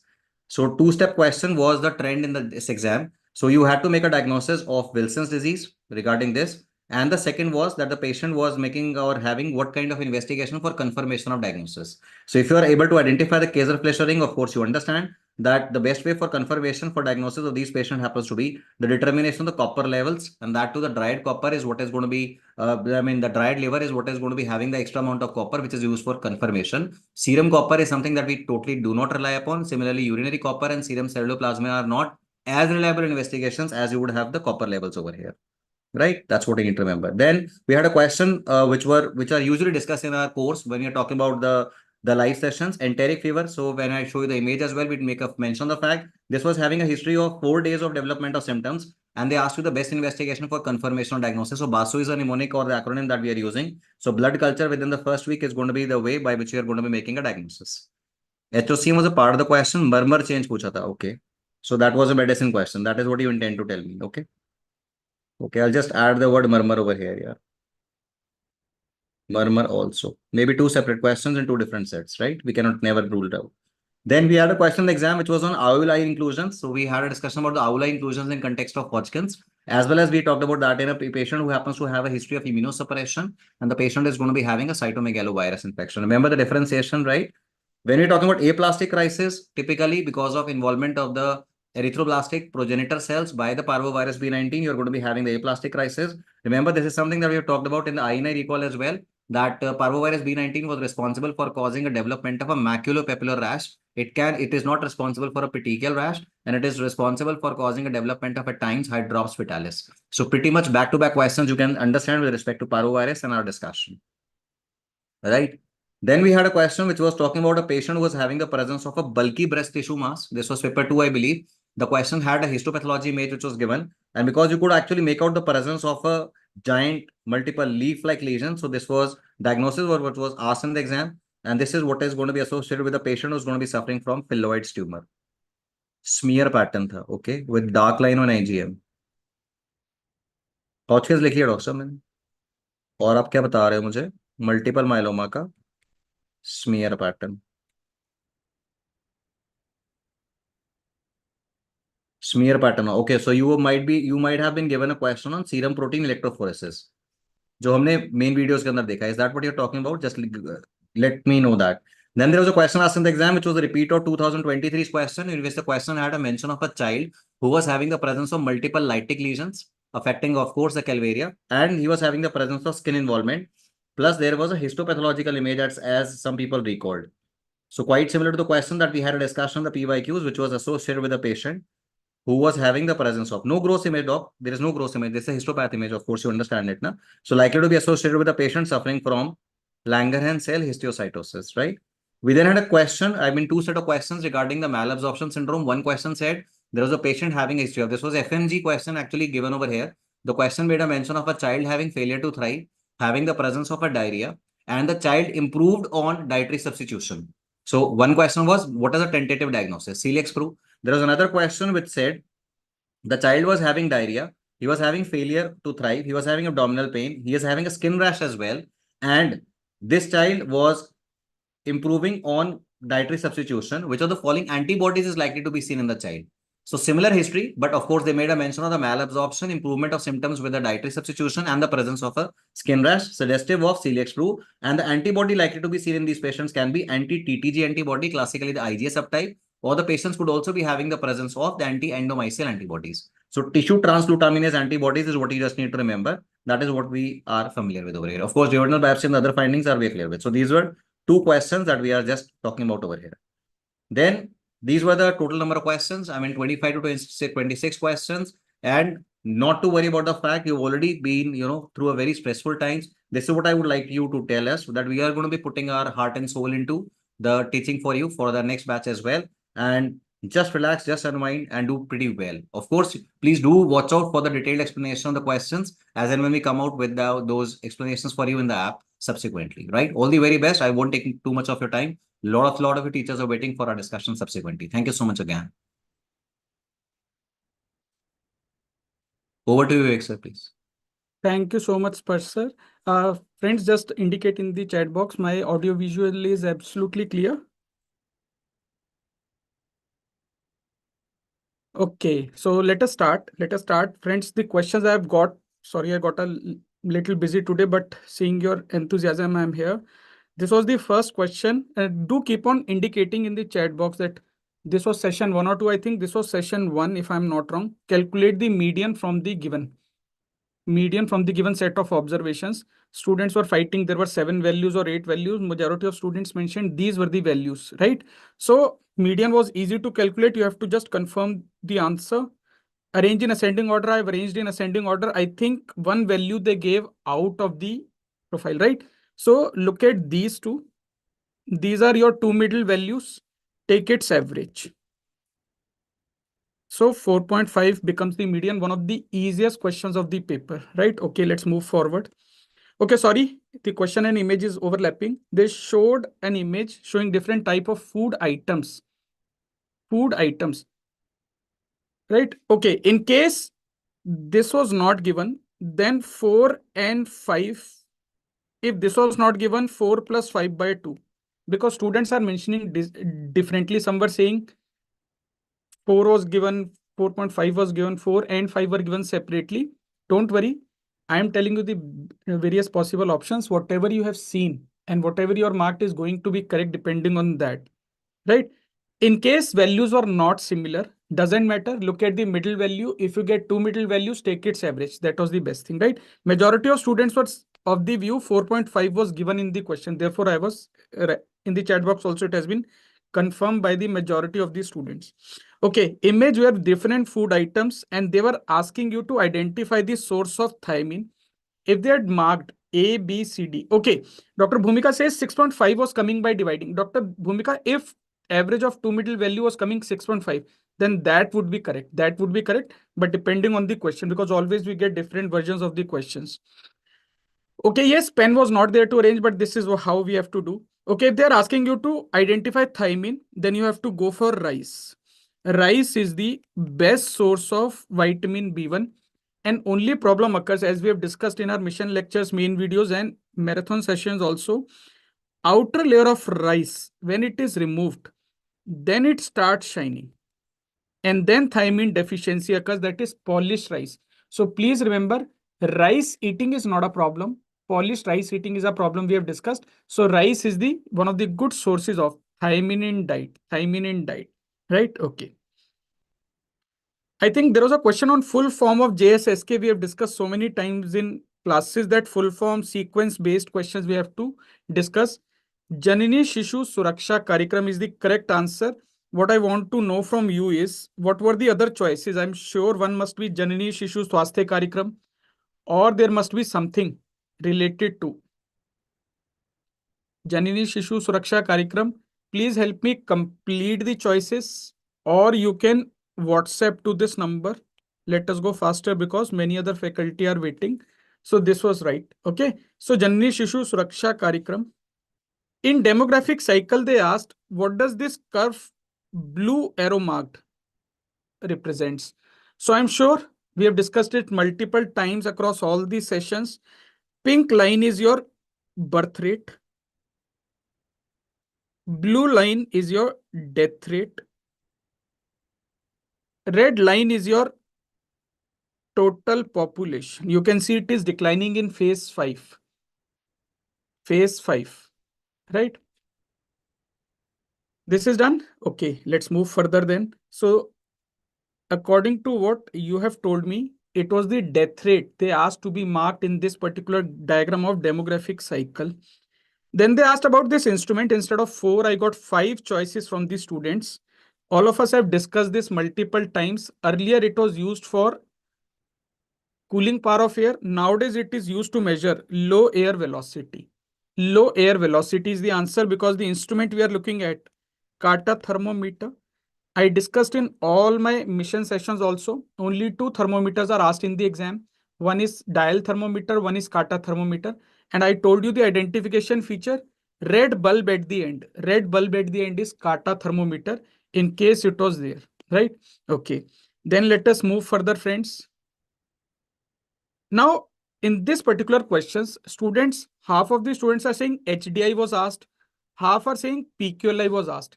So you have to tell me, were they in? That's what, okay, Dr. Kuch bhi chal raha, I know this question will come later. Were they in different papers? In one they asked if low air velocity was not in the option, then older answer is cooling power of air. Then older answer is cooling power of air. If low air velocity was not in the question, if low air velocity was not in the question, then you will go for the older answer, which is not used now. That is cooling power of air, right? Okay. Now, HDI, PQLI, both were asked in the paper. I presume they were asked in different sets because students both were convinced that HDI was asked, PQLI was asked. HDI was in paper 1, PQLI in paper 2. So let's quickly go through life expectancy at birth here, life expectancy at 1 year here. Here we have income per capita, which may be measured in GDP or purchasing power parity. Here it is IMR. In both, we have literacy rate, which is measured usually in terms of mean years of schooling if they gave in the choice, right? So I'm presuming 100% of you, 100% of you have attempted this question correctly, right? Okay. Let's move further. Then there are submerged portion of iceberg shows which disease. I think we have discussed in our many sessions that iceberg phenomena is not shown by mainly 5 diseases. These are measles, rubella, tetanus, rabies, pertussis. So if they are showing a diagram like this, it has to be influenza which shows iceberg phenomena. Iceberg phenomena. Yes, Dr. Kavita, if low air velocity was not given in that question, please go for cooling power of air. See, actually your YouTube has a lag of few seconds. Therefore, we are having this discrepancy while discussing. Right, Dr. Kanav, you are also right, right? Okay. Even if chickenpox was in the option, chickenpox is very evident, friends. Chickenpox is very evident. What will happen? A case of chickenpox will definitely come with lesions, which you can definitely see pleomorphic, dew drop on rose petal appearance. Yes, right? And centrifugal distribution. So chickenpox iceberg phenomena would be like this. But students categorically mentioned that there was a small tip. And that has to be a disease like influenza, which has multiple presentations, right? Okay, let's go further. Then we were asked a question on maternal deaths per 1 lakh women in reproductive age group. Friends, we have discussed many times in our classes. Ratio is maternal death upon live birth into 1 lakh. This is mainly used for comparisons on this planet. Even RCH program uses that. But in case they ask you maternal mortality rate, this is by per 1 lakh women in reproductive age group. Then also influenza. Okay, image was same iceberg phenomena, then also influenza. Okay, 1 lakh was not given. Then also maternal deaths per live births expressed per live birth is maternal mortality ratio. This is more commonly used in the world. Less commonly used is rate, which was per women who are in reproductive age. So this question, if they have asked for reproductive age group, which many students have confirmed, answer is going to be maternal mortality rate. Maternal mortality rate, right? Okay. Was there any question on growth curve? Because students told me, but I was not able to find any choices. Friends, was any question given to... Yes, I'll come to those questions which you are saying in paper 2. I'll come to those questions also. Any question from growth curve? I don't know which growth curve. Was it growth chart or something? Okay, so let's move forward. There was a question on paired student t-test. No student was able to tell me what exactly was due to. Dr. Nandu, I'll come to that question. That was a separate question of MMR. Paired student t-test, there was a question. Okay, growth failure was a pediatric question. Then I'll skip it. Paired student t-test, what was the question, friends? Anyone can write just in few sentences or one sentence only.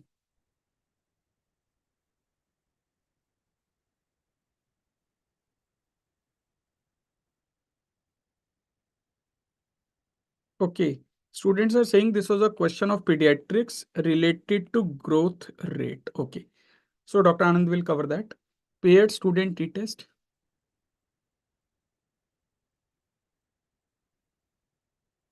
Okay, before and after was mentioned. If it was a parametric data, normally distributed data, then it has to be paired student t-test. If it was a non-parametric qualitative data we have discussed, percentage, proportion, fraction is given, then it has to be signed test, right? Okay, mean comparison before and after. So that makes it easy. Mean before versus after. Now there is no doubt in the question. Students have confirmed it is going to be paired student t-test. Lipid profile mean. Okay. So we were asked about lipid profile or lipid some parameter value before and after. Wonderful. So 80 people before and after, pre and post, this has to be paired student t-test. Okay, I think this is a pharmacology question. Falciparum vivax mixed infection. So covered by Dr. Gobind Rai Garg, sir. I'll move forward. Okay. There is a question. 22 weeks period of gestation lady, sexually assaulted. She needs MTP. What will you do? So friends, we have already discussed up to 20 weeks. This is low risk. 20 to 24 week high risk. And what is covered in high risk are actually the women who are of special category, belonging to special category, or who are vulnerable. Now, what are these special categories? Special categories actually include rape, that is sexual assault, incest, minors, disabilities. Right? So it is permitted till 24 weeks period of gestation. We have to remember and mark the answer accordingly. Beyond 24 weeks, medical board only in cases of substantial fetal anomalies we have discussed. Right? Okay, paired t-test was in first. Thank you so much. Okay. Even if it is minor, even if it is incest, still it falls in the special vulnerable category, high risk 20 to 24. 20 to 24. Okay. Yes, it is allowed. Termination is allowed to be done for up to 24 weeks, right? This was a question from PC PNDT Act. This was a separate question. Some mentioned that they also had mentioned Beti Bachao, Beti Padhao, Beti Bachao Andolan also in the question. PC PNDT Act.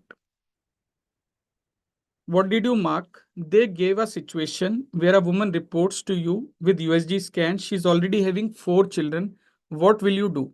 Will you do a USG scan? If you do, will you look at the fetus gender and you will not tell the woman? Or you will also not see the fetus gender and will not tell the woman? Or you will not do the scan at all? Scan at all. So what did you mark, friends? Quickly write in the chat box. Please remember in this, you will have to do USG. The act does not permit to see the fetus gender until and unless it is warranted by some legal indication. And of course, we will not tell the woman. We will not tell the woman, right? Okay. We are not allowed to see the sex until unless there is a requirement. You can only check for genetic anomalies, chromosomal, metabolic anomalies. Please remember. Yes, even if she is having 1, 2, 4, 0, 10 girl children, it will not make a difference. It will not make a difference. Right? Okay. Photographers of PCPNDT Act. We are saying. Okay. Okay, this is the same question by mistake. Was there any question on steps of case control study asked in the paper? I think it may be there if it was there in 2. In paper 2, if it was there, then these are the correct steps because students were not able to construct the choices properly. Logically, you will first have 2 groups, cases, controls. Then you will do matching so that we can eliminate all sorts of confounding. Then you measure the exposure through asking history. And then you do analysis and interpretation where odds ratio is calculated. Odds ratio is calculated, right? Okay. But USG scan, any problem, Dr. Atul sir will be coming in a subsequent session. Please discuss with him that part also. So case control study, right? Okay, steps of disaster cycle was asked in a sequence. I believe choices were similar to this. So first of all, disaster has to strike. So impact should be there. After impact, you will respond. Response will include your medical treatment, first aid, triage, everything. Then you go for rehabilitation. And in the end comes mitigation. In case they give a fifth step also, then last step is preparedness for the next disaster to strike. Right? So please remember, depending on this, actually there are 5 steps: impact, response, rehabilitate, mitigate, prepare. Right? Okay. In case it is there. So this is the correct sequence depending on the choices. Yes, sampling question also I'll ask from you, Dr. Khan. I'll come to that. There was a question on MMR calculation. I'll come to that because students are not able to tell me beyond this.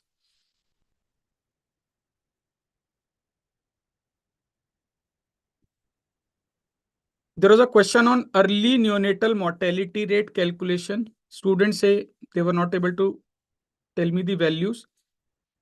Early neonatal is 0 to 7 days. Late neonatal is 8 to 28 days. So we know all mortalities, early neonatal mortality rate will include early neonatal deaths upon live births in 2000. I will get all the questions completed by tomorrow and I'll release the video also, right? So this must be in session 2. Most of the incomplete questions because logically session 2 was there, right? Okay, stillbirths were also given. So if stillbirths were given, as we discussed in our revision sessions also, denominator will include total births minus stillbirths. So live birth will be total births minus stillbirths, right?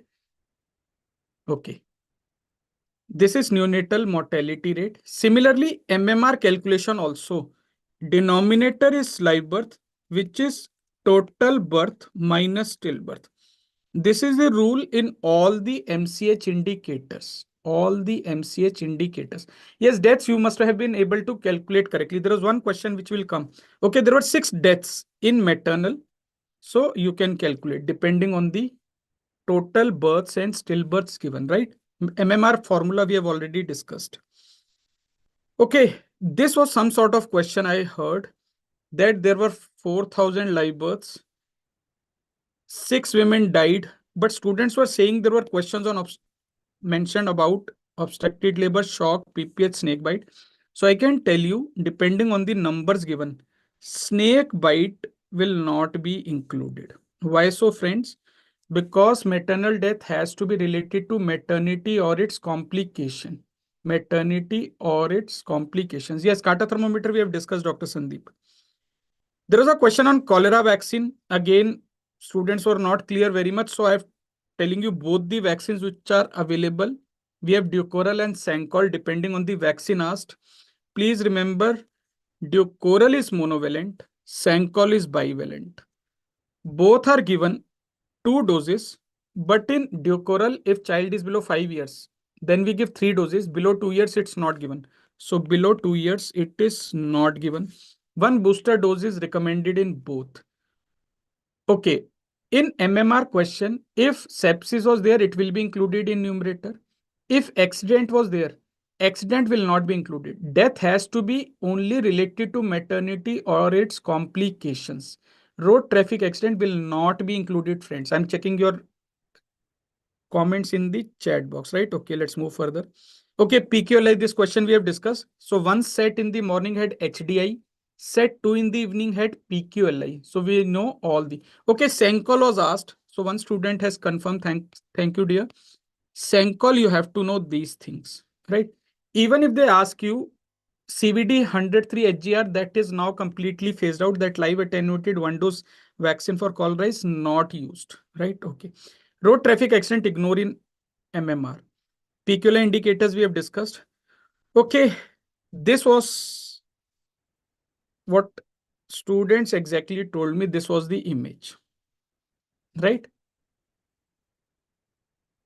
Kata thermometer used for low air velocity, Dr. Ashish. Low air velocity not in the choice. Older answer, cooling power of air. Yes, that also I'll come to that, Dr. Bhumika. So this was Sapna leprosy, right? Okay. Question on sanguinary toxicity. Drug inspector will do which test? So friends, you tell me which test should be done, in sanguinary. Sanguinary means which disease are we talking of, friends? Sanguinary means which disease we are talking of? Yes, we are talking of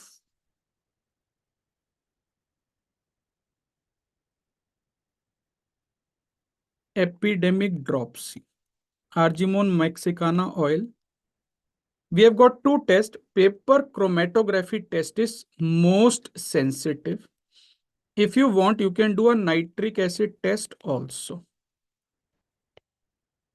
Right? So this was also a repeat question. Let us move. Okay, one choice was methylene blue reduction test. Thank you, Dr. John Vinay. Methylene blue reduction test, which is actually used for pasteurization of milk. Which milk should be accepted for pasteurization? Most sensitive. Paper chromatography test. There is no doubt in that. Paper chromatography is considered most sensitive. Okay, there is a question. People cannot understand your few words. If they cannot understand your few words during a health education session, then this is a cultural barrier. See, physiological barrier is when there is too much of noise. Suppose a big plane is nearby, some sound is coming, some music is going on. That is physiological. But cultural is they cannot understand your words at all.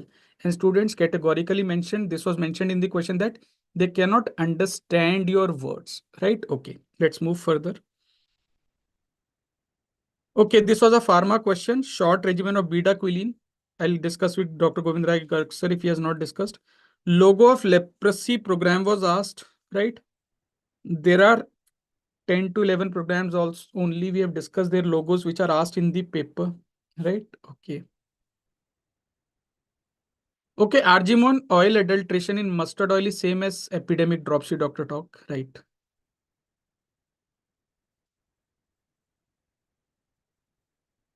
Okay, even it's not semantic, it is cultural, right? Okay, linguistic, no, it's not linguistic. Okay, there was a question on health education model. Multiple models are there, out of which motivation model is mostly used. See what they mentioned in the question. First step is awareness, friends. Look at this. Second step is motivation. You tell me what should be the logical answer. Should it be contemplation? Should it be dedication? Should it be action or reflection?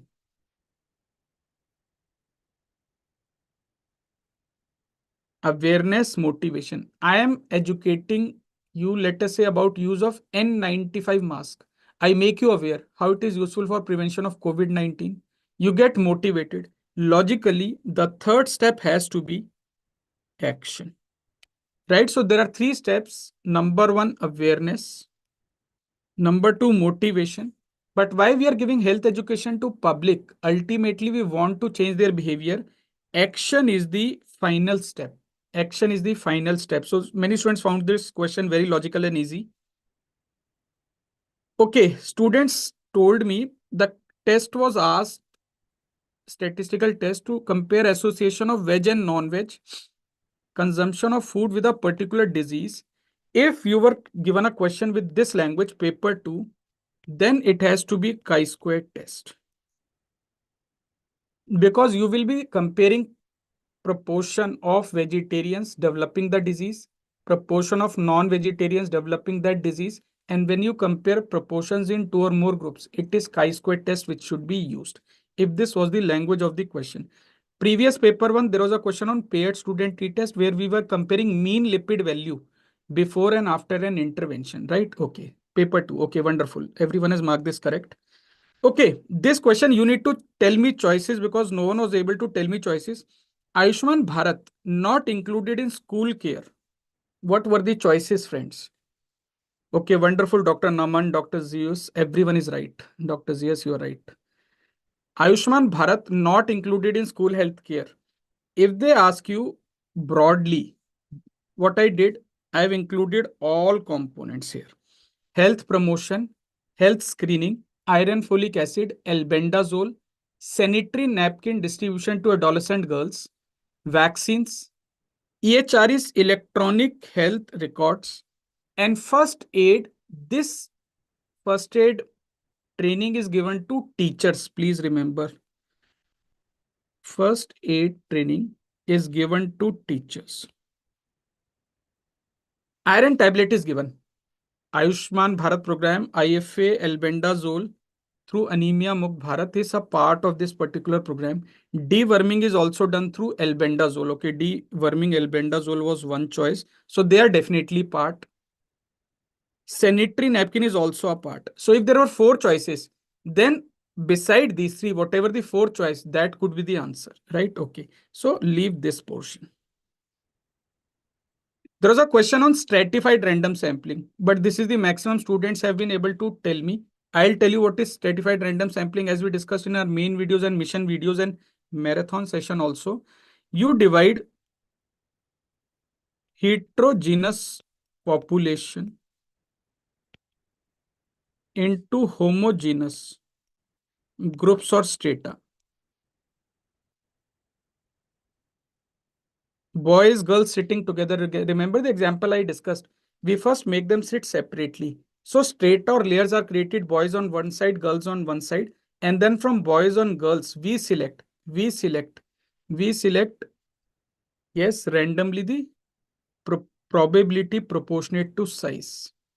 Yes, if in this question, iron folic acid was mentioned as monthly, then that will become the answer because it is not given on a monthly basis. All of us have seen the iron folic acid supplementation, right? Okay.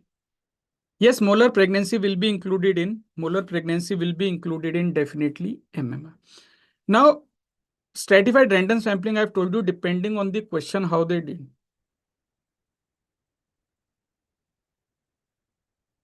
Okay, 3 groups were there. Dr. Shubham Goyal has helped us. Plants, animals, humans. So you have already done the stratification. So among the total population, you have divided into plants, animal, humans. And from them, each you are selecting units of your sample by random sampling. So this is definitely stratified random sampling, right?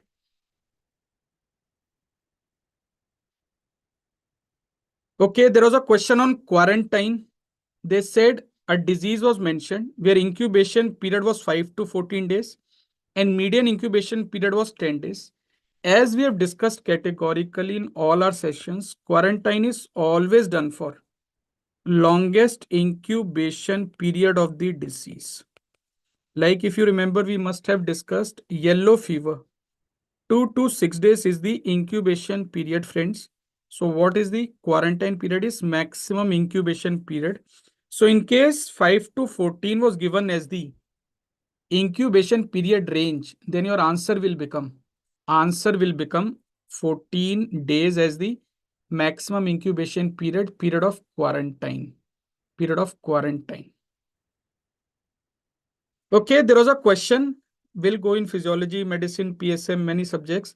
A scurvy look like X-ray. Students mentioned there was Frankel's line, Wimberger's. Remember, I told you that X-rays of scurvy rickets you have to see in radiology with Dr. Zainab and other subjects also.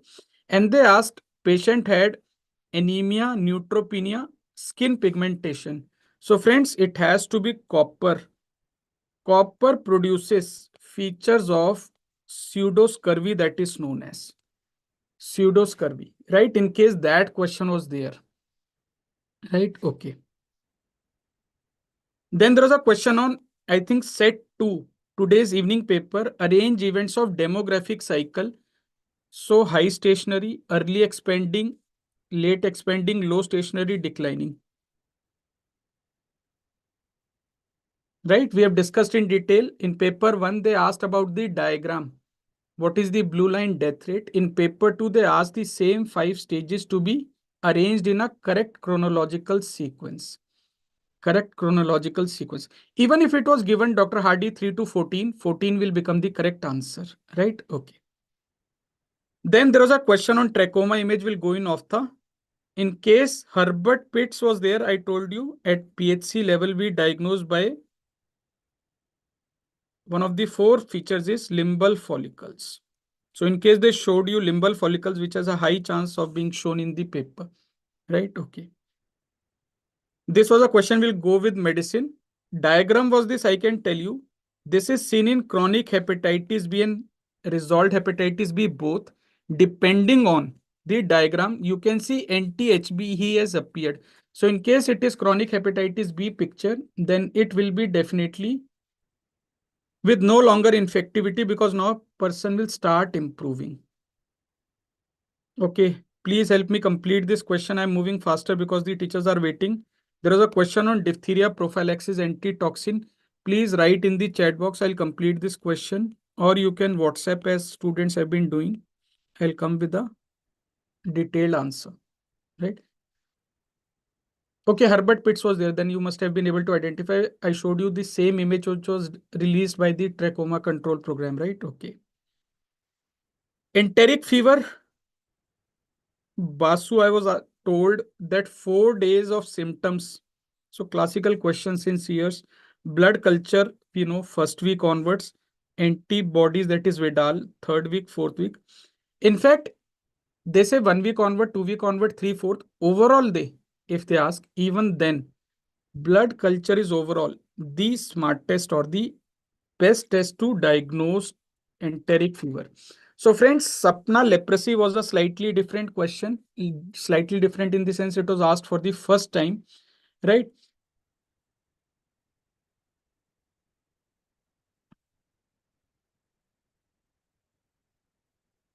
Okay, question was related to booster dose of diphtheria.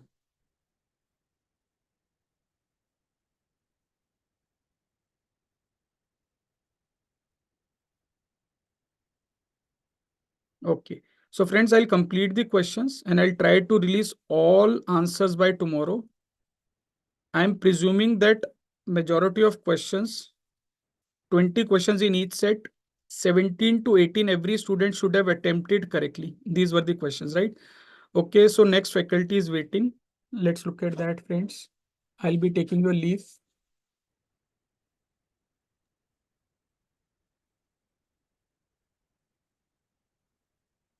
Hello, Okay. good evening, Dr. everyone. Shrikant Verma is here. Hello, sir. Yes, Welcome sir. and kindly take over the session. Good evening, sir. Thank you, sir.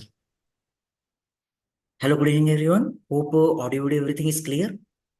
So we are going to discuss about our anatomy question, and I will not take too much time.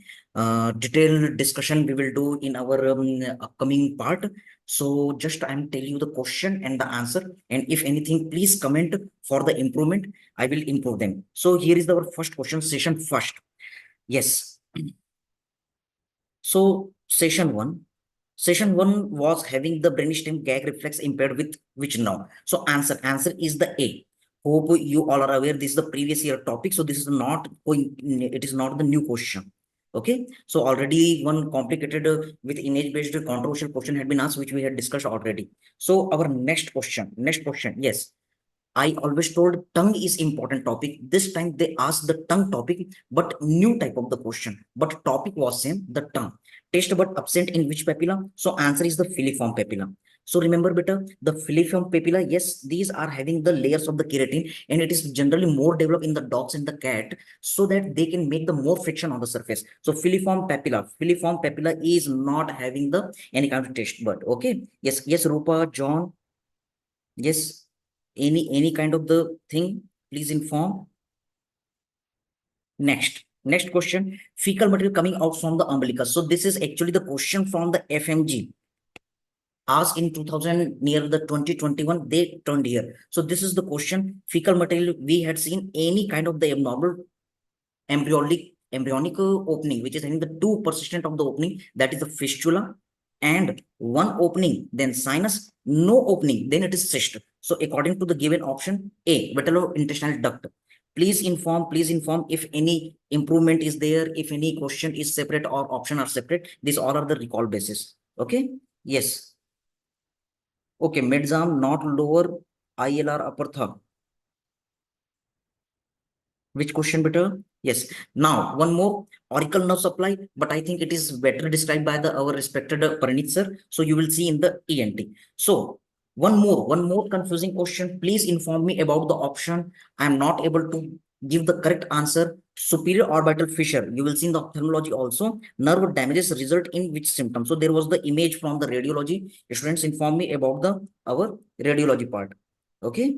So no, but no khushi, uricus nahi aa sakta. If uricus will be there, then urine will come out. Okay. So according to this question, yes, answer will be the nose of the nasopharynx as well as loss of sensation from the scalp, because superior orbital fissure is passing the nasociliary nerve as well as frontal nerve. Remember, the frontal nerve divides into the supratrochlear and supraorbital, which we studied in our facial nerve supply. Okay. And nasociliary nerve is supplying our eye, nose, face, this all. So this is confusing question. Please inform me what was the exact option. Yes, one students we are saying about the maxillary also. So you can put the maxillary, but it will not be the answer. Answer may be the nose mucosa as well as loss of sensation from the scalp. But I need exact option better.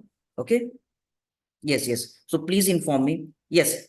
Or maxillary and auditory, it will not be the answer. Entry scalp, it may be the answer. Entry scalp, it may be the answer. Okay. Okay. Yes, Dr. Faiza. Please comment. I will include them. Maxillary will not be. Okay. So only 4 or 5 questions had been asked. Fine. If any more question, please comment. Session 2, they were having little bit more anatomy question. So just look over this part. The one very favorite question, that is our epithelium shown in the image. So this is our, yes, internalization of the membrane. And if you will use one stick, it is just converting into the umbrella shape. So answer was the ureter. Okay. Yes, tip of the nose is supplied the external nasal nerve, which is the division of our ophthalmic. Okay. So you will see for that question. Okay, thank you for the dorsum of the nose. I'm including there, no? Dorsum of the nose. Okay, I will include, and after the correct wordings, I will come with the best answer better. Okay. Now look, yes, again there are the three questions. As I told you, the upper limb nerve injury is important. The lateral 3-finger loss of sensation, thumb movement affected. What is the diagnosis? So in this condition, the ulnar nerve is not there because lateral 3-finger. High radial nerve, no. Radial nerve is the nerve of the posterior compartment of the arm as well as the forearm. We had seen all the details of the nerves as well as the clinical integration. So carpal tunnel may be in high median nerve injury. Okay. See here, if there is a carpal tunnel syndrome, in that situation, yes, the muscles are paralyzed here. But here he is saying 3-finger loss and thumb movement is affected. Thumb movement is only affected when the anterior trochleus nerve is affected. Okay, so answer will be our high median nerve injury. Okay, posterior tibial artery was asked. Okay, Shrishti, I am including the posterior tibial artery. If posterior tibial artery is asked, then it was the question from the FMG, posterior tibial artery, paper 1. Okay, beta, I will make the question. Okay, artery behind. Okay, Nikita, thank you. I will include in the paper 1. No? Thank you so much. Yes, health for you. I will include that to dorsum of the nose part also. Okay. So now there is one more question over the median nerve. So these are confusing. Please inform me about the question. An elderly lady noticed problem in the finger movement and unable to button shirt. Okay, unable to button the shirt. On examination, she was asked to hold a pen between thumb and index finger, which she was unable to do properly. Which muscle action is lost? Again, I am having the confusion in this. Students, we are very confused about these 3 questions. All are related with the hand and the nose. Please inform me if there is any difference. Yes, Ashish, one question was about fissure in skull bone. Most probably second fissure of foramen. Skull bone. Okay. Paper 1 or paper 2, Ashish? Paper 1 or paper 2? I'm including this one.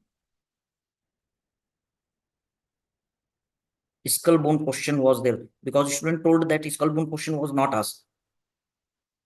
Second foramen. What's okay, second foramen? I'm just writing to improve, no? Hybrid muscle. Yes, we are coming. Okay, so according to this, again, the answer will be the flexor pollicis longus. Okay, but yes, still confusion according to the option. Next, a man presented at OPD who cannot close the button his shirt and can't make O sign. So this is our anterior trochleus syndrome. Yes, this is our OK sign. Answer is the flexor digitorum profundus and flexor pollicis longus. So according to the option, yes, I'm not able to recall these 2. I discussed with the students, but they all are confusing among these 3 questions. So according to the option, flexor pollicis longus will be right. Please inform me if any better. Okay. It's mentioned she was not able to make the OK between thumb. Yes, thank you. RYSAPP. Yes, not okay. So that is the same okay sign, no? So we will frame this question in a better way because the more faculties are there and we don't want to take the too much time for you. So I'm moving fast.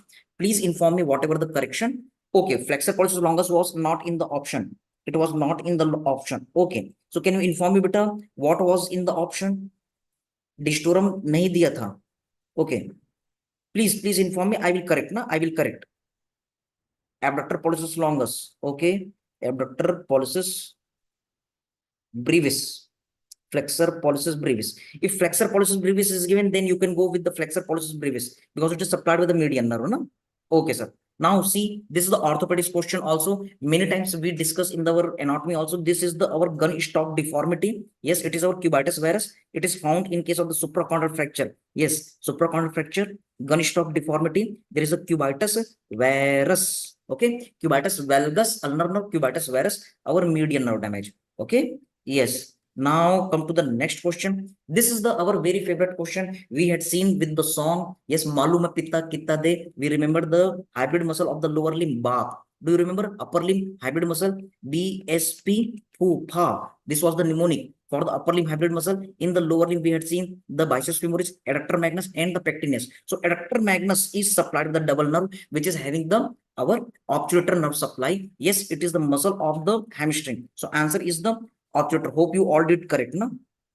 Yes, we are coming on the same Rowan and Delgar. See here, doctor inverted the ankle against the resistant and palpated tendon behind medial malleus. So I had told you many times the joke also, the inverter and the everter. So there was our three-dimensional orientation. I told you in front of the medial malleus, sir, there is our tibialis anterior. Just in front of our medial malleus, there is a tibialis anterior, and just behind our medial malleus, sir, there is our tibialis posterior. So tibialis posterior will be the answer. Just behind the medial malleus, tibialis posterior. We had seen. Okay, now look for this, our next nerve related to the pectoralis minor as shown in the image. So try to understand better. We had seen the pectoral region. Remember that this is the question of the surgery also. The lateral pectoral nerve is piercing the clavipectoral fascia. It is between the deltoid and the pectoralis minor.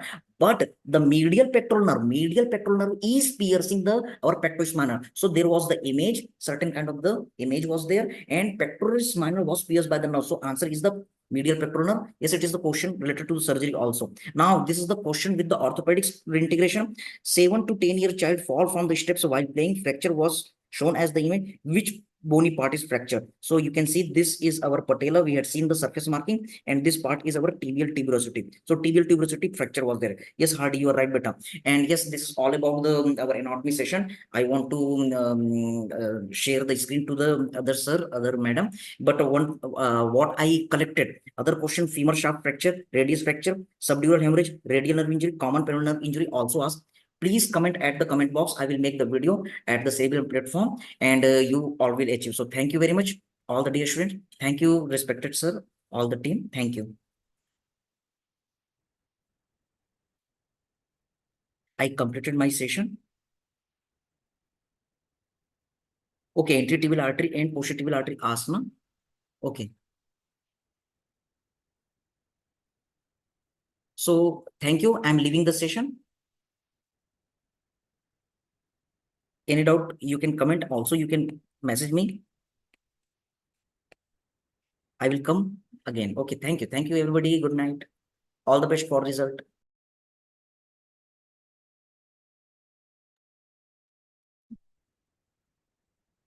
Dr. Anand, sir, we can start. Yes, ma'am. Is my voice coming? Yes. Okay, great. Good morning in regards to all. I'll be focusing exactly for the questions which came. Let me just check. Kahan chala gaya? Yeah, okay. Good morning in regards to all. Let's start off with the first question. The first question was regarding the what pressure pop-up valve is released in bag and mass ventilation. The best answer for this question is option number A, 30 to 40 centimeter of water. What pressure pop-up valve is released in bag and mass? 30 to 40 centimeter is the best answer.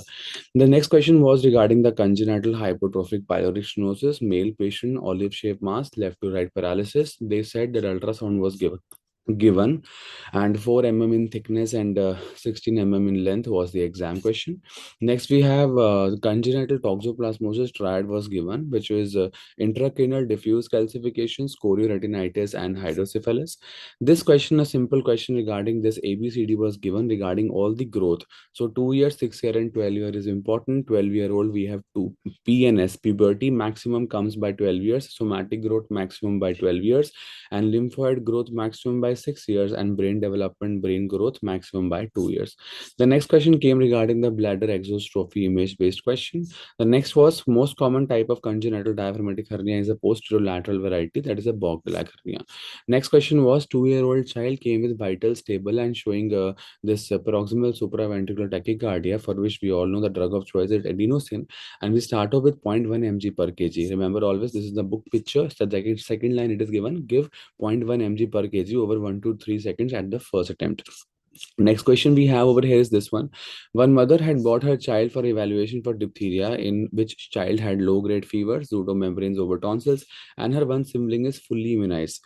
So what is the prophylaxis given to her siblings? Now this is also nice, interesting question. The only highlighter is two things are there. In this question, the sibling is fully immunized. According to the OPK picture, this very importantly last point, previously immunized asymptomatic patient should receive a booster dose of diphtheria toxoid. So the best answer for this question will be diphtheria toxoid, because previously immunized asymptomatic patients. So this question, the best answer will be diphtheria toxoid, single dose. This A would be the best answer for this question. Last questions, ILR, Iceland refrigerator image was there, and in lowest compartment, which vaccine is kept? So lowest, we all know we put the OPV vaccine. This is the ILR refrigerator. The last one we keep is the OPV vaccine. And what else? That's it. The question khatam. This was the questions. Proper video, I'll make it later. Thank you so much. Over to the next person.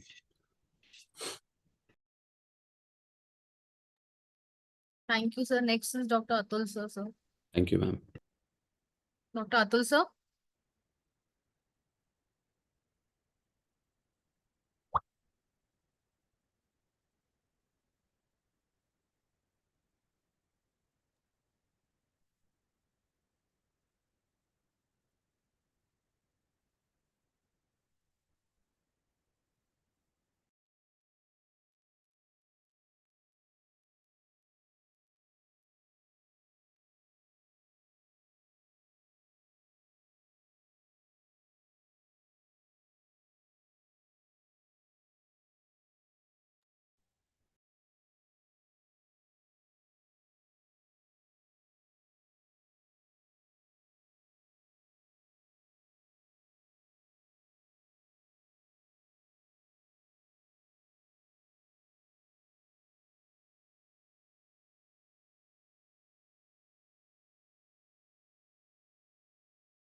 Okay, hello guys, hello.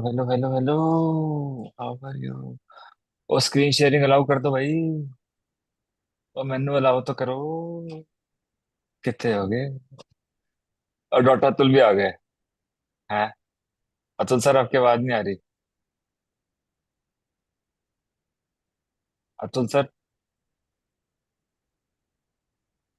ਤੁਹਾਡੀ आवाज नहीं आ रही Atul sir. Sir आप screen share करो। आ गया। हाँ जी।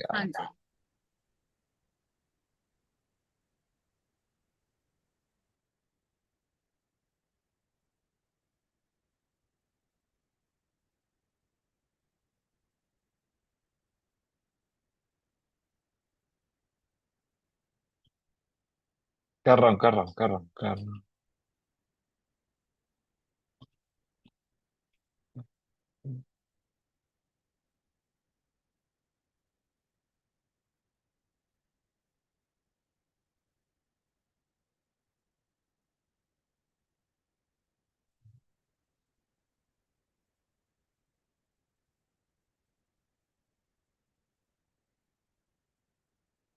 So is my screen visible?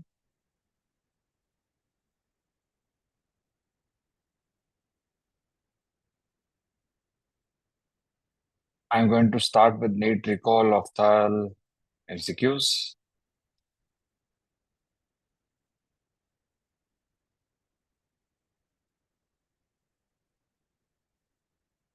So the question that was there was, patient presents with the following fields. This field picture was shown.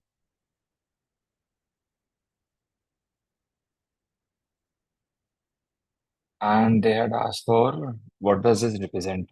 So the answer to this was that it represents enlarged blind spots. ठीक है, altitudinal field defect नहीं है. This is not arcuate field defects. This is not Ronde's field defect also. So this was the enlarged blind spots. Okay. Moving on to the next question. Question number 2. Horner syndrome involves which muscle? That was the correct answer here was Bullard's muscle.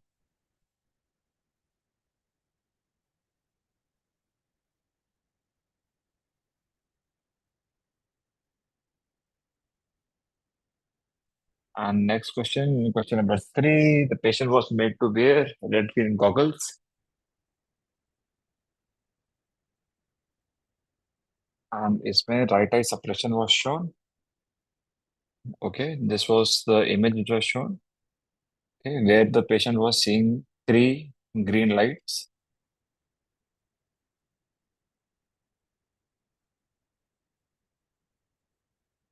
Okay, and I'm sorry, but just give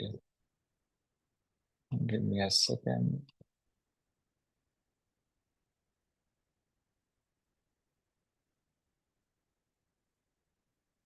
Okay, this was the image for right eye suppression. Okay, moving on to next question. Question number 4. Thyroid eye disease. Which amongst the following is false? इसमें the choices are improves on treatment of thyroid status. Vision loss may be seen in some cases. 10% may be euthyroid representation and no spec classification is used. The correct answer here was improves on thyroid status. This is false. Okay, I've repeatedly told that it is an antigen antibody reaction. Okay, so that I've repeatedly told in my lectures. Ki antigen antibody reaction will represent only after the steroid use. Okay, it has no relation with the thyroid status of the patient. Okay.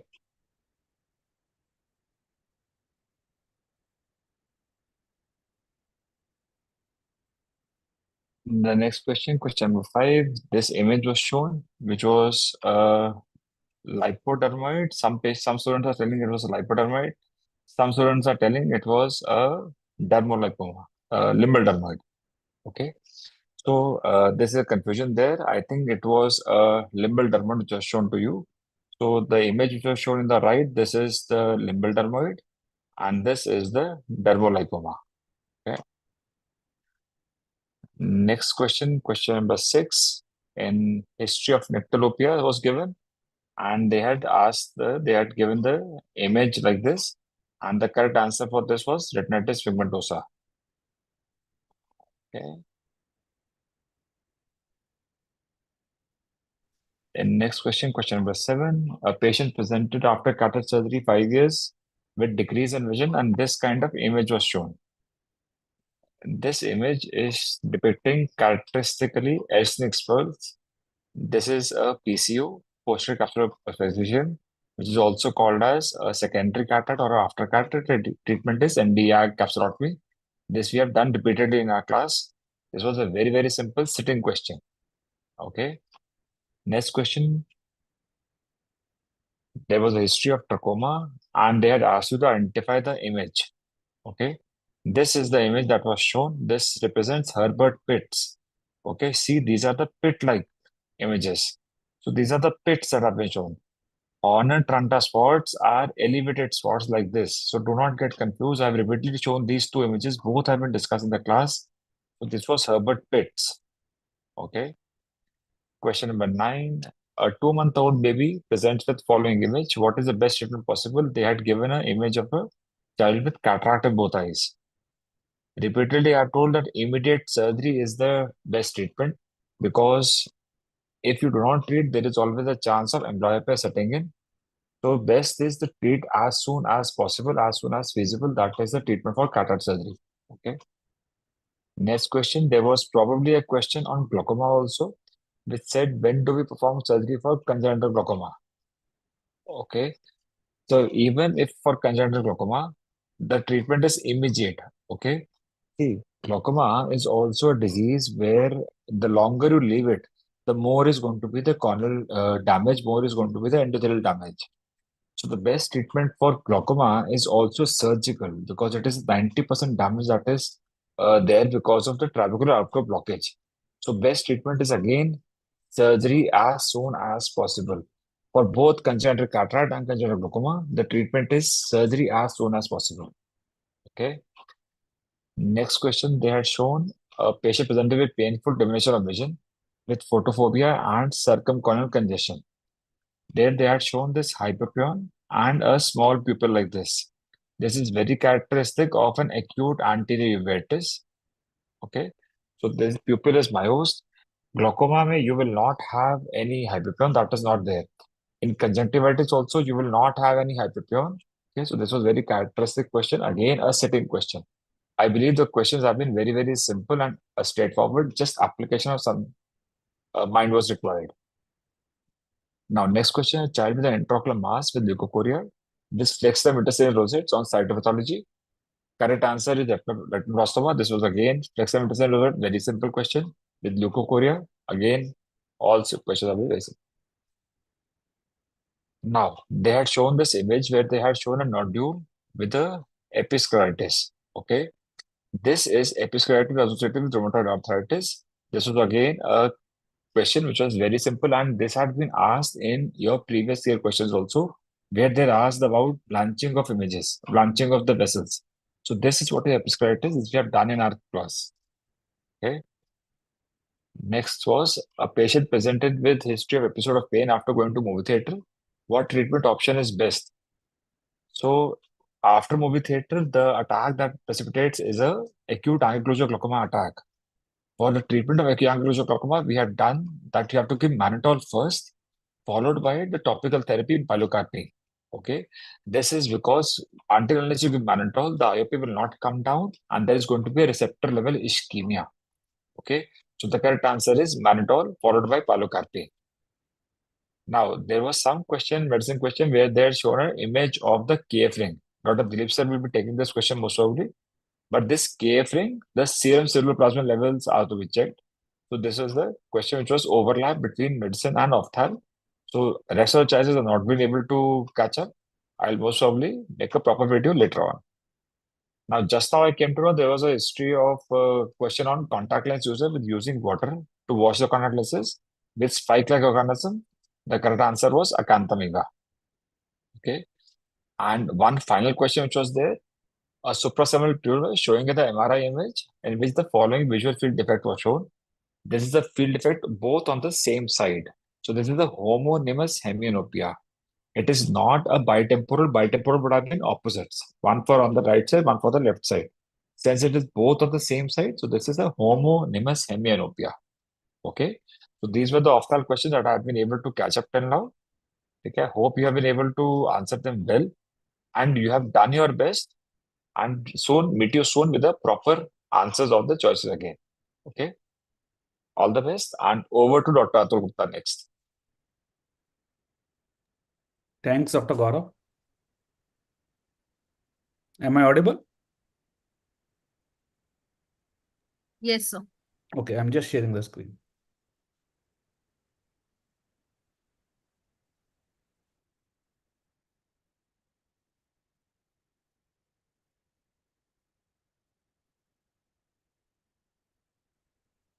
Okay, so let us start. There are many forensic questions. Some were overlapping. Some are overlapping with the different subjects, so some might have been discussed already, but you can always let me know. So first question was on the sequence of, just a second. YouTube I will be able to see the chats. First question was on the sequence of rigor mortis. So rigor mortis, this is a simple question. It is always from top to bottom. This is the sequence of appearance as well as disappearance. So both it's the same sequence. So the answer will be head to foot. Head to foot. ठीक है? And students, if you think any question I am missing, just let me know. ठीक है? बता देना. Second question was, please brought a person from railway track with features of dry mouth. अब इसमें student confuse हो जाते हैं. When the word dry is written, whenever the word dry is written, the first thing that should come to you is anticholinergic. Anticholinergic. Okay. Now see, morphine, you all know it decreases the pupil size. It decreases the pupil size. So morphine cannot be the answer.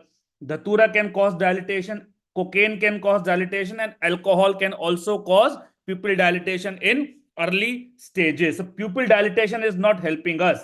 Now, second clue which comes is through the dry skin. Now, cocaine is sympathomimetic, so it will cause sweating. It will not be dry. Okay. Alcohol will have no effect on skin. It will neither be dry nor cold. Datura is anticholinergic, and dry, always think of anticholinergic. Now, some people got confused by slurring of speech. You don't have to come to answer because of one only. Okay. Now, please remember, heroin tha ya morphine tha? Heroin or morphine are same only, na? Same presentation. कैसी बात करते हो लपड़ झंडूज वाली? Dry skin, datura. इसमें some student got confused because of slurring of speech. Slurring of speech, alcohol got confused. Slurring of speech can occur in datura also. Why? Because there is dry mouth. Dry mouth will lead to slurring of speech. The main thing is alcohol does not lead to delirium. ना ऐसे वो तो withdrawal में होता है delirium. रोज दारू पीते हैं, delirium थोड़ी ना होता है. Dry mouth, alcohol does not cause dry mouth. ठीक है? So the answer here is datura. Clear? ठीक है. चलो. Next question. Next question, some image was given, and I think it was yellow needle shaped crystals. The yellow needle shaped crystals. So whenever you see yellow needle shaped crystals, that is always barbario. In Florence test, the crystals are dark brown rhombic. Okay, like this. And in Tickman also it is dark brown rhombic, and in Takayama it is pink feathery. So the answer is barbario. ठीक है? चलो जी. उसके बाद a child was born after 8 months of father's death. अब दादाजी को शक हो रहा है उनकी बहू कहीं और से कुछ करवा के आई हैं. So they filed a case that baby might not be their sons, but DNA got positive, and DNA positive means it is positive. So DNA is positive. So the child was born after the death of father. After means post. So posthumous. So after the death of either parent is posthumous. Okay. चलो जी आगे चलें. Which of the following is contraindicated in iron overdose? पूरा question की जरूरत नहीं भी है, तो सीधा सीधा एक बात याद रखो. When it comes to ball is contraindicated in SICO. Ball is S for selenium, I for iron, C for cadmium, and O for organic mercury. So inorganic mercury में it can be used, but it cannot be used in organic mercury. ठीक है? चलो. धतूरा was not in. दो अलग अलग question रहे होंगे. धतूरा was in the option. दो अलग अलग शिफ्ट के लोग स्टूडेंट्स हैं यहाँ पर. So I'm discussing the first shift. In first shift, धतूरा was there in the option. Okay. अभी I think ये overlapping क्वेश्चन होता है. तो MTP का क्वेश्चन हर बार पूछा जाता है, and 2-3 questions are always asked. It's very simple. Less than 20 weeks you can do in multiple conditions like contraceptive failure and multiple conditions, and 20 to 24 weeks you can do in few conditions including rape, congenital anomaly, etc. And above 24 weeks, only congenital anomaly. ठीक है? So इसमें and also before 20 weeks you need one doctor's opinion. Between 20 to 24 weeks you need two doctors' opinion. After 24 weeks you need the opinion of complete medical board, which will comprise of multiple doctors, जिसमें pediatrician, obstetrician, radiologist, all these people and any other specialty as required, that will be there. So इसमें there is a victim of sexual assault. In rape, the MTP can be done after 20 to 24 weeks. So one doctor involved, no. MTP done to reduce, MTP only done to reduce the risk of mother, no. Rape itself is an indication. ठीक है ना? MTP can be done up to 24 weeks is the answer. ठीक है? चलो. Next question. Again, after 24 weeks, it will be medical board. Medical board will comprise of multiple doctors, but वकील का कोई काम नहीं है यहाँ पे. No lawyer. Okay? चलो जी. So here it was simple. Injury to mouth and nose. Students were getting so confused. फिर वही बिल्कुल ही नलायकों वाली बात कर रहे थे. तो garroting and smothering is sorry. If you go this, just a second. If you go to this, hanging cannot be the answer. It is neck injury will be there in hanging. In garroting also is a compression of neck, so neck injury will be there. So garroting cannot be answered, hanging cannot be answered. Gagging is forcing something inside the mouth, so nose should not be the injured. Here mouth and nose is injured, so mouth and nose will be injured. Some will put the hand on your mouth. So the answer is smothering. ठीक है? अच्छा, done in ओबीजी है तो ठीक है, दोबारा सुन ले, 1 second ही तो लगा है. चल, a man wear female heels and dress. मुझे तो नहीं पता ना done in ओबीजी. A man wears throttling. अगर आंसर था throttling will also not be the choice. Throttling will not be the choice answer अगर है तो भी, because throttling is also compression of neck. Neck injury कहाँ है यहाँ पर? Neck injury तो है ही नहीं. There is no neck injury. Answer will be smothering only. Okay. A man wears female heels and dress. So a man is wearing female heels. So that is transvestism. Or transvestism में he is before sex. That means he is getting arousal by wearing this. So transvestism can be because of some psychiatric disorder, or it can be because of sexual fantasy, sexual gratification. When the transvestism is because of sexual gratification, then it is called transvestic fetishism. So main thing is he is having it before having sex. Okay. In gender dysphoria, also one may wear clothes, but it has got nothing to do with before sex. He will always wear it. Okay. Homosexuality is not interested in males. Voyeurism is totally separate. Watching someone. So something related to sex means sexual perversion. So answer is transvestic fetishism. ठीक है? Forensic के question तो ज्यादातर मेरे notes के पढ़ाए हुए थे जो मैंने देखा है. ठीक है, अगर कुछ एक आध होंगे जो इधर उधर से आ गया होगा. Boy has been brought for superfecundation भी पढ़ा दूंगा, पहले ये सुन ले.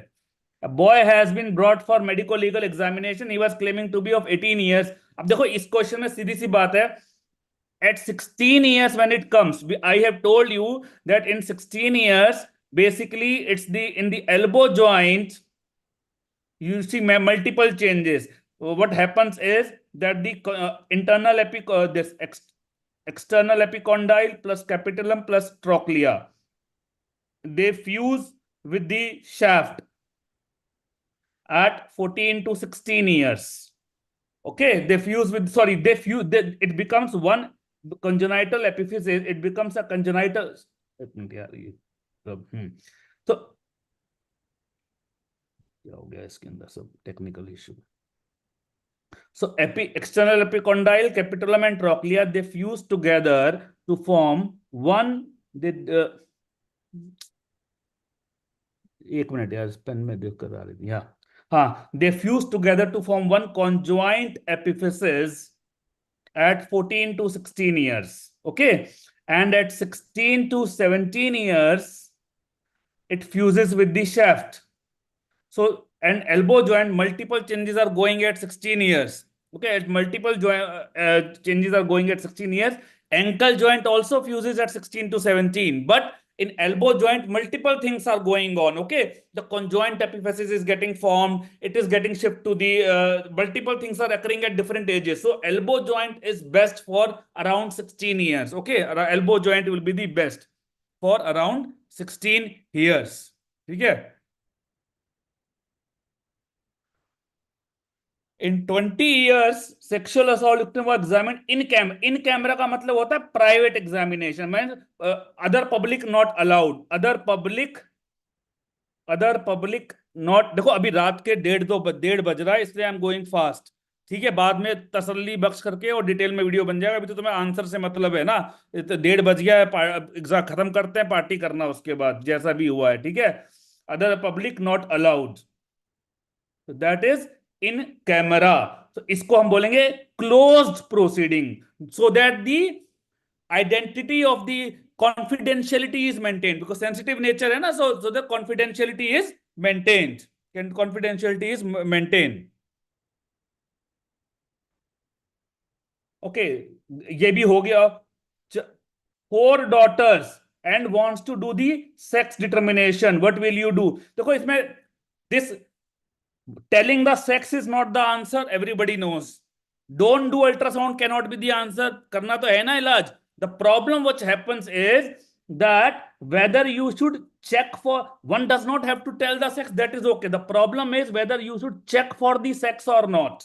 Okay, whether you have to check for the sex or not, that is the issue. So I will tell you, practically speaking, if you ask me, practically speaking, the radiologist, they check sex. They check the sex because many congenital anomalies are depending upon sex, but they don't tell them. But they don't tell patient. That is practical. But the law says you don't even have to check the sex unless absolutely required in few conditions. So there is a discrepancy between what does law says and what the doctors are doing practically. So I will go with the answer. Don't check for sex at all. You can't check for it. Okay, somebody may say that A is the answer because practically it is done like that, but because law always takes precedence, the answer will be C. Okay, answer will be C. In methanol poisoning, what is increased? So सीधी सी बात है, methanol leads to formaldehyde.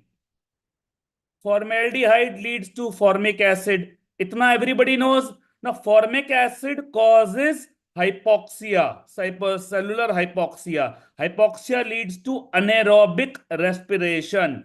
So, anaerobic respiration leads to lactic acid formation. So, answer is formic acid and lactic acid. Okay. उसके बाद patient consumed a substance and presented with tachycardia, tachypnea, hypertension, hypocalcemia. Hypocalcemia याद रखना है. HOE causes hypocalcemia. HOE, H for hydrofluoric acid, O for oxalic acid, E for ethylene glycol. Okay, this you remember. So other things, though they are not that much matching with classical ethylene glycol presentation, but because hypocalcemia is written, so you mark the answer as ethylene glycol. Okay. In a case of RTA, person is dead. Who can order autopsy? Autopsy is always ordered by a police officer who is the investigating officer. Okay, this was a simple question. पता नहीं इसमें भी क्यों गलती करी है. सीधी सी बात है, who does the autopsy? But the person who does the autopsy, he will be the answer. It's the police officer. So this was simple. Raindrop pigmentation was given and Mees lines was given. Mees lines are seen only in 2 conditions, basically arsenic and thallium, and unless and until alopecia is given. If alopecia is not given, then always choose arsenic as the answer instead of thallium. Okay, always choose arsenic as the answer.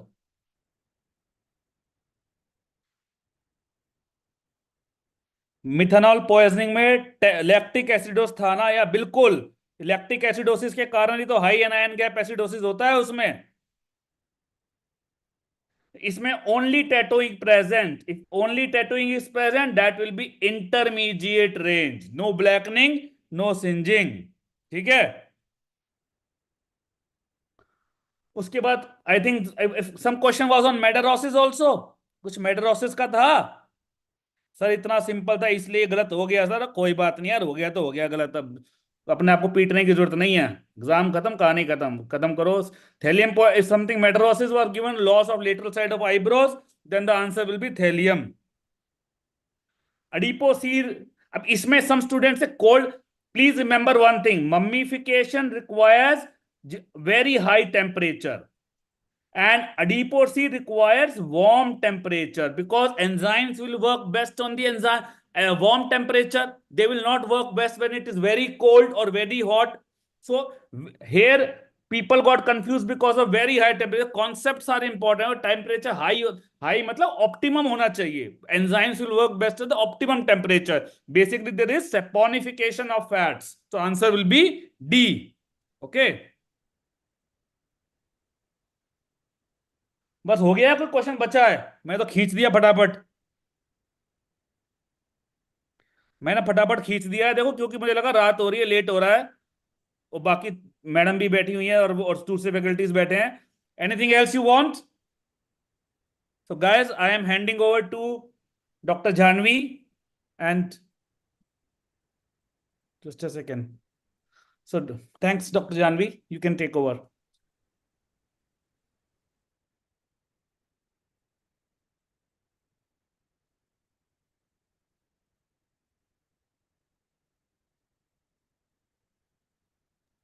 Ma'am, you're on mute. So hi guys, we'll do the anesthesia questions quickly. They were all from the main notes that we have done, or everything from the main video except in the second shift. There was one question which I've put right in the end, and that is going to be discussed later. So let's discuss the session 1 questions first. The picture was given of EMLA cream and they had asked which is true regarding EMLA. So here the first option, it is not equal mixture of local anesthetic, it is eutectic mixture. Second one was it contains lignocaine and ropivacaine. So this was also false because it contains lignocaine and prilocaine. Third one, methemoglobinemia is a complication of this cream. That's absolutely correct because prilocaine and benzocaine are the two local anesthetics that can cause methemoglobinemia. As we discussed, this cream contains ligno and prilo, so this is possibility. And 1 gram of 5% cream contains lignocaine 50 mg. So this was also false because 1 gram of 5% cream contains 25 mg of lignocaine and it contains 25 mg of prilocaine. Okay, so that was the correct answer, methemoglobinemia. Second one, 2-year-old child is undergoing CPR. He is pulseless and shows the below ECG. What is the next step? So this ECG, as you guys can see, this is nothing but VTAC. And as they have written, it is pulseless. So it is pulseless VTAC, which is a cardiac arrest rhythm. Now in children, whenever we give shock, you have to, is this a shockable or non-shockable rhythm? We know that pulseless VTAC is a shockable rhythm. So you have to give shock as soon as you get the defibrillator. So first thing will be to give shock. And in children, we calculate shock as 2 to 4 joules per kg. So first give the shock, then continue CPR. Don't check the pulse. I have taught you all this. Don't check the pulse, continue CPR. So if we go over here, option B, give shock with 2 joules per kg and continue CPR for 2 minutes is absolutely right. Synchronized cardioversion is not given because this is a defibrillation rhythm. This is a cardiac arrest rhythm. All right, identify this instrument. Again, we have covered this. This is nothing but a nasopharyngeal airway. We know how a oropharyngeal Giddle's airway looks like. So this one over here that you see is oropharyngeal airway. This, what you see is the ovasapien airway, which is used whenever we do fiber optic intubation. And this is an uncuffed endotracheal tube.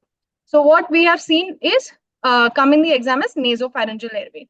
Very simple from INI-CET recently, which is the drug used for immediate reversal. Whenever they use the word immediate reversal of 2 drugs, vecuronium and rocuronium, immediate reversal, the answer is Sugamadex, always Sugamadex. Okay. Next, a COPD patient on mechanical ventilation suddenly develops hypoxia. He has, guys, I'm discussing the first shift questions. Adenosine was in the second shift. A COPD patient on mechanical ventilation suddenly develops hypoxia. He has absent breath sounds on the left side of the chest and increased intrathoracic pressure. What is the diagnosis? Okay, so this is a COPD patient. When you put him on the ventilator, in COPD, because of the underlying pathology, you are prone to develop bulle or blebs.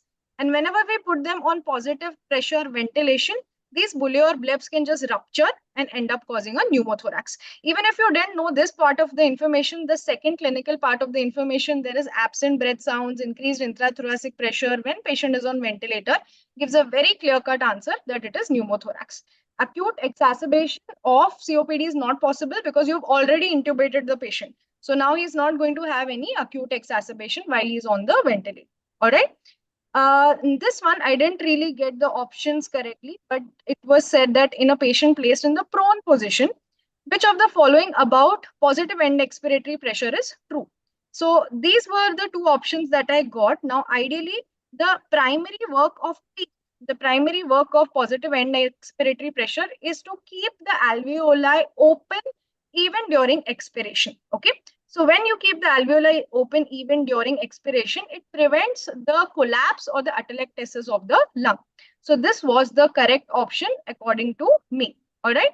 Now, it does help in increasing the carbon dioxide excretion, but that is the secondary benefit of it. The primary work of PEEP is to prevent the atelectasis of the lung. So we will go for option A.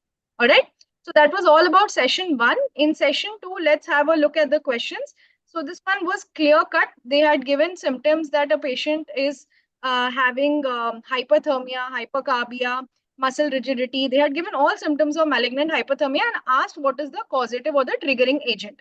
So we know malignant hyperthermia is caused by succinylcholine or inhalational anesthetic agents.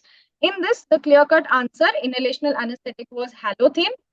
Then they had given this position. I'm not very sure if these options are correct. You can correct me in the chat box. So they had given this position, which we all know is called as sniffing the morning air or sniffing dog position, which is given for intubation. Okay. So this is the position where you give neck extension and you give flexion at the atlanto-occipital joint for intubation. Okay.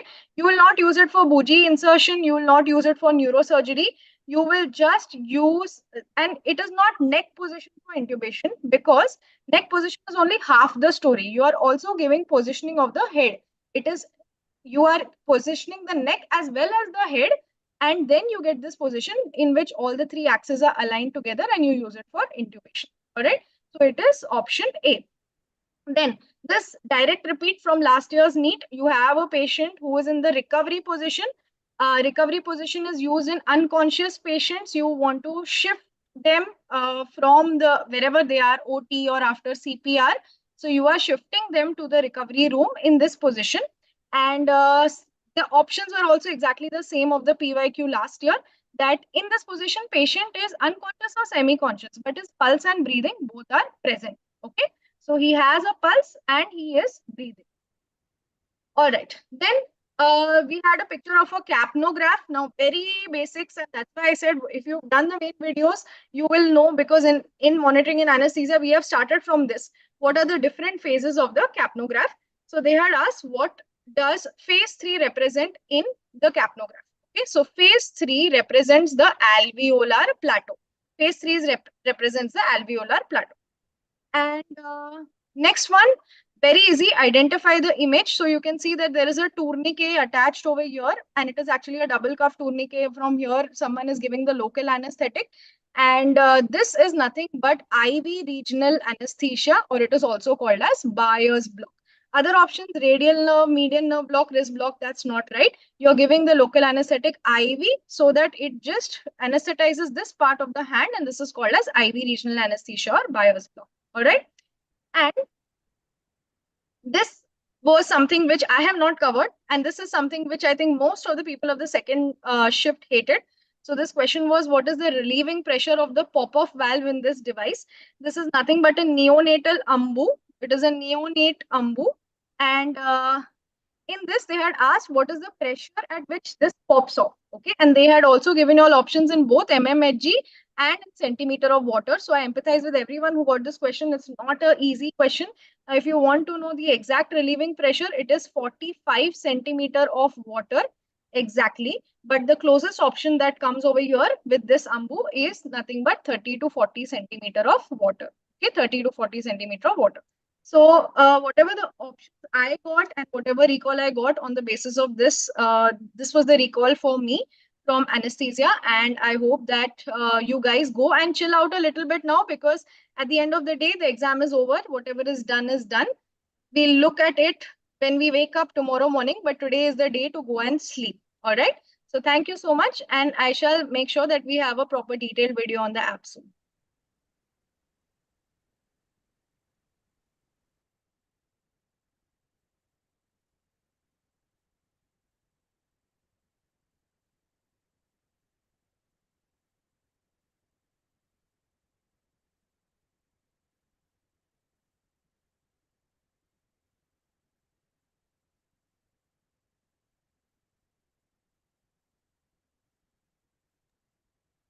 Dilip sir, I think you can start. You can share your I menu and think start. Praneeth sir wanted to finish.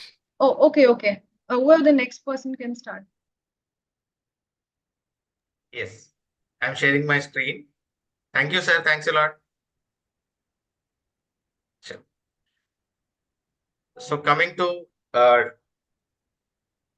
today's questions, recall questions. Let us quickly go through. So identify the part of the cochlear implant marked. So this was the part of the cochlear implant marked, and this is the reference or grounding electrode that has been marked, asked in your MCQ. And this is the processor, and this is the transmitter, receiver, stimulator, electrode array in the cochlea, and this is your reference or grounding electrode. The least important one is asked, right?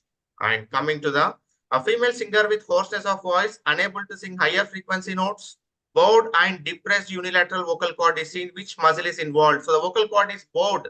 Vocal cord is bowed means tension in the vocal cord is lost. Tension in the vocal cord is lost means tensor muscle is affected. What is the tensor muscle? Cricothyroid.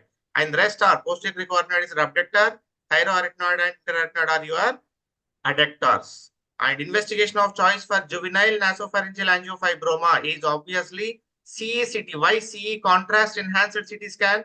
This is a vascular tumor, and this the vascularity, the contrast will be uptaken here. So definitely it is very important to be to take this vascularity. Just a second. Yes. So as it is a vascular tumor, so if you give contrast, the contrast will be uptaken, and you can see the uptaking of the vascular contrast here. So that that gives you that this is a vascular tumor. So investigation of choice for JNA is always contrast-based CT or MRI, preferably CT more than MRI. And identify the blocked structure. See here, this is the maxillary antrum completely filled with nasal polyp, and this is growing into the middle meatus area. And the complex here, you call it as ethmoidal infundibulum, along with your bulla and your uncinate, three together or mixed together are called as osteomeatal complex. So the blocked structure is osteomeatal complex, right? And identify the condition based on this image. You can see the dextrocardia situs inversus here, and this is very clearly seen in cartaginous syndrome, where recurrent sinusitis and bronchiectasis are also seen associated. And the best stain for biopsy during laryngoscopy for vocal cord examination is you stain it with toluidine blue, and this is called as supravital staining. There itself you can stain. This is much well taken by your DNA and RNA elements, and if there is increased uptake, you can suspect some carcinoma there. Okay, and tracheal deviation is given on the X-ray, and which is difficult. Among the given options, tracheostomy is the nearest answer. Among the even intubation may be difficult, but among the given options, tracheostomy is not that difficult. But if you have to choose one option from among the given options, tracheostomy is difficult. Okay. On head impulse test for a left vestibular neuritis patient, saccade will be in which direction? So there was a lot of controversy going on from morning. So it is a hypoactive lesion, and it will be towards the opposite side. So right on left head rotation, no problem. All this content will be given to you in the again regular repeat MCQ video. It will be given in the app. And the nerve supply of pinna matching question was given. And see, the anterosuperior part of the pinna is supplied by your auriculotemporal nerve, and the concha part will be supplied by your facial and vagal branches, Arnold's nerve and your Risberg's nerve. And the entire remaining area is supplied by greater auricular nerve. So this is a well-known, very easy question, right? So accordingly, you can match and identify the sign shown on X-ray. If it is a button battery, you can see the double ring sign. So hopefully this was given in your exam. So double ring sign was the answer. If it is a coin, you don't find. Both the cases, the coin is in the esophagus, not in the trachea. Okay. If it is in the trachea, you will see the side of the coin because vocal cords are aligned anterior to posterior and there is a vertical anterior to posterior slit in the airway. So the coin will lodge in that way, not this way, right? And in a prolonged intubation patient, following is seen. What is seen? Subglottic stenosis is seen. So prolonged intubation, that's why in prolonged intubation, you need to convert it to tracheostomy. But if it is continuously, the cuff may put pressure. High pressure cuffs, if used, they will cause this subglottic stenosis. And Cotton-Meyer grading is given for this subglottic stenosis, right? On the promontory, behind the tympanic membrane, there is a red mass. CT is given. CT clearly shows Phelps sign, absence of carotico-jugular spine. So that is clearly a case of glomus jugulare. So many of you may be asking, it is on the promontory. The tumor may grow from below, erode the floor, and come to lie in the middle ear on the promontory. So it is a case of glomus jugulare. The question does not say that the tumor is arising from the promontory. It is lying on the promontory. Indication for this incision. This is an incision used for open rhinoplasty approach. And this is your Caldwell yoke where maxillary sinus is contents are cleared. And this is your mid-facial degloving approach where extensive angiofibromas can be removed with this approach. Right? Perforation. Yes. If I give antacell polypresent, most of your types of Sorry? Most of?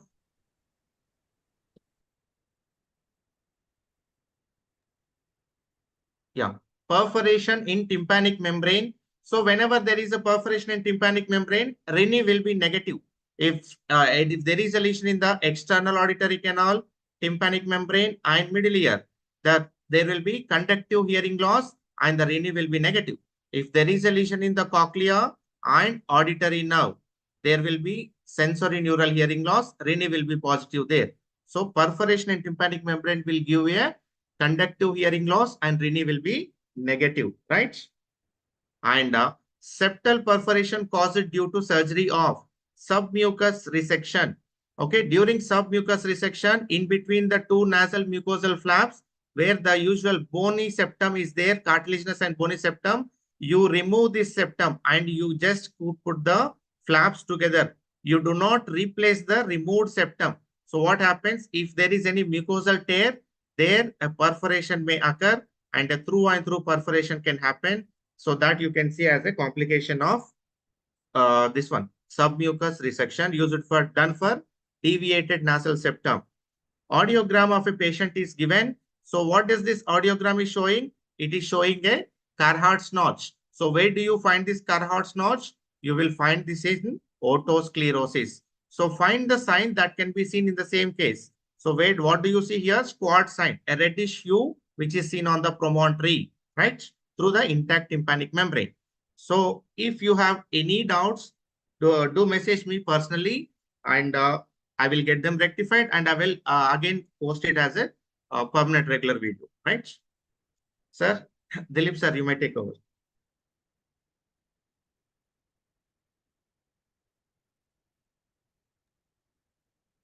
Thank you, Praneeth sir.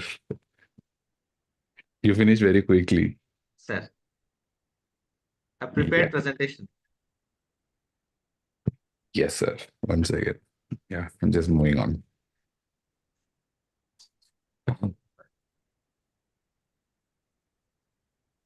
I think you can stop sharing the slides now, sir, or I should start sharing.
Yeah. Are you guys able to see and hear me?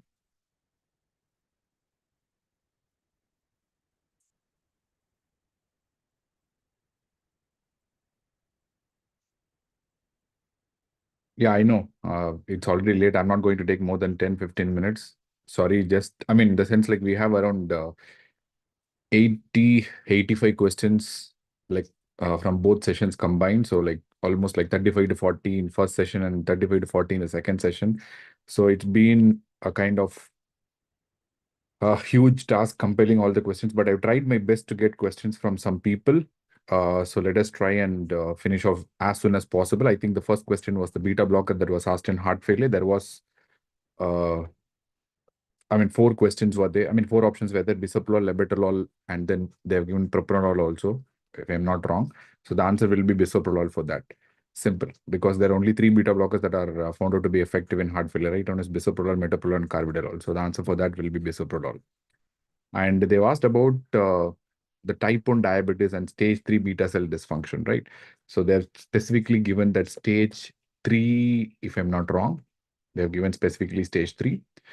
So in the stage 3, what you're going to see is like definitely if it's going to be a type 1, you're going to have autoimmunity positive, antibodies will be positive.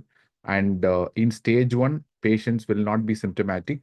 And there will be like beta cell destruction going on, but patient will not be symptomatic and the glucose levels also will be normal. So this will be kind of stage 1 picture.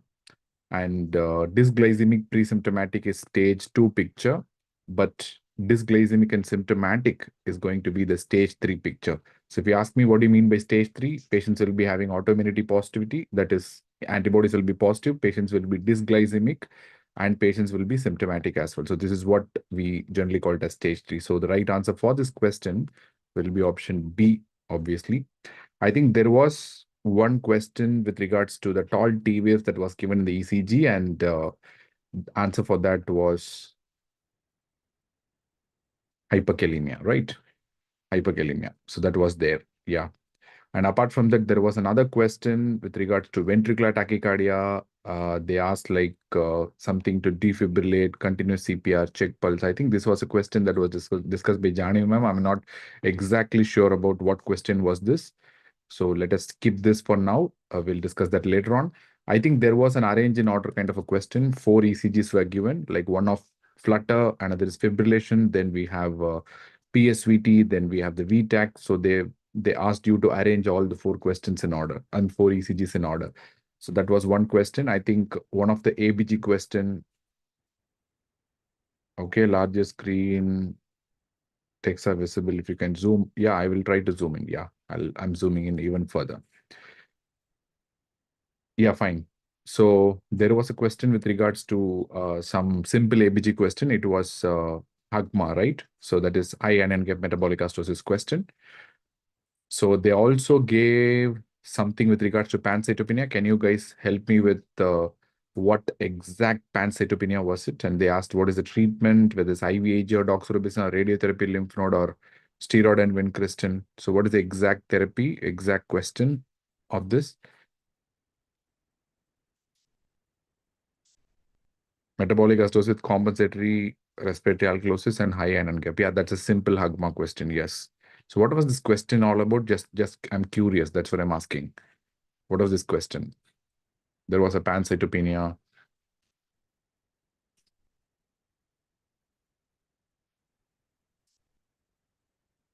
Okay, TLC raised. Okay, it's not pancytopenia. Okay. Platelets were low. TLC were raised. HB7. Okay, thank you so much for inputs. TLC raised and platelets around 60K. Lymph node and spleen.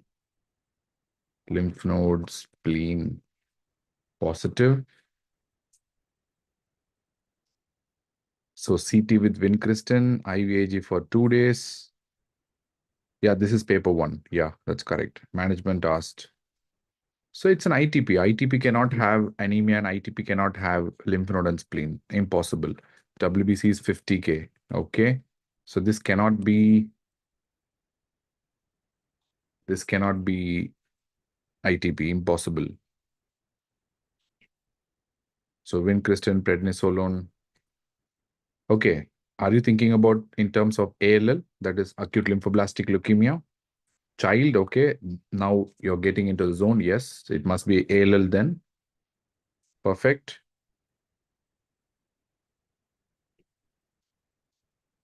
Okay, vincristine plus prednisolone. So this must be the better answer because generally we go for a regime called VPDA regime, right? Okay, cool. So we are talking about ALL, acute lymphoblastic leukemia. Okay, fine. So this must be the answer then. So we are actually talking about a VPDA regime. Fine. Good. Nice one. Nice recall. Thank you so much. Okay, let us move on to the next one. So was this an HOCM myocyte disarray image by any chance? Anywhere?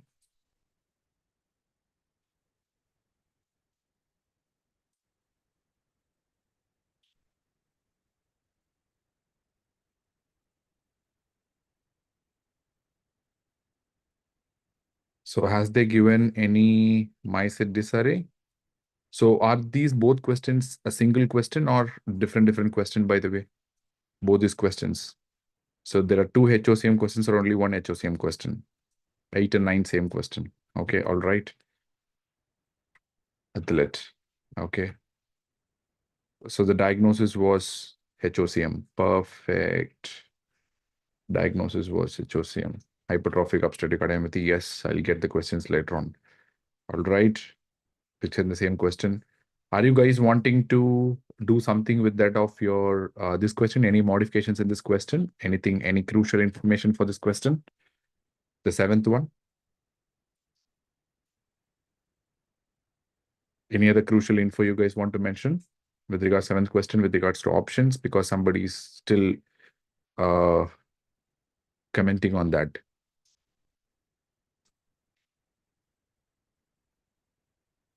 So, I mean, we made a diagnosis. This is a case of ALL. There's no doubt about that. It is acute lymphoblastic leukemia. And they have given IVIG, doxorubicin, radiotherapy, steroids, and vincristine, right? Why not doxo and dono? We don't use doxorubicin and daunorubicin together, right? No, we don't use doxo and daunorubicin together at the same time.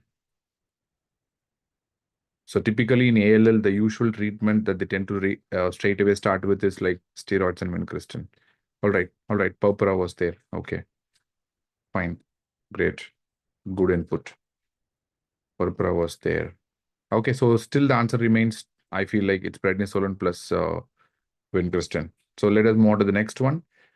I think there was a question on any BCR-ABL defect like CML, something like that. I mean, I'm not very sure about the first. I mean, what people told about the first shift is first shift, they're not able to recall because the questions were quite lengthy, it seems. So that's why like first shift, it's really, really difficult. And the second shift, at least the guys did have some time to describe, but first shift guys didn't have that much of a time. They hardly had the crucial 3 hours time, so we couldn't recall much. So this was a path slide. There was no BCR-ABL defect. It was Burkitt's. It was CML. Okay. All right. No question on CML. Okay. 922 translocation, BCR-ABL. Wow. Okay. This is the shift one. The first shift is what we're talking about. Yeah. First shift questions. Perfect. Yes. It's first shift. So was this question on APML or was this question on BCR-ABL 922? This was an APML question. Okay. This is the last session, of course. Medicine will be the last. Don't worry, but can you give me, that's why I'm taking a bit slow. Can you give me a bit of insights on it? What question was exactly that we're dealing with? Yeah, medicine is the last. Okay, PML RARA. Did we really have a different PML RARA question? Like, or it was a CML and PML RARA separate? Did we have two questions? One question was on Burkitt's, CD markers were there. Okay, all right. I'll put the 9th question. So Burkitt's CD markers were there. Thank you very much. Burkitt's CD markers were there. Okay, I'll talk about that question later on. And different question. child hepatosplenomegaly, anemia. That's a different question. CML. Okay, APML is also a different question. All right. So we have a separate APML question as well. Okay. PML RARA one option, BCR-ABL another option. BCR-ABL. Yeah, I'll do it fast, please. I mean, the shift one only, like I'm struggling with the question. That's why I'm asking the questions from shift one. Shift two, I think it'll be a little faster. Don't worry about it. Maybe I'll take hardly another 10 minutes, please. But just help me with the questions. ALL, AML, CML. All different questions. Perfect. So this is an ALL question. This is an APML question. Okay, all right. So this is a CML question separate. Okay, Burkitt's were also there. Okay, all right. Okay. So can you help me with the AML question? So what was the AML question?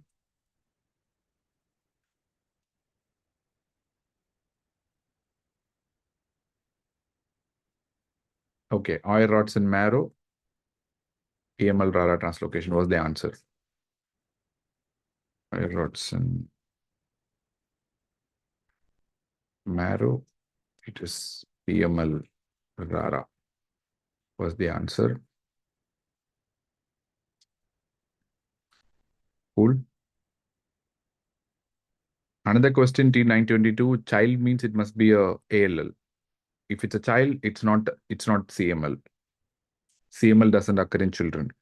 If you see T922, child, it must be ALL. Because Philadelphia positivity is very common in children with ALL. Okay, DIC with low platelets. DIC picture with low platelets. Thank you. Good clue. Plus eye rods and marrow. Perfect. Thank you. Thank you so much. Thank you. Thank you. Thank you. So what, I mean, just let us move on. This is the CML question. So what is the CML question, by the way? CML question, they ask the T922 translocation separately.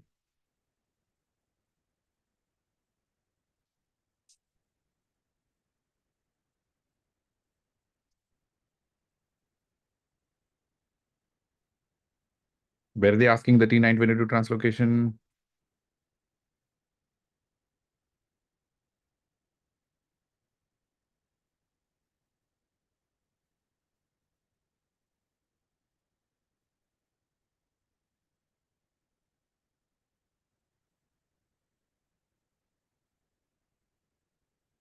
This is not CML. This question is Burkitt's question. Okay, fine. So let us, yeah, T922. Okay. Okay, cool. So let us leave it. Burkitt had an image. This is a separate question in the options.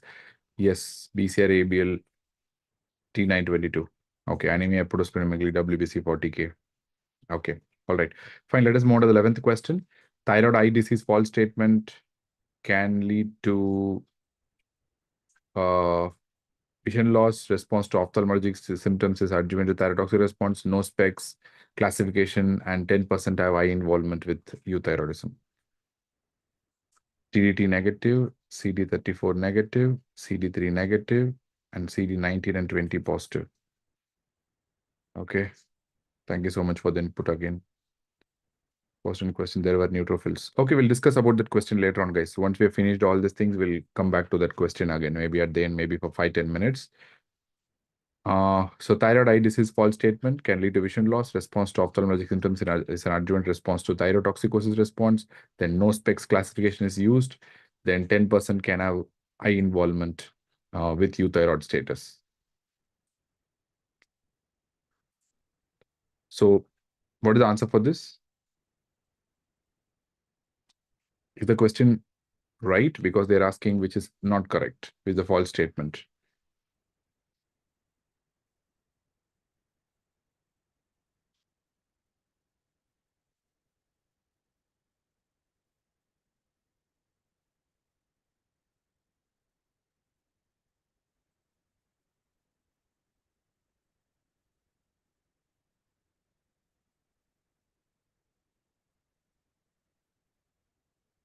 Okay, leave that question, guys. We'll come back to that question. Like, help me with the thyrotoxicosis question. Thyroid status not proportional to the treatment. Thyroidosis response 1 was the incorrect. That's correct. So this is the incorrect statement because even if you give whatever anti-thyroid drugs that you're supposed to give, your ophthalmologic status will not respond to it, right? So your treatment will be dexamethasone, steroids.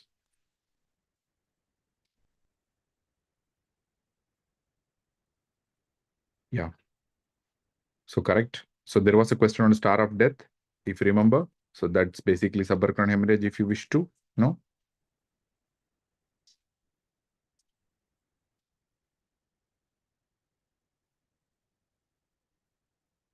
There was a question, right? Star of death. A CT image. So I think it was subarachnoid hemorrhage, if I'm not wrong.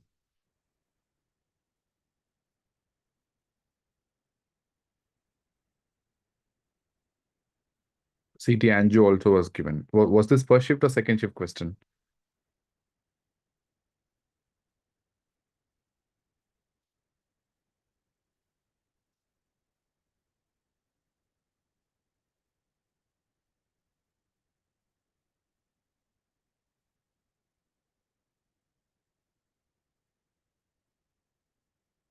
Okay.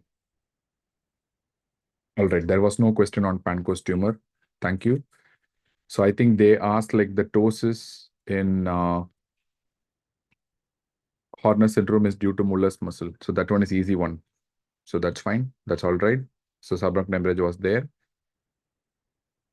And there was a question on bedaquiline indication for bedaquiline on MDR TB. There was a question like that. So you have to use bedaquiline only in MDR TB.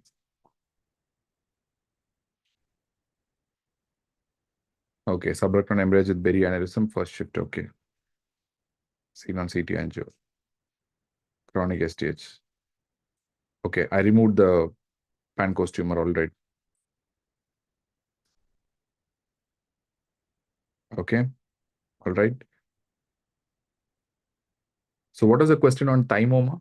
Can somebody say? So what question was asked on thymoma? Thymoma and myasthenia gravis.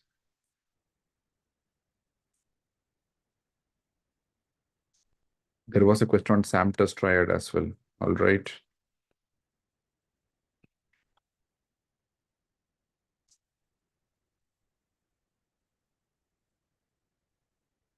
Okay, short course bedaquiline in MDR and rifampicin resistant TB indication.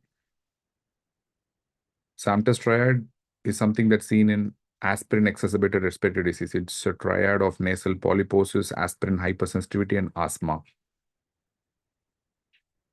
Rifampicin INH resistance, rifampicin. So basically, we are talking about MDR, right? So no matter what, let us don't waste time. So it's an MDR TB. I think in multiple myeloma, herpes zoster reactivation is seen with bortezomib, right? So that was a question that was asked. Okay. Myasthenia gravis, CT chest anterior mediastinal lesion. Oh, wow. Cool. Myasthenia gravis with CT chest showing anterior mediastinal mass. Sequel to thymoma. Perfect, easy one.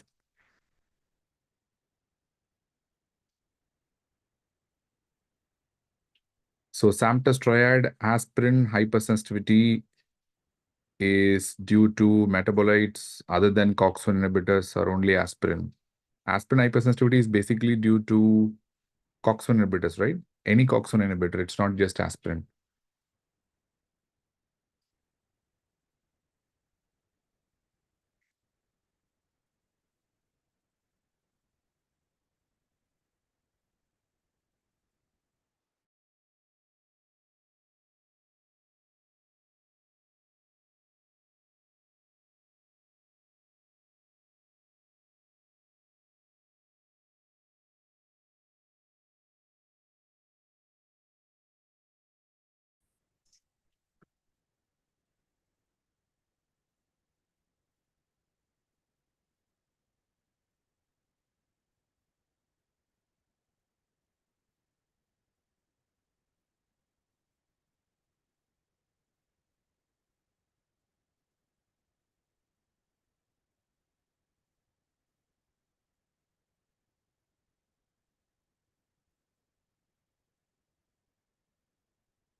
Can you hear me, guys?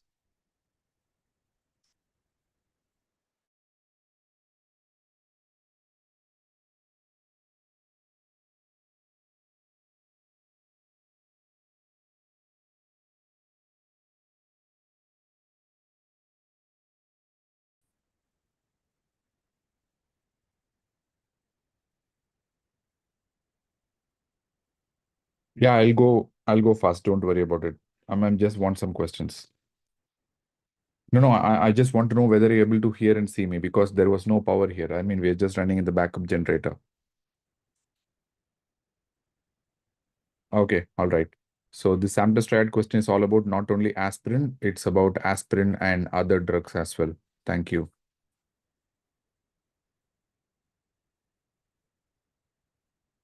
Aspirin and other COX inhibitors.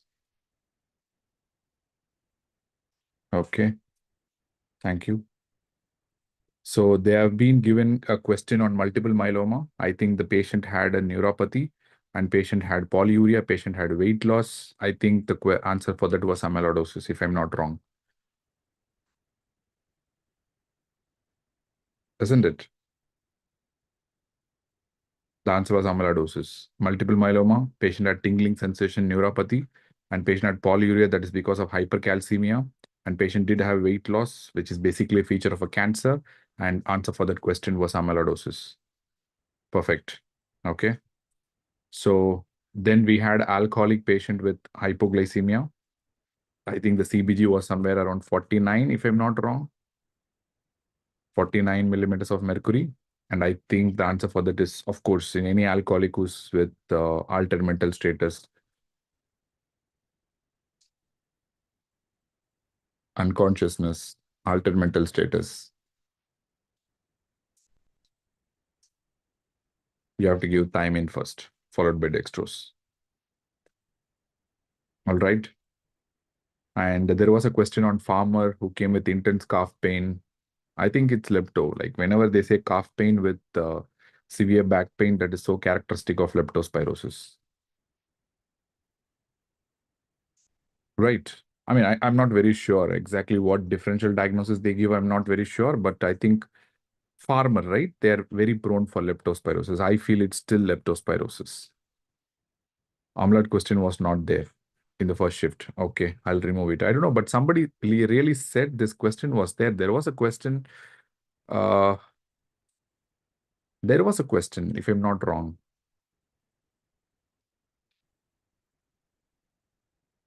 This question, I think like in the first shift, guys did ask this question. There was some peripheral neuropathy.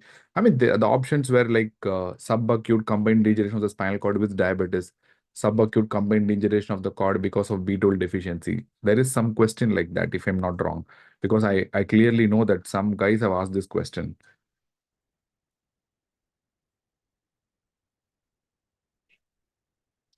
Okay, I mean, I'm literally sure about this because some guys did ask this question.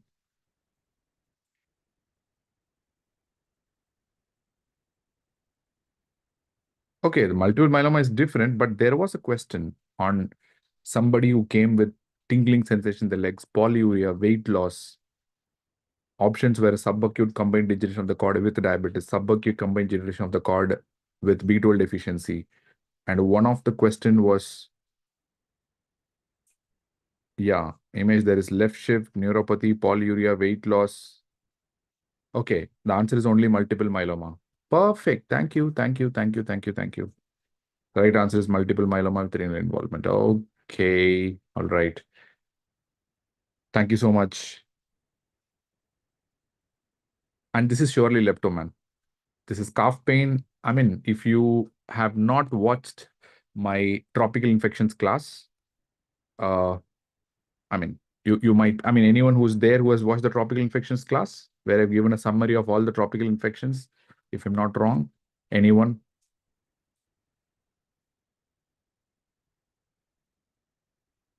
You will clearly know that. How much times I emphasized that calf and back pain point.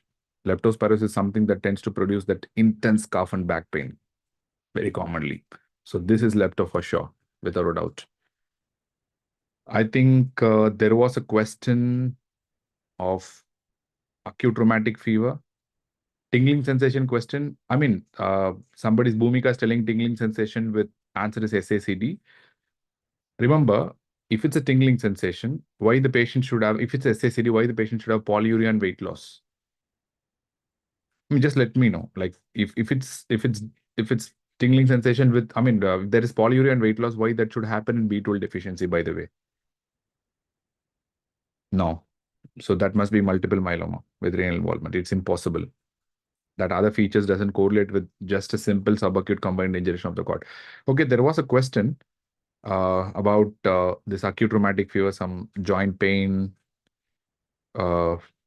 like with mitral regurgitation, pansystolic murmur was heard. I think it was a case of acute rheumatic fever. So it's an easy one. It's a simple one. Acute rheumatic fever. Okay, all right. So young, high fever, rheumatoid factor negative, pansystolic murmur. Okay, 18 years. Perfect. Thank you. I'll update it.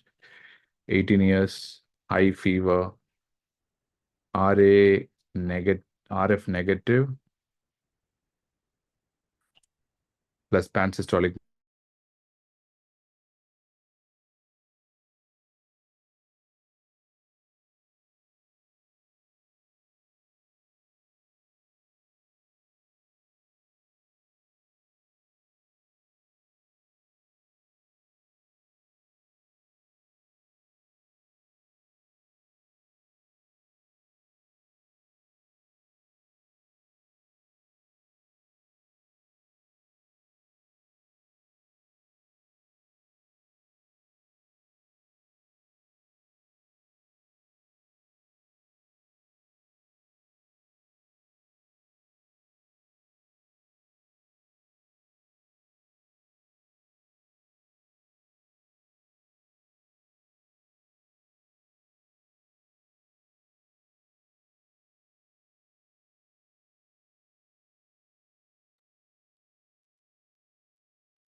Yeah, sorry.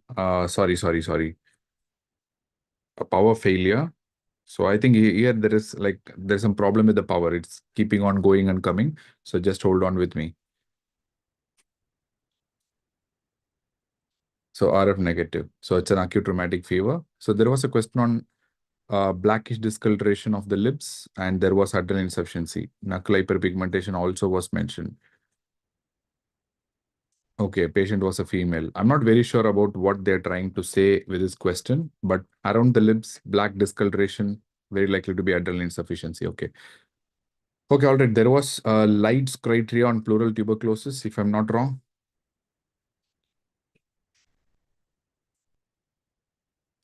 Light's criteria on pleural TB. So it was an X-rate, right? So the LDH ratio was, I think, more than 0.6, the serum LDH. Okay. Okay, I think the pleural fluid LDH to serum LDH was more than 0.6, more than 60%. Fluid to serum LDH was more than 60%, more than 0.6. Okay. All right. Other things were transudits. Okay, fine. We'll talk about that. Anyway, it's a Light's criteria positive. It's an X-ray, it's a straightforward one. Okay, fine. All right. So there was a question, right? Patient present with chest pain, shortness of breath, elevated jugular venous pressure, deep wide descent. Okay, then diastolic sound, that is nothing but the pericardial knock. So I think it's a constrictive pericarditis. That was the answer. That was the diagnosis. It's a straightforward one. So patient had chest pain, shortness of breath, elevated JVP, deep wide descent, a diastolic sound. Yeah, diastolic.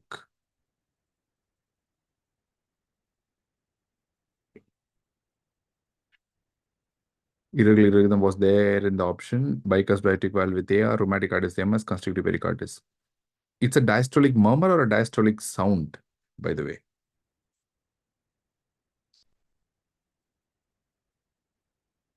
Diastolic murmur or a diastolic sound?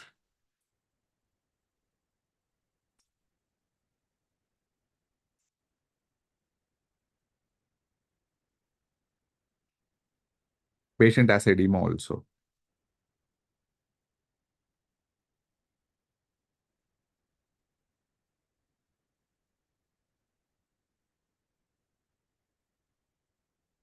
Okay, so this is the ambiguity, right? We don't know whether it is sound or whether it is murmur. Not sure. It's a diastolic sound. Perfect. Then it's very clear. So it must be pericardial knock, and it confirms it's pericarditis, constrictive pericarditis. And there was a question on hypophosphatemic rickets, right? Hypophosphatemic rickets, if I'm not wrong. So I think the calcium was normal. Calcium normal, only phosphorus was low. Phosphorus low. So there was an hypophosphatemic rickets. Okay, that's done. So it's a rickets, but it's not hypocalcemic traditional vitamin D sensitive rickets. It's hypophosphatemic rickets. All right. What was this question, guys? I mean, before going to second shift, what was this question? What was this question? What was this one? The albuterol question on asthma. So there was a question on asthma, and they've been talking about albuterol, and patient was already on albuterol.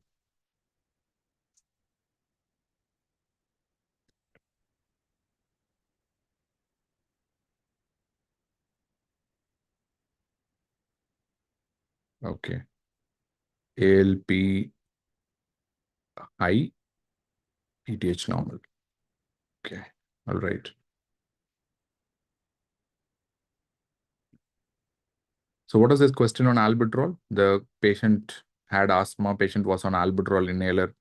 What was exactly given? I'll come back to the caffeine question, doctor. I'm not sure what exactly they were asking. I mean, we'll come back to that. What is the asthma question? What should be added? 85% improvement when taking drug, improve SpO2 on inhalational drugs, weekly symptoms.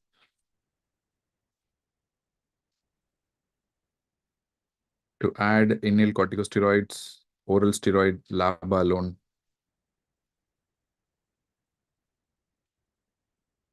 Okay, guys, generally, what do you think? If the patient is symptomatic, if the patient is only on albuterol, what do you really think?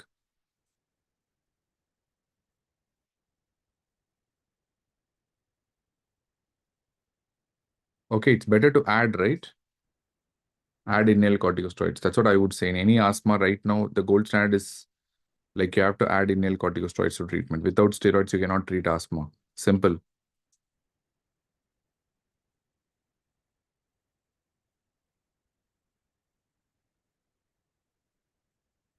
So one per night in a week.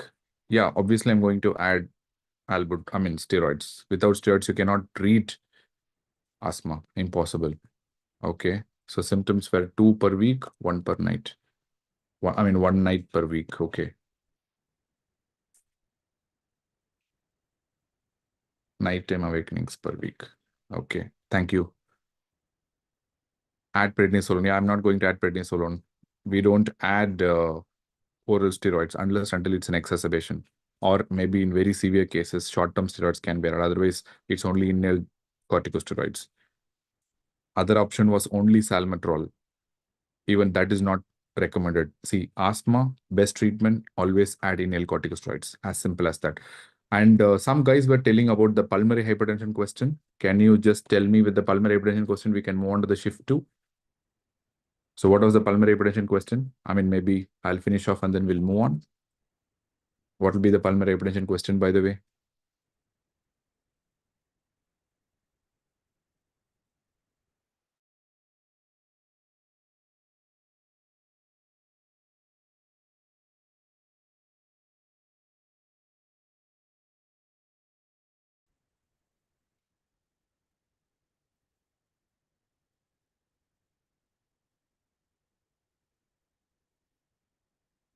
Thank you so much, guys.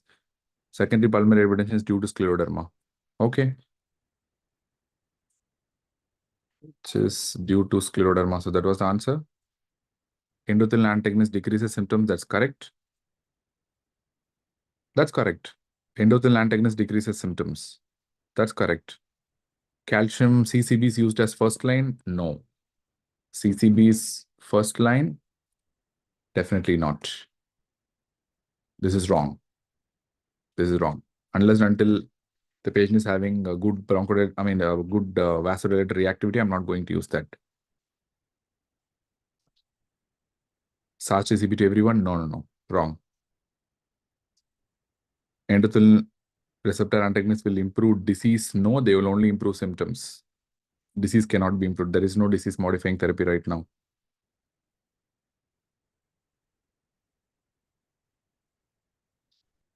CCBs to all endothelin antagonists.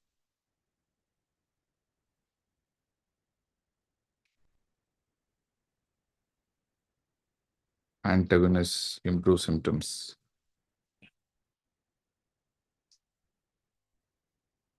First line treatment is lung transplant is also wrong. Lung transplantation is also not done. It's not first line treatment.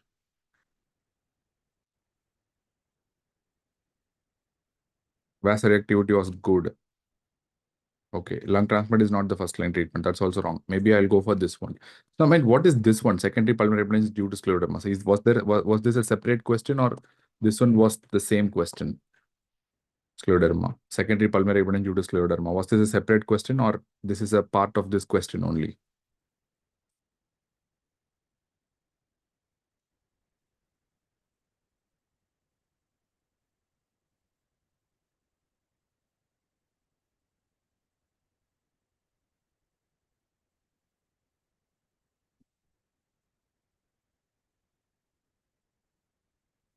Systemic scleroderma, same question. Secondary pulmonary artery hypertension is due to scleroderma. So was the option correct? So was this option there in the same question? Was this the exactly same question, like secondary pulmonary artery hypertension is due to scleroderma?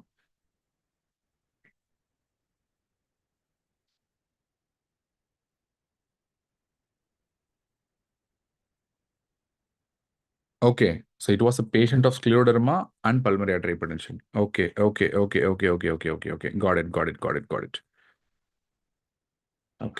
got it. Okay, so answer for this question will be this one. Endothelin receptor antagonists improve symptoms. Thank you so much, guys. Thank you. Let us move on to the second shift. Okay, quick. So there was a question on atrial flutter and treatment. I don't know exactly what question. Atrial flutter and treatment.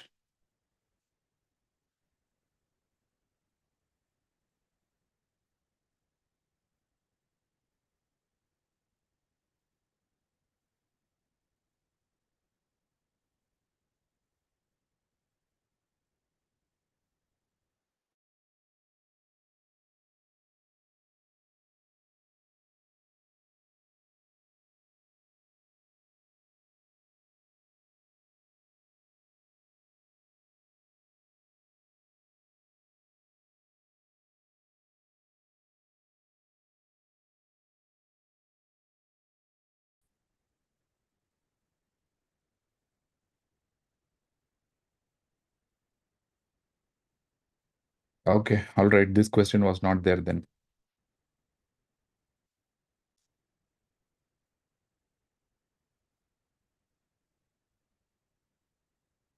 Okay, fine. Okay, I'll come back to that question. Okay, so PR interval more than 0.21 seconds. Answer is first degree AV block. So it's more than 0.2 seconds, it's going to be first degree AV block. It's a simple question. I think they have been asking another question on IT dissection and Stanford type B. I think they have given an image on that. So actually this is the answer for that because type B dissection, it's going to be more of conservative management. We're not going to go for any surgery when it comes to type 2, type B dissections. Type A only has to be operated. Type 1 need not be operated. Okay, so then they asked about which worsens murmur in hypertrophic cardiomyopathy. That was an easy one. Answer is going to be Valsalva. Easy one. we have had a mnemonic, right? Valsalva always increases. So it was equal to 0.21. Okay, equal to 0.21. So still answer is going to be remaining the same. So it's going to be first degree AV block. No doubt about that. It's still first degree AV block.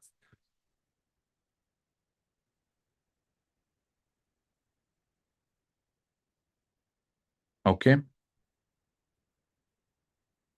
Okay. All right. So there was a question on supracellular mass causing visual field defect. What visual field defect? It was, I think, bitemporal hemianopia.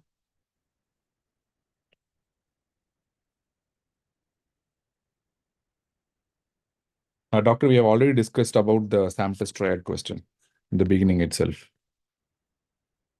So what was that question on supracellular? 0.21 is not normal, doctor. 0.12 to 0.2 is normal. Anything more than 0.2 is first degree AV block. Worsen means, yes, increase. Worsens means increase, mama. Correct. Yeah, it is bitemporal hemianopia. Thank you.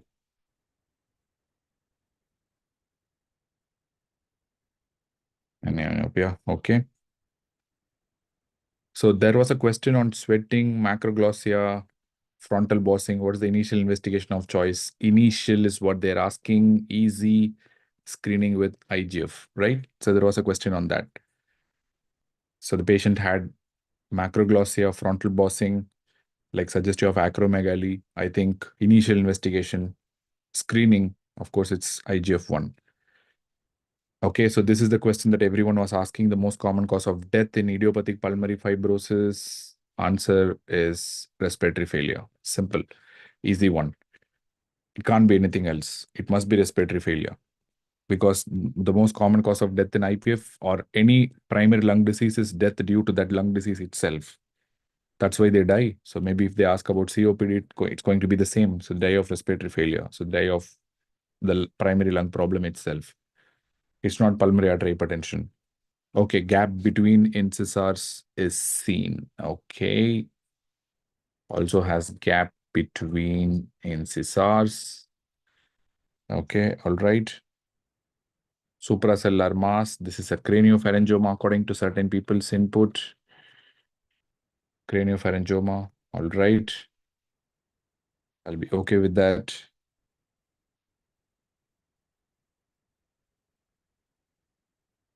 Okay, fine.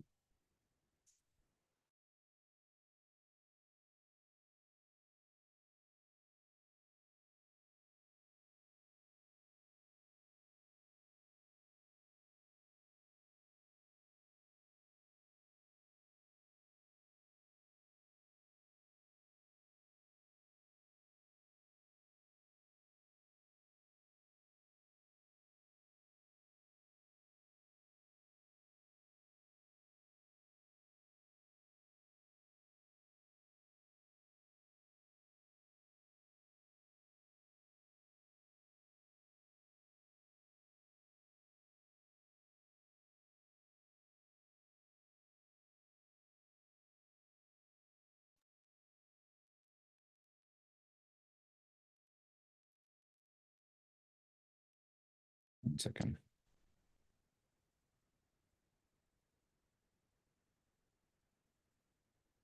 Okay, so there was a case of tamponade. No. There was a power failure here, guys. Like it's keeping on going, coming for some reason. I don't know. It's happening today for some reason. It doesn't really happen, but for some reason it's keeping on happening. Sorry.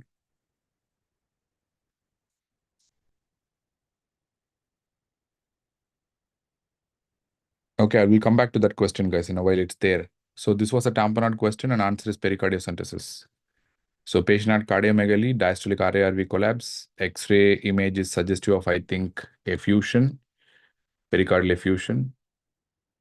Diastolic RARV collapse. Patient is having shortness of breath.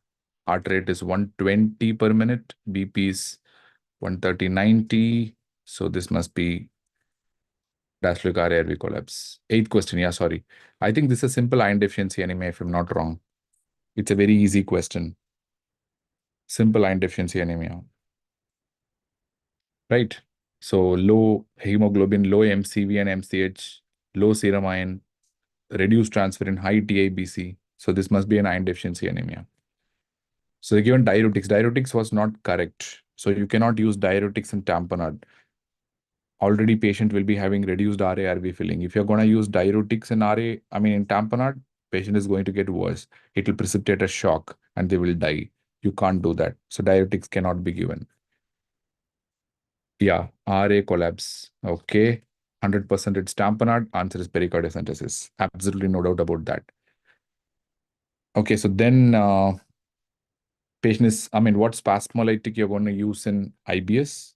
What spasmolytic? I think we have some questions. Don't worry about it. We'll finish it off. So we have some spasmolytic. They've asked about what you're going to use in IBS. It's going to be dicyclomin. Okay, that's the only spasmolytic that we use in IBS patients. We don't use anything else, according to me. So scopolamine is more of motion sickness drug. And sometimes you can use for vomiting in during traveling. And atropine, I mean, we don't use it unless and until it's an OPC poisoning. So technically IBS of diarrheal type. So it must be dicyclomin. Okay, all right. So I think there was a question on myasthenia gravis. I mean, there was a question on irregular pulse treatment.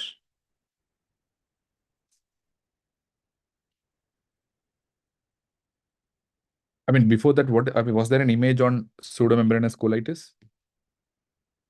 Pseudomembranous colitis image was there?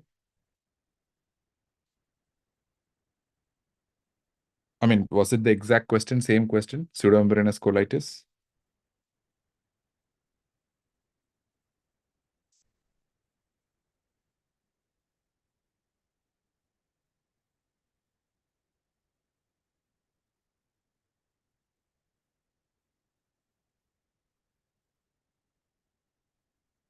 Okay, that was a question. Good, that was a correct question, right?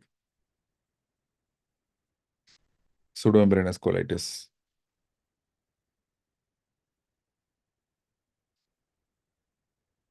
Yeah, that's a direct question. Okay, that's an image-based question, direct one.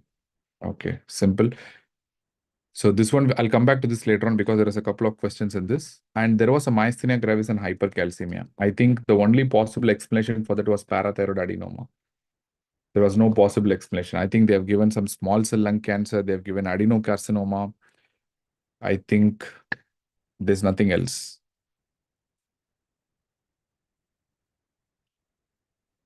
Okay, it must be parathyroid adenoma. So, I mean, I've seen the question. According to what the students have given the input, it's just parathyroid adenoma that's fit into the picture. Nothing else fits into the picture apart from parathyroid adenoma, if I'm not wrong. Okay, there was a question on Foville syndrome. Again, if I'm not wrong, I think patient had ipsilateral 7 plus contralateral hemiparesis plus patient had horizontal gaze palsy, conjugate gaze palsy. Horizontal gaze palsy was there. So this must be Foville's because if it's going to be Millard-Gubler, it's only 6-nerve palsy. Patient do not get horizontal gaze palsy. If the question has said horizontal gaze palsy, it must be Foville's. The question has said abducens nerve palsy, it must be Millard-Gubler. If they have mentioned horizontal gaze palsy, it is Foville's, no doubt. Okay, it cannot be Millard-Gubler. We have discussed that so many times. Just ignore. Okay, so they asked like AF, what is wrong? I think beta blockers and CCB is not given in heart failure. I think patient did have heart failure. So I think beta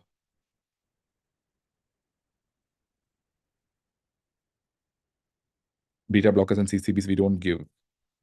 I mean, people are commenting on Millard-Gubler. See, guys, you have to tell me the question. If they have said horizontal gaze palsy, it's done. It's Foville's. Simple. We can't diagnose Millard-Gubler there. You might think it's 6 plus 7, but horizontal gaze palsy is completely different from lateral gaze palsy. I mean, lateral rectus palsy. Both are not the same.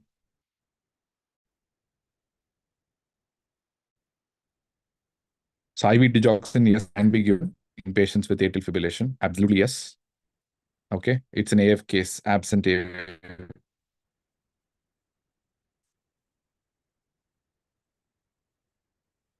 If it's horizontal gaze palsy, I'm telling you it is foveals. There is nothing else you can diagnose. Simple. Leave that off. Leave that off. That question is done.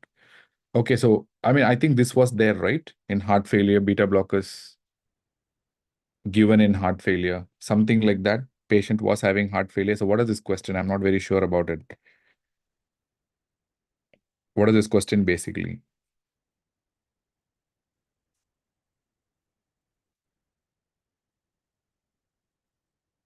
Okay, leave that question. Horizontal gaze palsy, it's foveals. It's done. Now come back to this question. AF, what is wrong?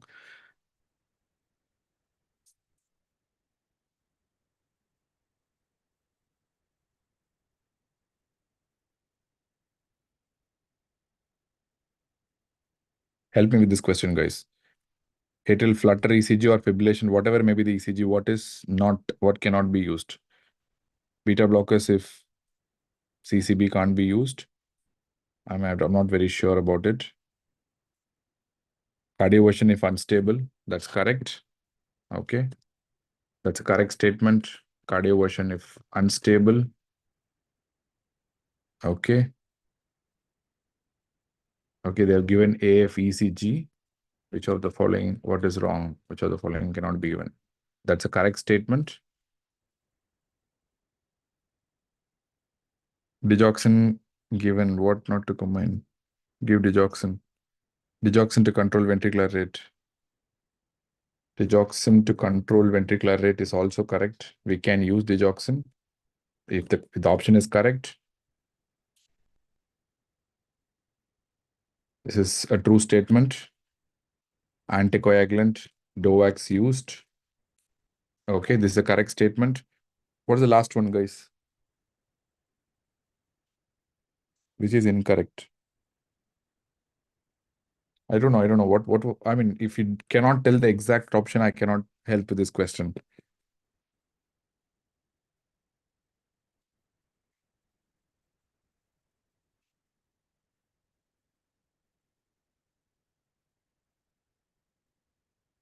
Yeah, digoxin can be given in ventricular rate control. Why not?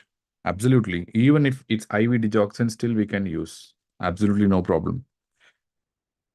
In fact, one of the standard indications for using digoxin is atrial fibrillation.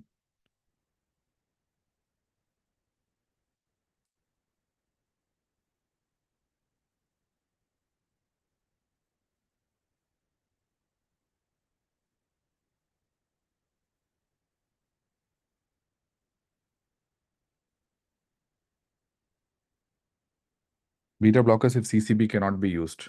Okay. Okay, this must be wrong. Because ideally what we do is we use CCBs if beta blocker cannot be used. First line is actually beta blocker. So we use CCBs if beta blocker cannot be used, not the other way around. Perfect. Yeah. So then the answer must be this one. Beta blocker if CCB cannot be used. Yeah, that's the one. So unstable cardiovert, IV digoxin to control rate is correct. DOAC can be used. Yes. Anticoagulation is a must in atrial fibrillation. And beta blocker if CCBs cannot be used is wrong because CCBs must be used only if beta, it's the other way around, if beta blockers cannot be used. So actually beta blockers are the first line treatment, not the CCBs. Patient is having heart failure. Patient is having heart failure. Then perfect. It's done. Beta blocker cannot be used at all. This 100% cannot be used. The option number 4 is totally gone if the patient is having heart failure. That's a good input. In fact, it's a tremendous, fantastic input.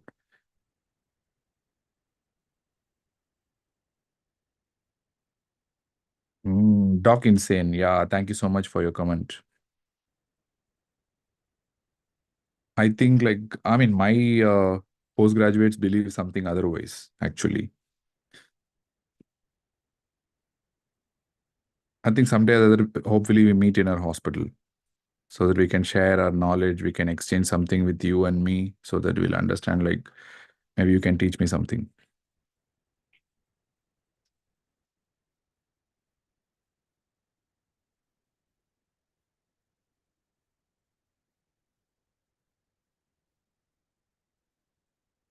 Okay, in the ECG, ventricular rate was normal. I'm not very sure about whether ventricular rate is normal or not, whatever it is. And I mean, if the patient is in heart failure, if this statement is correct, this one is wrong. Absolutely. No. Simply, I mean, people, I know about people, like it's fine, whatever they say, like, I don't really matter. Okay, that's fine. That's fine. All right. So beta blocker, if CCBs cannot be used, that's wrong. Okay. So let us ignore this question and move on, because if they have given heart failure, so definitely this is a wrong statement. In heart failure, you can't like use beta blockers as well as calcium channel blockers. Okay, fine. So they have given some, we can give warfarin. Why not? We can give DOACs and we can give warfarin as well.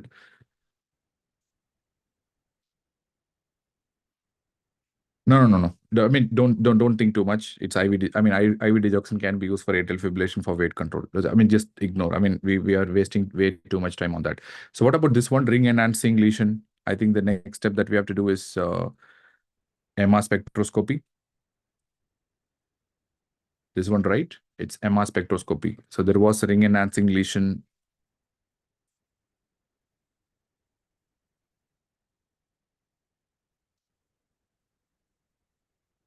Okay. Okay, fine. So that was an MR spectroscopy. Cool.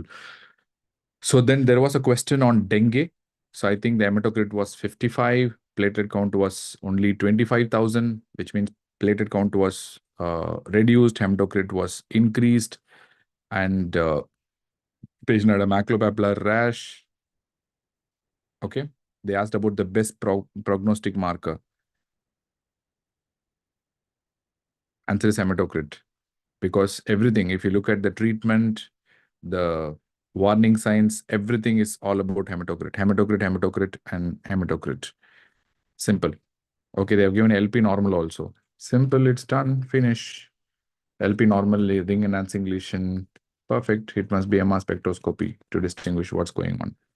Whether it's a neurocysticercosis, or is there any tumor, or is there any tuberculoma. So for all these things, we can use MR spectroscopy, depending on whether it's a lipid peak or multiple amino acid peak. We can try and find out what's going on. Okay. All right. So it is hematocrit. I mean, just go and have a look at the options. I mean, just go and have a look.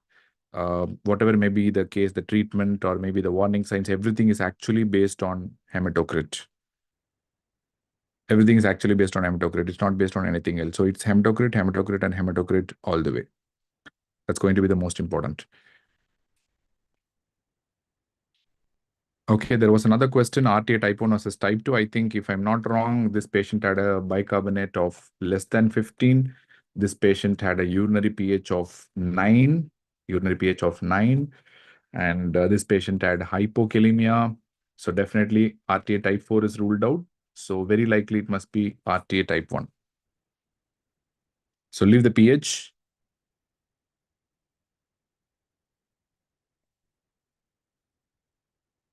Okay, it must be RTA type 1 because this patient had a severe acidosis. Severe acidosis is always a feature of type 1. Type 2 usually does not produce severe acidosis.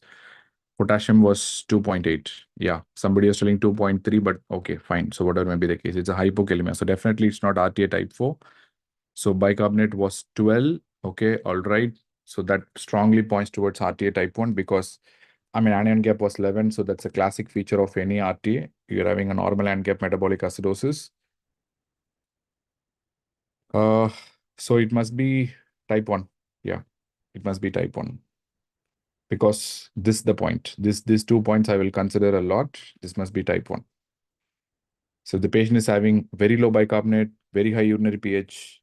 It must be RTA type 1 because the acidosis is quite severe in patients with type 1 compared to type 2. And there were, I mean, students were telling there were 2 to 3 questions from iron deficiency anemias. I don't know exactly what questions they have been asking in exam. So I have to like go and encourage students more about it. So what exact questions about iron deficiency anemia?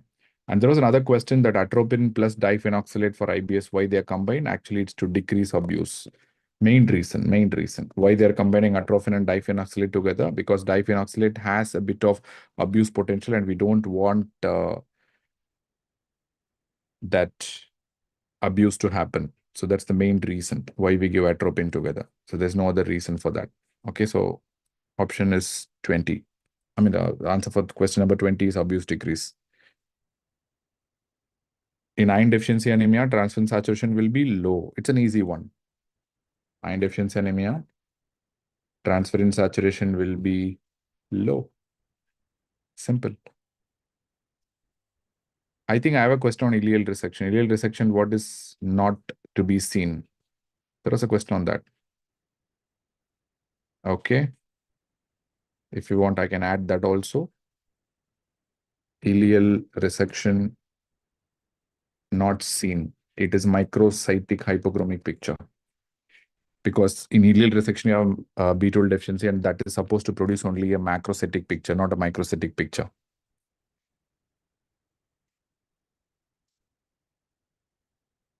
What happens to transferrin equivocal? Okay, I don't know. Ileal resection, what is not possible? Microcytic hypochromic picture is not possible because of the B12 deficiency.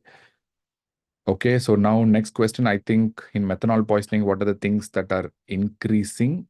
That's what they're asking. So I think it's basically formic acid and lactic acid. That's the right answer for that question. So in methanol poisoning, the main metabolite that causes questions is formate. Okay, and apart from that, because of the hypoperfusion to the tissues, you will result in lactic acidosis as well because of the anaerobic glycolysis. Yeah, Romberg positivity can be seen. Reversible dementia also can be seen. But what is not seen in microcytic picture? That's correct. Okay, all right. So this is the answer for methanol poisoning. I think there was a question on toss ID point. So if given with erythromycin, I think it's astimazole. So that was the first generation antihistaminic. So that is supposed to prolong the QT. And in the presence of erythromycin, obviously it's an enzyme inhibitor. The levels of astimazole increases, and that can prolong the QT significantly, which can result in toss ID point, which is a life-threatening arrhythmia. Okay, all right. So then there was a question on atrial fibrillation about absent A wave. The patient had irregular rhythm. That was an easy question. It was an absent A wave. And there was a star of death image. And I think there was a CT angiogram image as well, showing a barioaneurysm. Aneurysm. I think it was subarachnoid hemorrhage from aneurysm.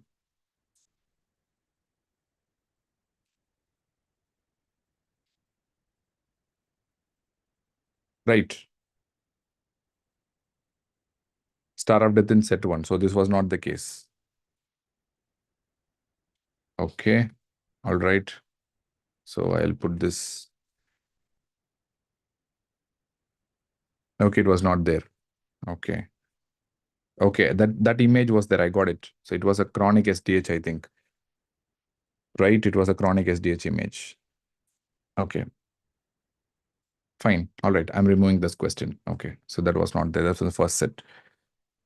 Okay. Yeah, fine. So chronic SDH, I got it. Yeah.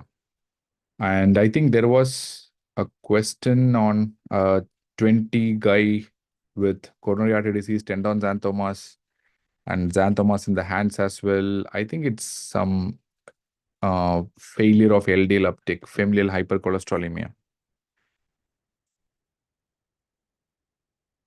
Right? Failure of LDL uptake.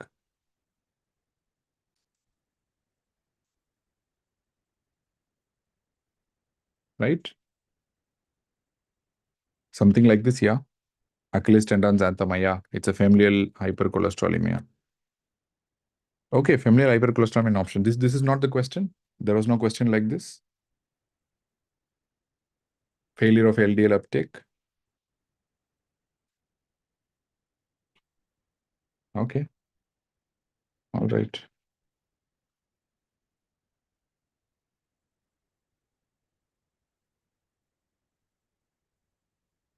Okay. So this was not there. Okay. So this was the answer.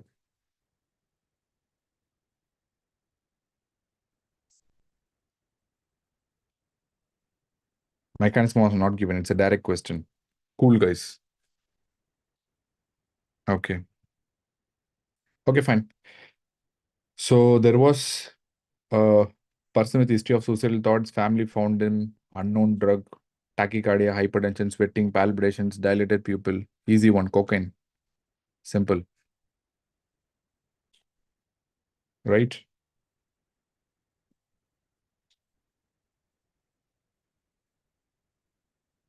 Okay. All right. Sorry. And there was a question on PSVT.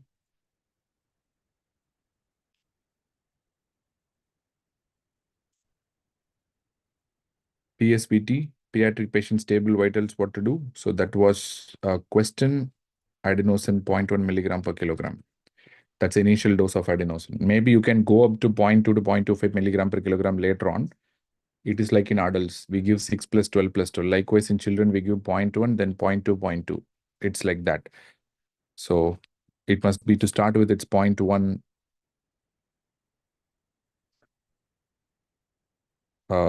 milligram per kilogram. That's the initial dose of PSVT. Okay, 2-year-old boy. 2-year-old boy. Okay. Thank you so much, guys.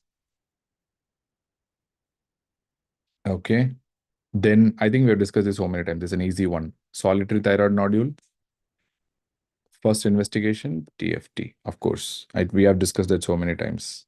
First investigation, any thyroid disorder, suspected structural or functional thyroid disease, answer is going to be TFT. That's it. That's the first thing that we do generally. Okay. So there was another question. So I think they've given foul smelling sputum. Along with that, they have given cough. Patient was having high temperature. Chest X-ray showing air fluid level. Answer is lung abscess. Lung abscess. That's it.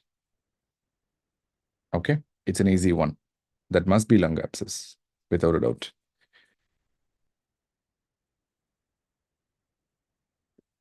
Okay, they're given sertraline plus amitriptyline overdose effects. Cipraprin. I don't know. I want to know the exact question. But nevertheless, there was another question. Abdominal pain radiating to the back. 5 days. Amylase lipase highly elevated. Okay. Amylase lipase highly elevated. Patient had clubbing. Okay. That's a good input. Yeah. Still, it's lung abscess. Plus, patient is also having clubbing. It's still lung abscess. Lung abscess, lung abscess, lung abscess. That's it.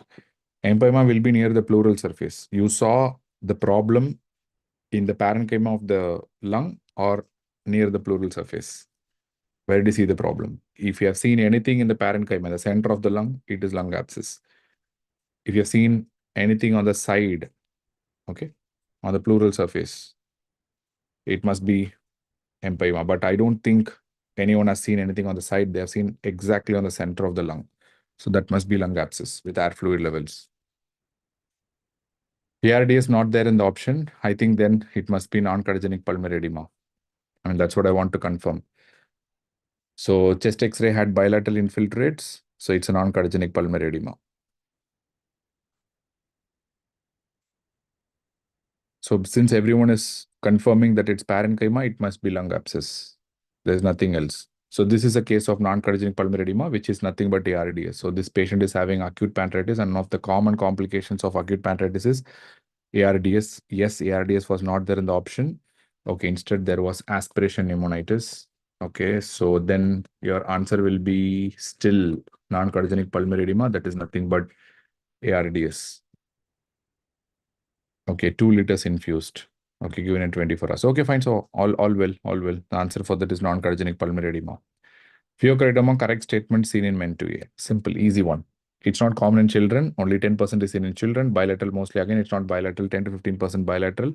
Highly malignant, no. Only like around 20% are malignant according to the current data. 20 to 30% maybe. But majority of them are benign.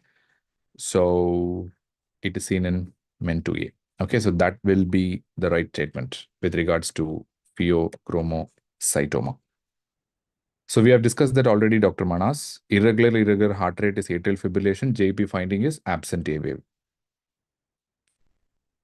Yeah, that's correct.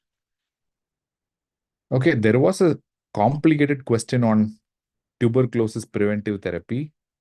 I'm not sure what was that question exactly. So 3HP has more complaints than 6H. Chance of abortion with 3HP is the same as that of 6H.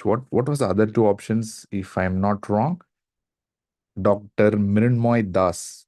Mycophenolate and pyrostigmine was there. There was another question that was a myasthenia gravis patient with MMF and pyrostigmine. They have given hypercalcemia. Answer for that we have discussed already is parathyroid adenoma.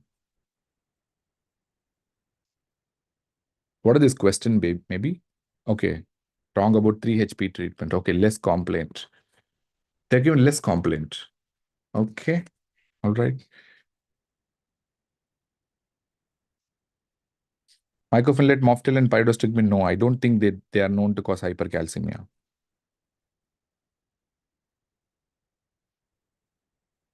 No, other subjects won't be covered today. This is the last session.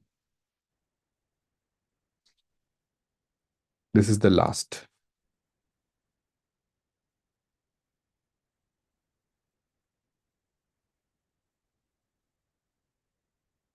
So 9H or 6H is more complaint. Actually, I mean, if they ask you which is wrong, then this must be the wrong statement because this has more complaints. Okay, so patient cannot be having less complaint. This must be more complaint. Yeah, loud P2 also given, but anyway, if it's an irregular rhythm, it must be atrial fibrillation. And still it's an absent A wave only. You cannot have an A wave in patients with atrial fibrillation. So good complaint. So it was incorrect option. Okay, fine. Let us move on from this question. So answer is C for this. Okay, less complaint. And what about this one, 34th question? I think this was the same question that we have discussed already. So let me take this off. I think this is the same question. We have discussed it already. It's a tamponade. Answer is what to say? Your emergency pericardiocentesis. And I think 50-year-old male patient tearing pain in the chest, died, which means it's aortic dissection. So what's the main mechanism behind this? I think it's smooth muscle necrosis. That's the right answer. Because vasculitic inflammation is seen in vasculitis patients, fibrin necrosis with smooth muscle hypertrophy, that is possibly seen in, again, some vasculitic conditions, and atherosclerosis is not the mechanism, smooth muscle necrosis. That is because of the cystic medial degeneration that is seen in patients with like ascending aortic aneurysms and aortic dissection. In fact, the most important mechanism of aortic dissection is cystic medial degeneration. That's basically nothing but smooth muscle necrosis. All right, I think there was an easy question on anemia, neutropenia, loss of pigmentation of skin and nails. That's depigmentation of skin and nails. Answer is copper deficiency. Easy one. So copper is something that can produce connective tissue weakness. Atherosclerosis was not there in the option. Weakness of aortic muscle. Connective tissue destruction. There was no smooth muscle necrosis. So what are the answers? I mean, then I have to rewrite this. What is the exact thing? No atherosclerosis option. Okay. All right. I'll remove that. Okay. Trop-I negative.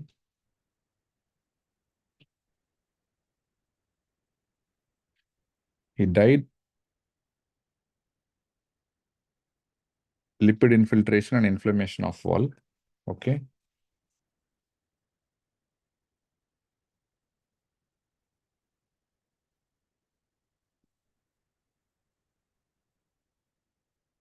Inflammation of wall. Intimal smooth muscle proliferation. Okay.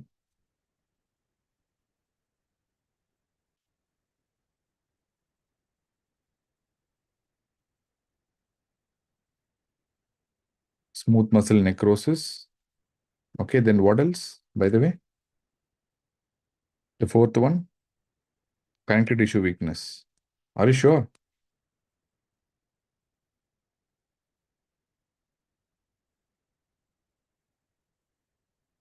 Connective tissue weakness. Are you sure it's there?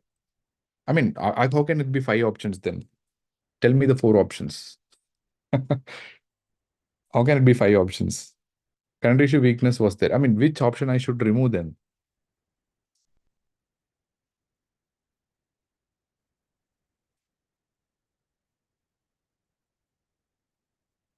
Okay, fibrin necrosis, smooth muscle hypertrophy.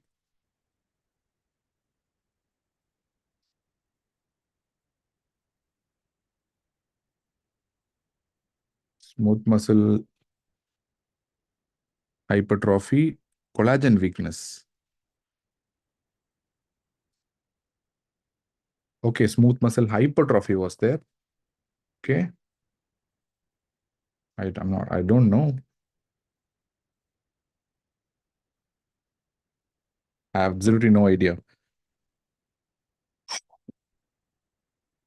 Connective tissue weakness. Okay, so what else then? I mean, these are the 4 options. Are you comfortable with these 4 options?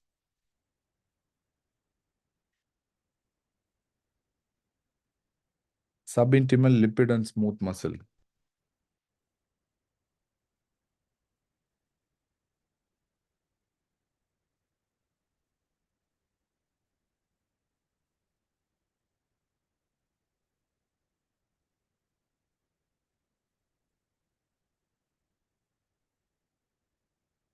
Okay, I'll go to the next question. Okay, smooth muscle proliferation. Immune complex vasculitis. Okay, all right. Now it's complete. Sorry for the time delay. I think it's done. So now this is the final one. Smooth muscle necrosis plus lipid infiltration. Smooth muscle proliferation, lipid infiltration. Okay. Now it's the correct question. Okay, fine. So now it will be connective tissue weakness. Simple. That's all. It's artery dissection.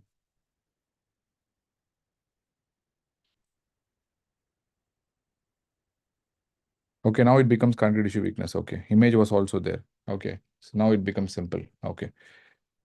So because this was actually a feature of atherosclerosis, the subintimal lipid infiltration with smooth muscle hypertrophy is actually feature of atherosclerosis, right? So atherosclerosis is common in the abdominal aorta. It's not very common in the ascending aorta. It's common in the abdominal aorta. It's in the descending abdominal aorta, not in the ascending. Okay, like leave it. So let us go with this for now. So anyway, I'll collect the question if possible and let you know what is the exact answer. So it's necrosis. Okay. All right. Fine. Cool. Was written in subintimal lipid. Okay, we'll go to the next question. Okay, we'll come back to that later on if possible. Okay. So we have this one, anemia, neutropenia, loss of pigmentation of skin and nails. X-ray was given, whatever may be the X-ray. So I think this is a typical feature of copper deficiency. Perfect. This is a copper deficiency. There is no doubt about that. There's nothing else you can diagnose. There was no epithelial signs apart from this depigmentation. So this is copper. And coming back to this, old age patient, bone marrow, 22% plasma cells, T-range renal function. You have more than 3 gram like M spike, hepatomegaly and renomegaly is there. Option is amyloidosis. Because it's an AL amyloidosis, the diagnosis for this is multiple myeloma. It cannot be MGUS, monoclonal gammopathy of undetermined significance, because in MGUS, you cannot have 22% plasma cells and you cannot have deranged RFT. Okay, it's impossible. So because it's a crab feature, so it must be amyloidosis. All right. So because it's AL type of amyloidosis, that's what they're trying to ask. Okay, cool. I think this was another question. Already on HIV treatment, patient is taking zidovudin, lamivudin, nevirapine. Okay, so patient got tuberculosis. Which anti-tubercular drug to be avoided? Obviously, rifampicin, because patient is on nevirapine. So it has interactions with other enzyme inducers. So it's better to avoid rifampicin in such a case.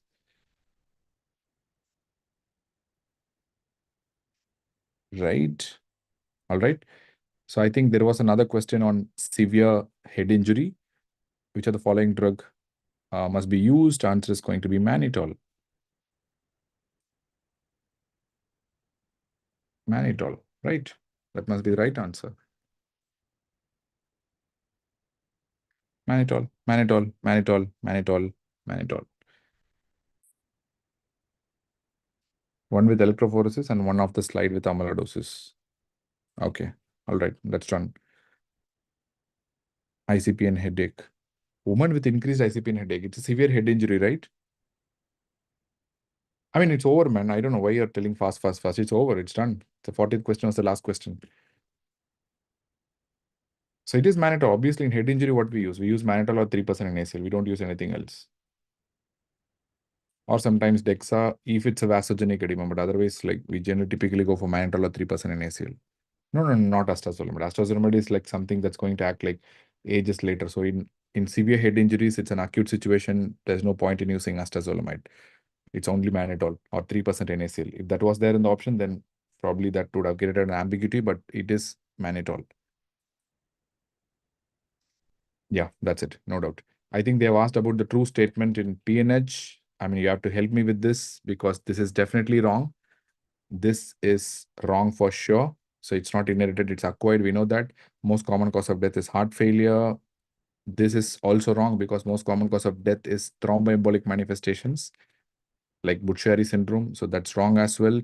And flow cytometry is the gold standard. Actually, it's a true statement, but I'm little concerned about this one as well. I mean, have they given this? It's a chronic intravascular hemolysis with exacerbations. I'm not really comfortable with this. I mean, was that the exact option?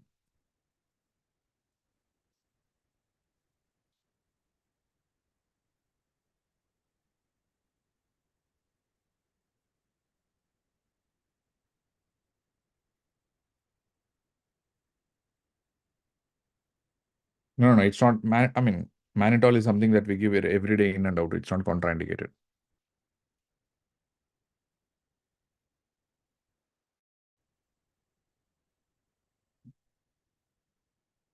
B option was not there. So what is the B option then?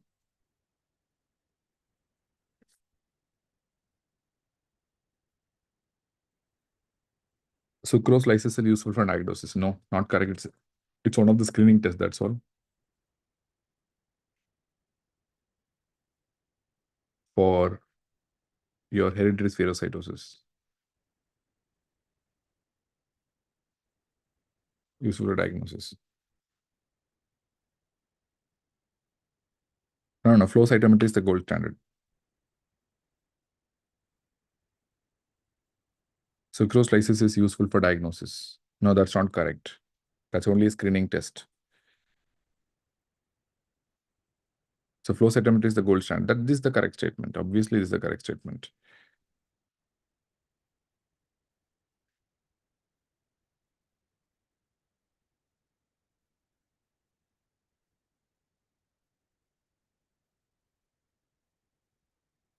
Okay. Now you guys, I think we have completed all the 40 questions. I think I don't have any more question. You guys can ask me more questions if you want. Maybe I'll give you another 10, 15 minutes. Maybe if you want, you can ask me more questions.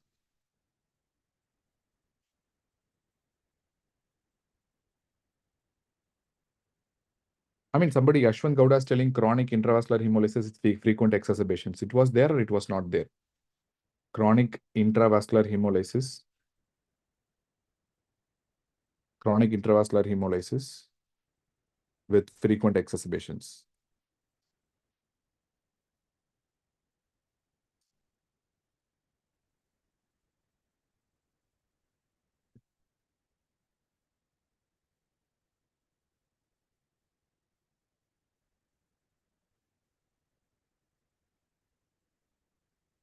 It was there, but was it clubbed with this inherited point? Was that inherited point was clubbed with chronic intravascular hemolysis with frequent exacerbation?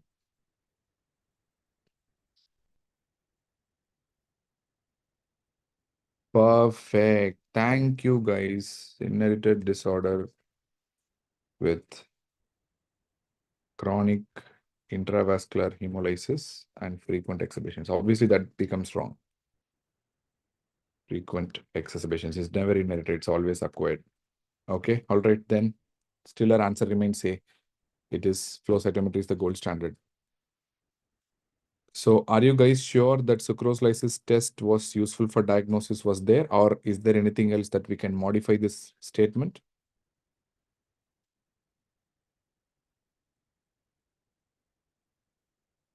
Sucrose lysis is useful for diagnosis or something else was there? I'll come back to the randoms. 33 out of 40 is a very good number, honestly, with this paper.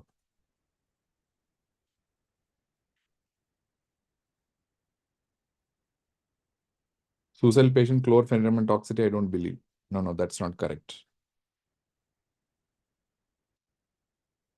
I mean, what was the exact option? Sucrose lysis test is useful for diagnosis, or what was the question, by the way?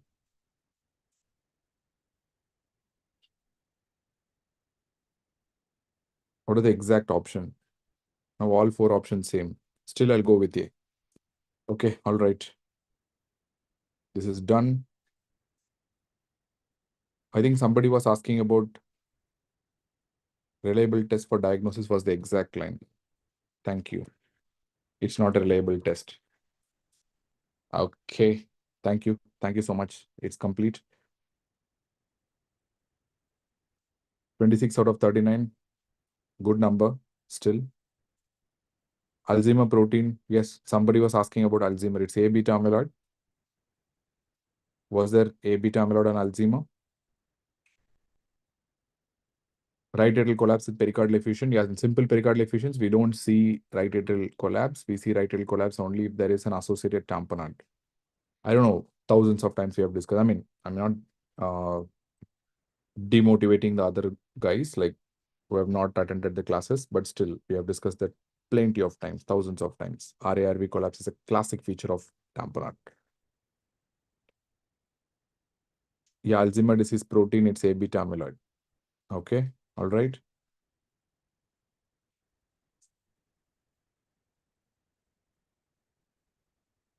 Okay, fine.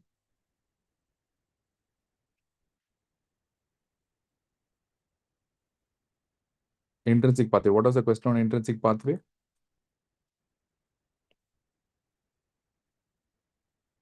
Alzheimer means A beta amyloid. That's it. It's very, very, very important. Okay, I've stopped the sharing. Now you guys can tell me what are the questions.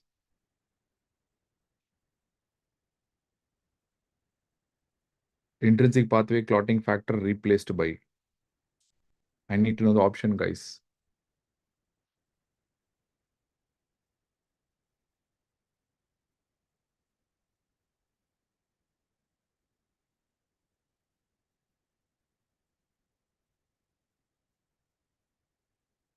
Fibrillin Marfan. Yeah, I heard about that question. Yeah, there was a case of Marfan syndrome that was given, and in that it was due to fibrillin gene mutation.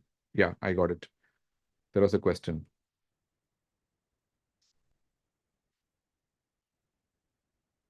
Marker of intrinsic pathway.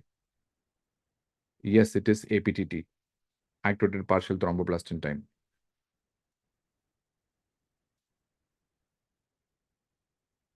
Okay. There was a question they have been asking about caffeine. What was the question on caffeine?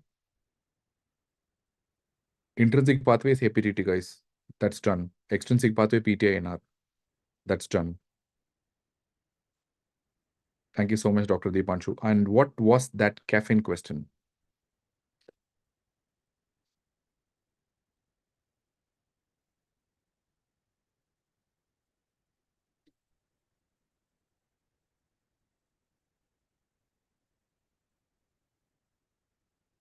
Ninety out of 134 is good enough, good enough, good enough. Mechanism action of caffeine. The primary mechanism is adenosine antagonism. Was there anything on adenosine antagonism with regards to caffeine?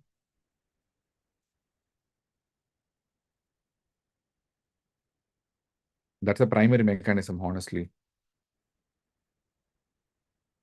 If there's anything related to adenosine, that's what I would say. That's the right answer.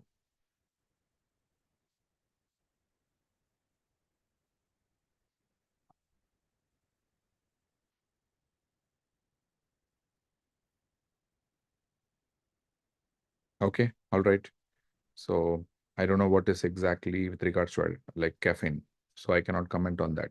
So if there was adenosine given, that will be the right answer. Perfect. Got it. Yeah, that's adenosine antagonism. In fact, caffeine primarily works by antagonizing adenosine receptors. That's how it improves wakefulness. Yeah.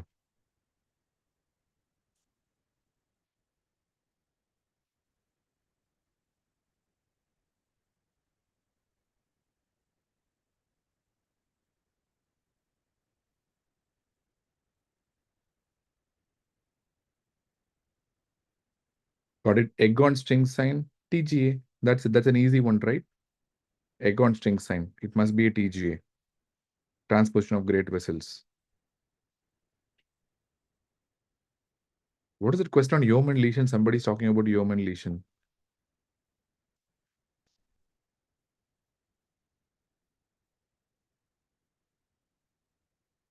What is the Yeoman question?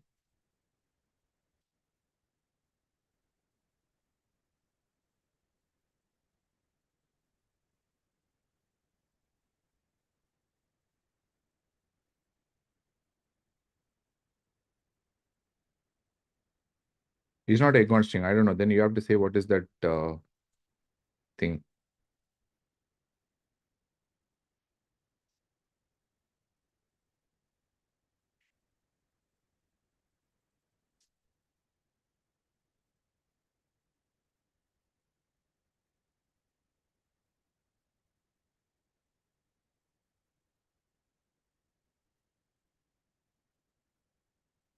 Ankle clonus.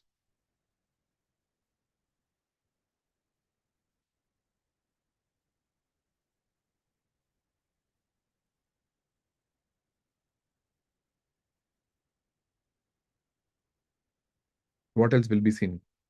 Answer was clonus. Okay, good one. It's a good one. I'll just make a note of it.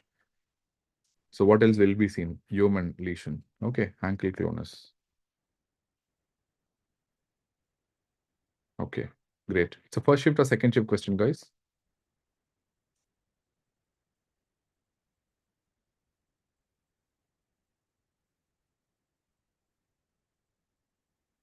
RTA 3 days back on examination, extensor plantar, X-ray, DTS. Which of the following will be seen? Ankle clonus. Got it. In RTA patient. Nice question, guys. RTA.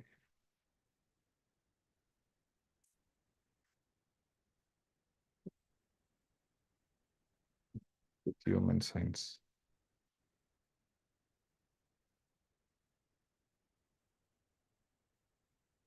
Second shift. Okay. And there was a question, somebody's asking about methotrexate. What was the methotrexate wala question? I don't know exactly. So what was the exact question? Methotrexate. Methotrexate will decrease which of the following? AMP, TMP, GMP, CMP. It will decrease all. TMP is the main thing.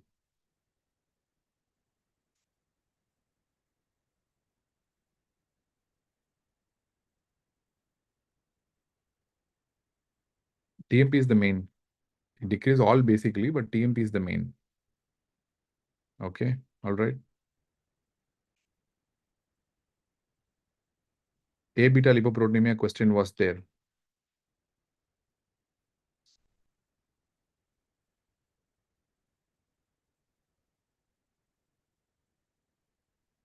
What was the A beta lipoproteinemia? MTX mechanism was asked.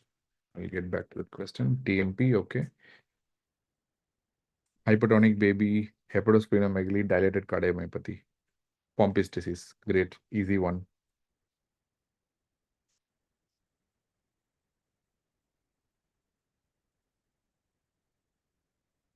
Okay, fine, that's all right.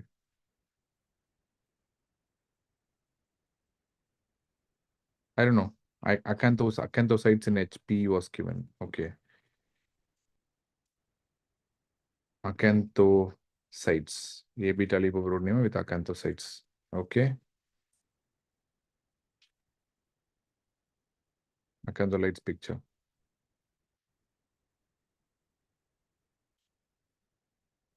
Was there another hypercholesterolemia question? That ApoB48, C11, LDL. Was there any other, apart from that, any other question was there?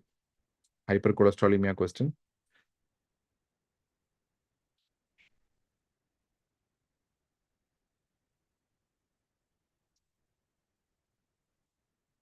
Lung abscess, one image, was there horizontal line and hematocele? Which was the options? See, the clinical picture actually coincides with lung abscess. Simple.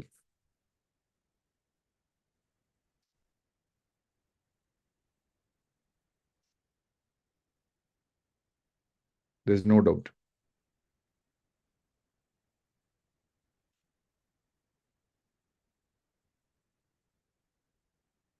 I mean, some people are commenting on the mechanism, right? Two questions like LDL, ApoB, C2. There was some people are telling about those options. I'm just asking, was there a different question or is it the same question? Hypercholesterolemia. Because in one question, they are saying the options were Fabry's disease, familial hypercholesterolemia, and all those. In another question, it was like they're saying ApoB 100, C2, and all those.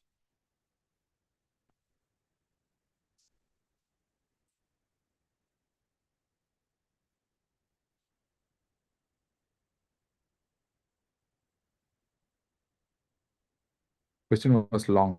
Okay. Hypertriglyceridemia, long chain fatty acid. What will be the diagnosis?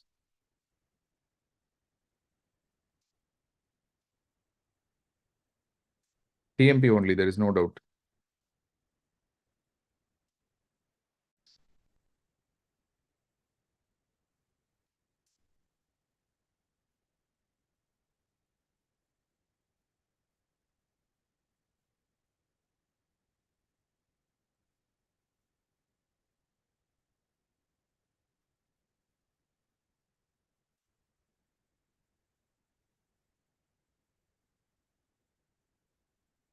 Okay, fine. That's done. It's A beta lipoproteinemia. Okay, it's a clinical picture. Patient, I mean, did patient had attacks in A beta lipoproteinemia?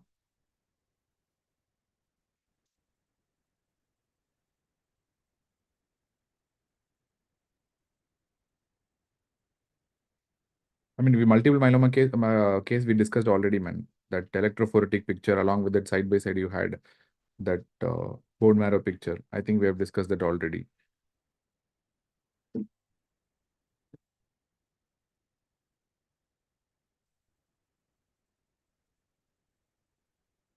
First question that I deleted was atrial flutter treatment. I think some guys said there was a question on atrial flutter treatment. People said it's not atrial flutter, it's atrial fibrillation. We have sorted out that question already.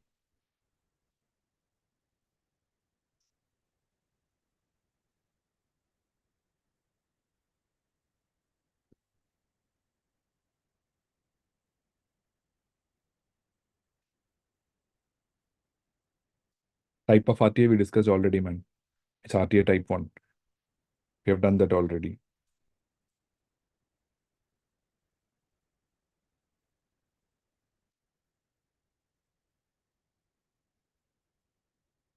People have been asking about tremor, drunken gait, which lobe of cerebellum involved. So, must be flocconodular lobe. Anything related to flocconodular lobe was there? I'm not sure, though. What is the exact question? Patient had hypertriglyceridemia. Patient was given a drug. He had flushing, hyperglycemia. What was he prescribed? Niacin was the answer. Perfect. That makes sense. That was niacin. That was niacin. Yeah, it's done.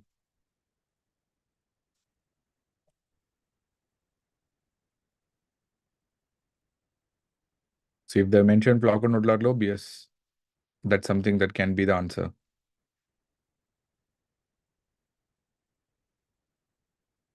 Yeah, because flocconodular lobe is important for maintaining the balance. At the same time, it was important for the peripheral skills as well.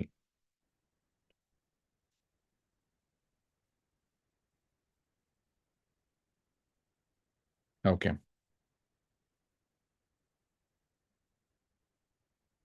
Yeah, correct. It's flocconodal. I mean, I don't know I don't know the option. Students are just randomly asking. I believe it's flocconodal lobe. I don't know. I need to know the exact question.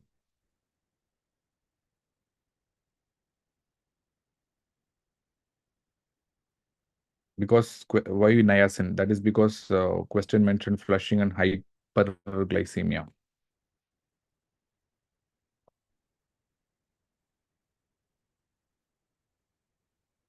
That's why I'll go for niacin.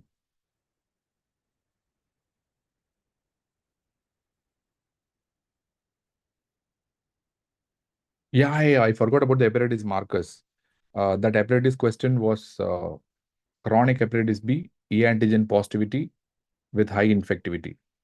I mean, that was the picture that was given. I repeat, chronic HBV, E antigen positivity, high infectivity. Yeah, I missed that question. Yeah, it was a session 2 question. Nice. I think tomorrow anyway, your biochemistry teacher will be discussing about the biochemistry questions as well. So I don't know the exact question. Okay, let us go and sleep now. Sleep peacefully. All have done your work. All you have done your part. You worked hard for this. You earn a little bit of rest. Please sleep peacefully, at least tonight. So don't worry about the results. Nobody can change your results anyways. Whether whoever tells the recall, it really doesn't matter. Whether I may be right or someone else may be right or you may be right. I mean, ultimately, what rank you're supposed to get is the one that you're going to get. It's pre-decided. No worries. You cannot do anything right now. So just go back, sleep, relax, eat, watch some movies, do things that you like, take off for maybe a week or two. Okay, just get back to normal later on. Because I know what you guys are going through. It's a very bad patch. I've been consistently posting in Instagram and other social media. I know like it's a very difficult phase for you all. Fine. Nevertheless, like anyway, it has been completed finally.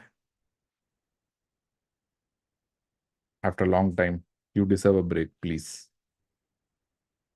Hepatitis answer was chronic hepatitis B with E antigen positivity and high infectivity. That was the answer. Okay, guys, thank you so much. Thank you so much for being with me, for trusting me, for all of your support as well. And see you all soon on the other side. Hope most of you guys get through. Anyways, even if you don't get through, it doesn't matter. It's not the end. Just go and sleep peacefully now. Bye-bye. Good night. See you. I think it's the end of the session. I think I'm the last speaker for today. We are moving on. Yeah, bye.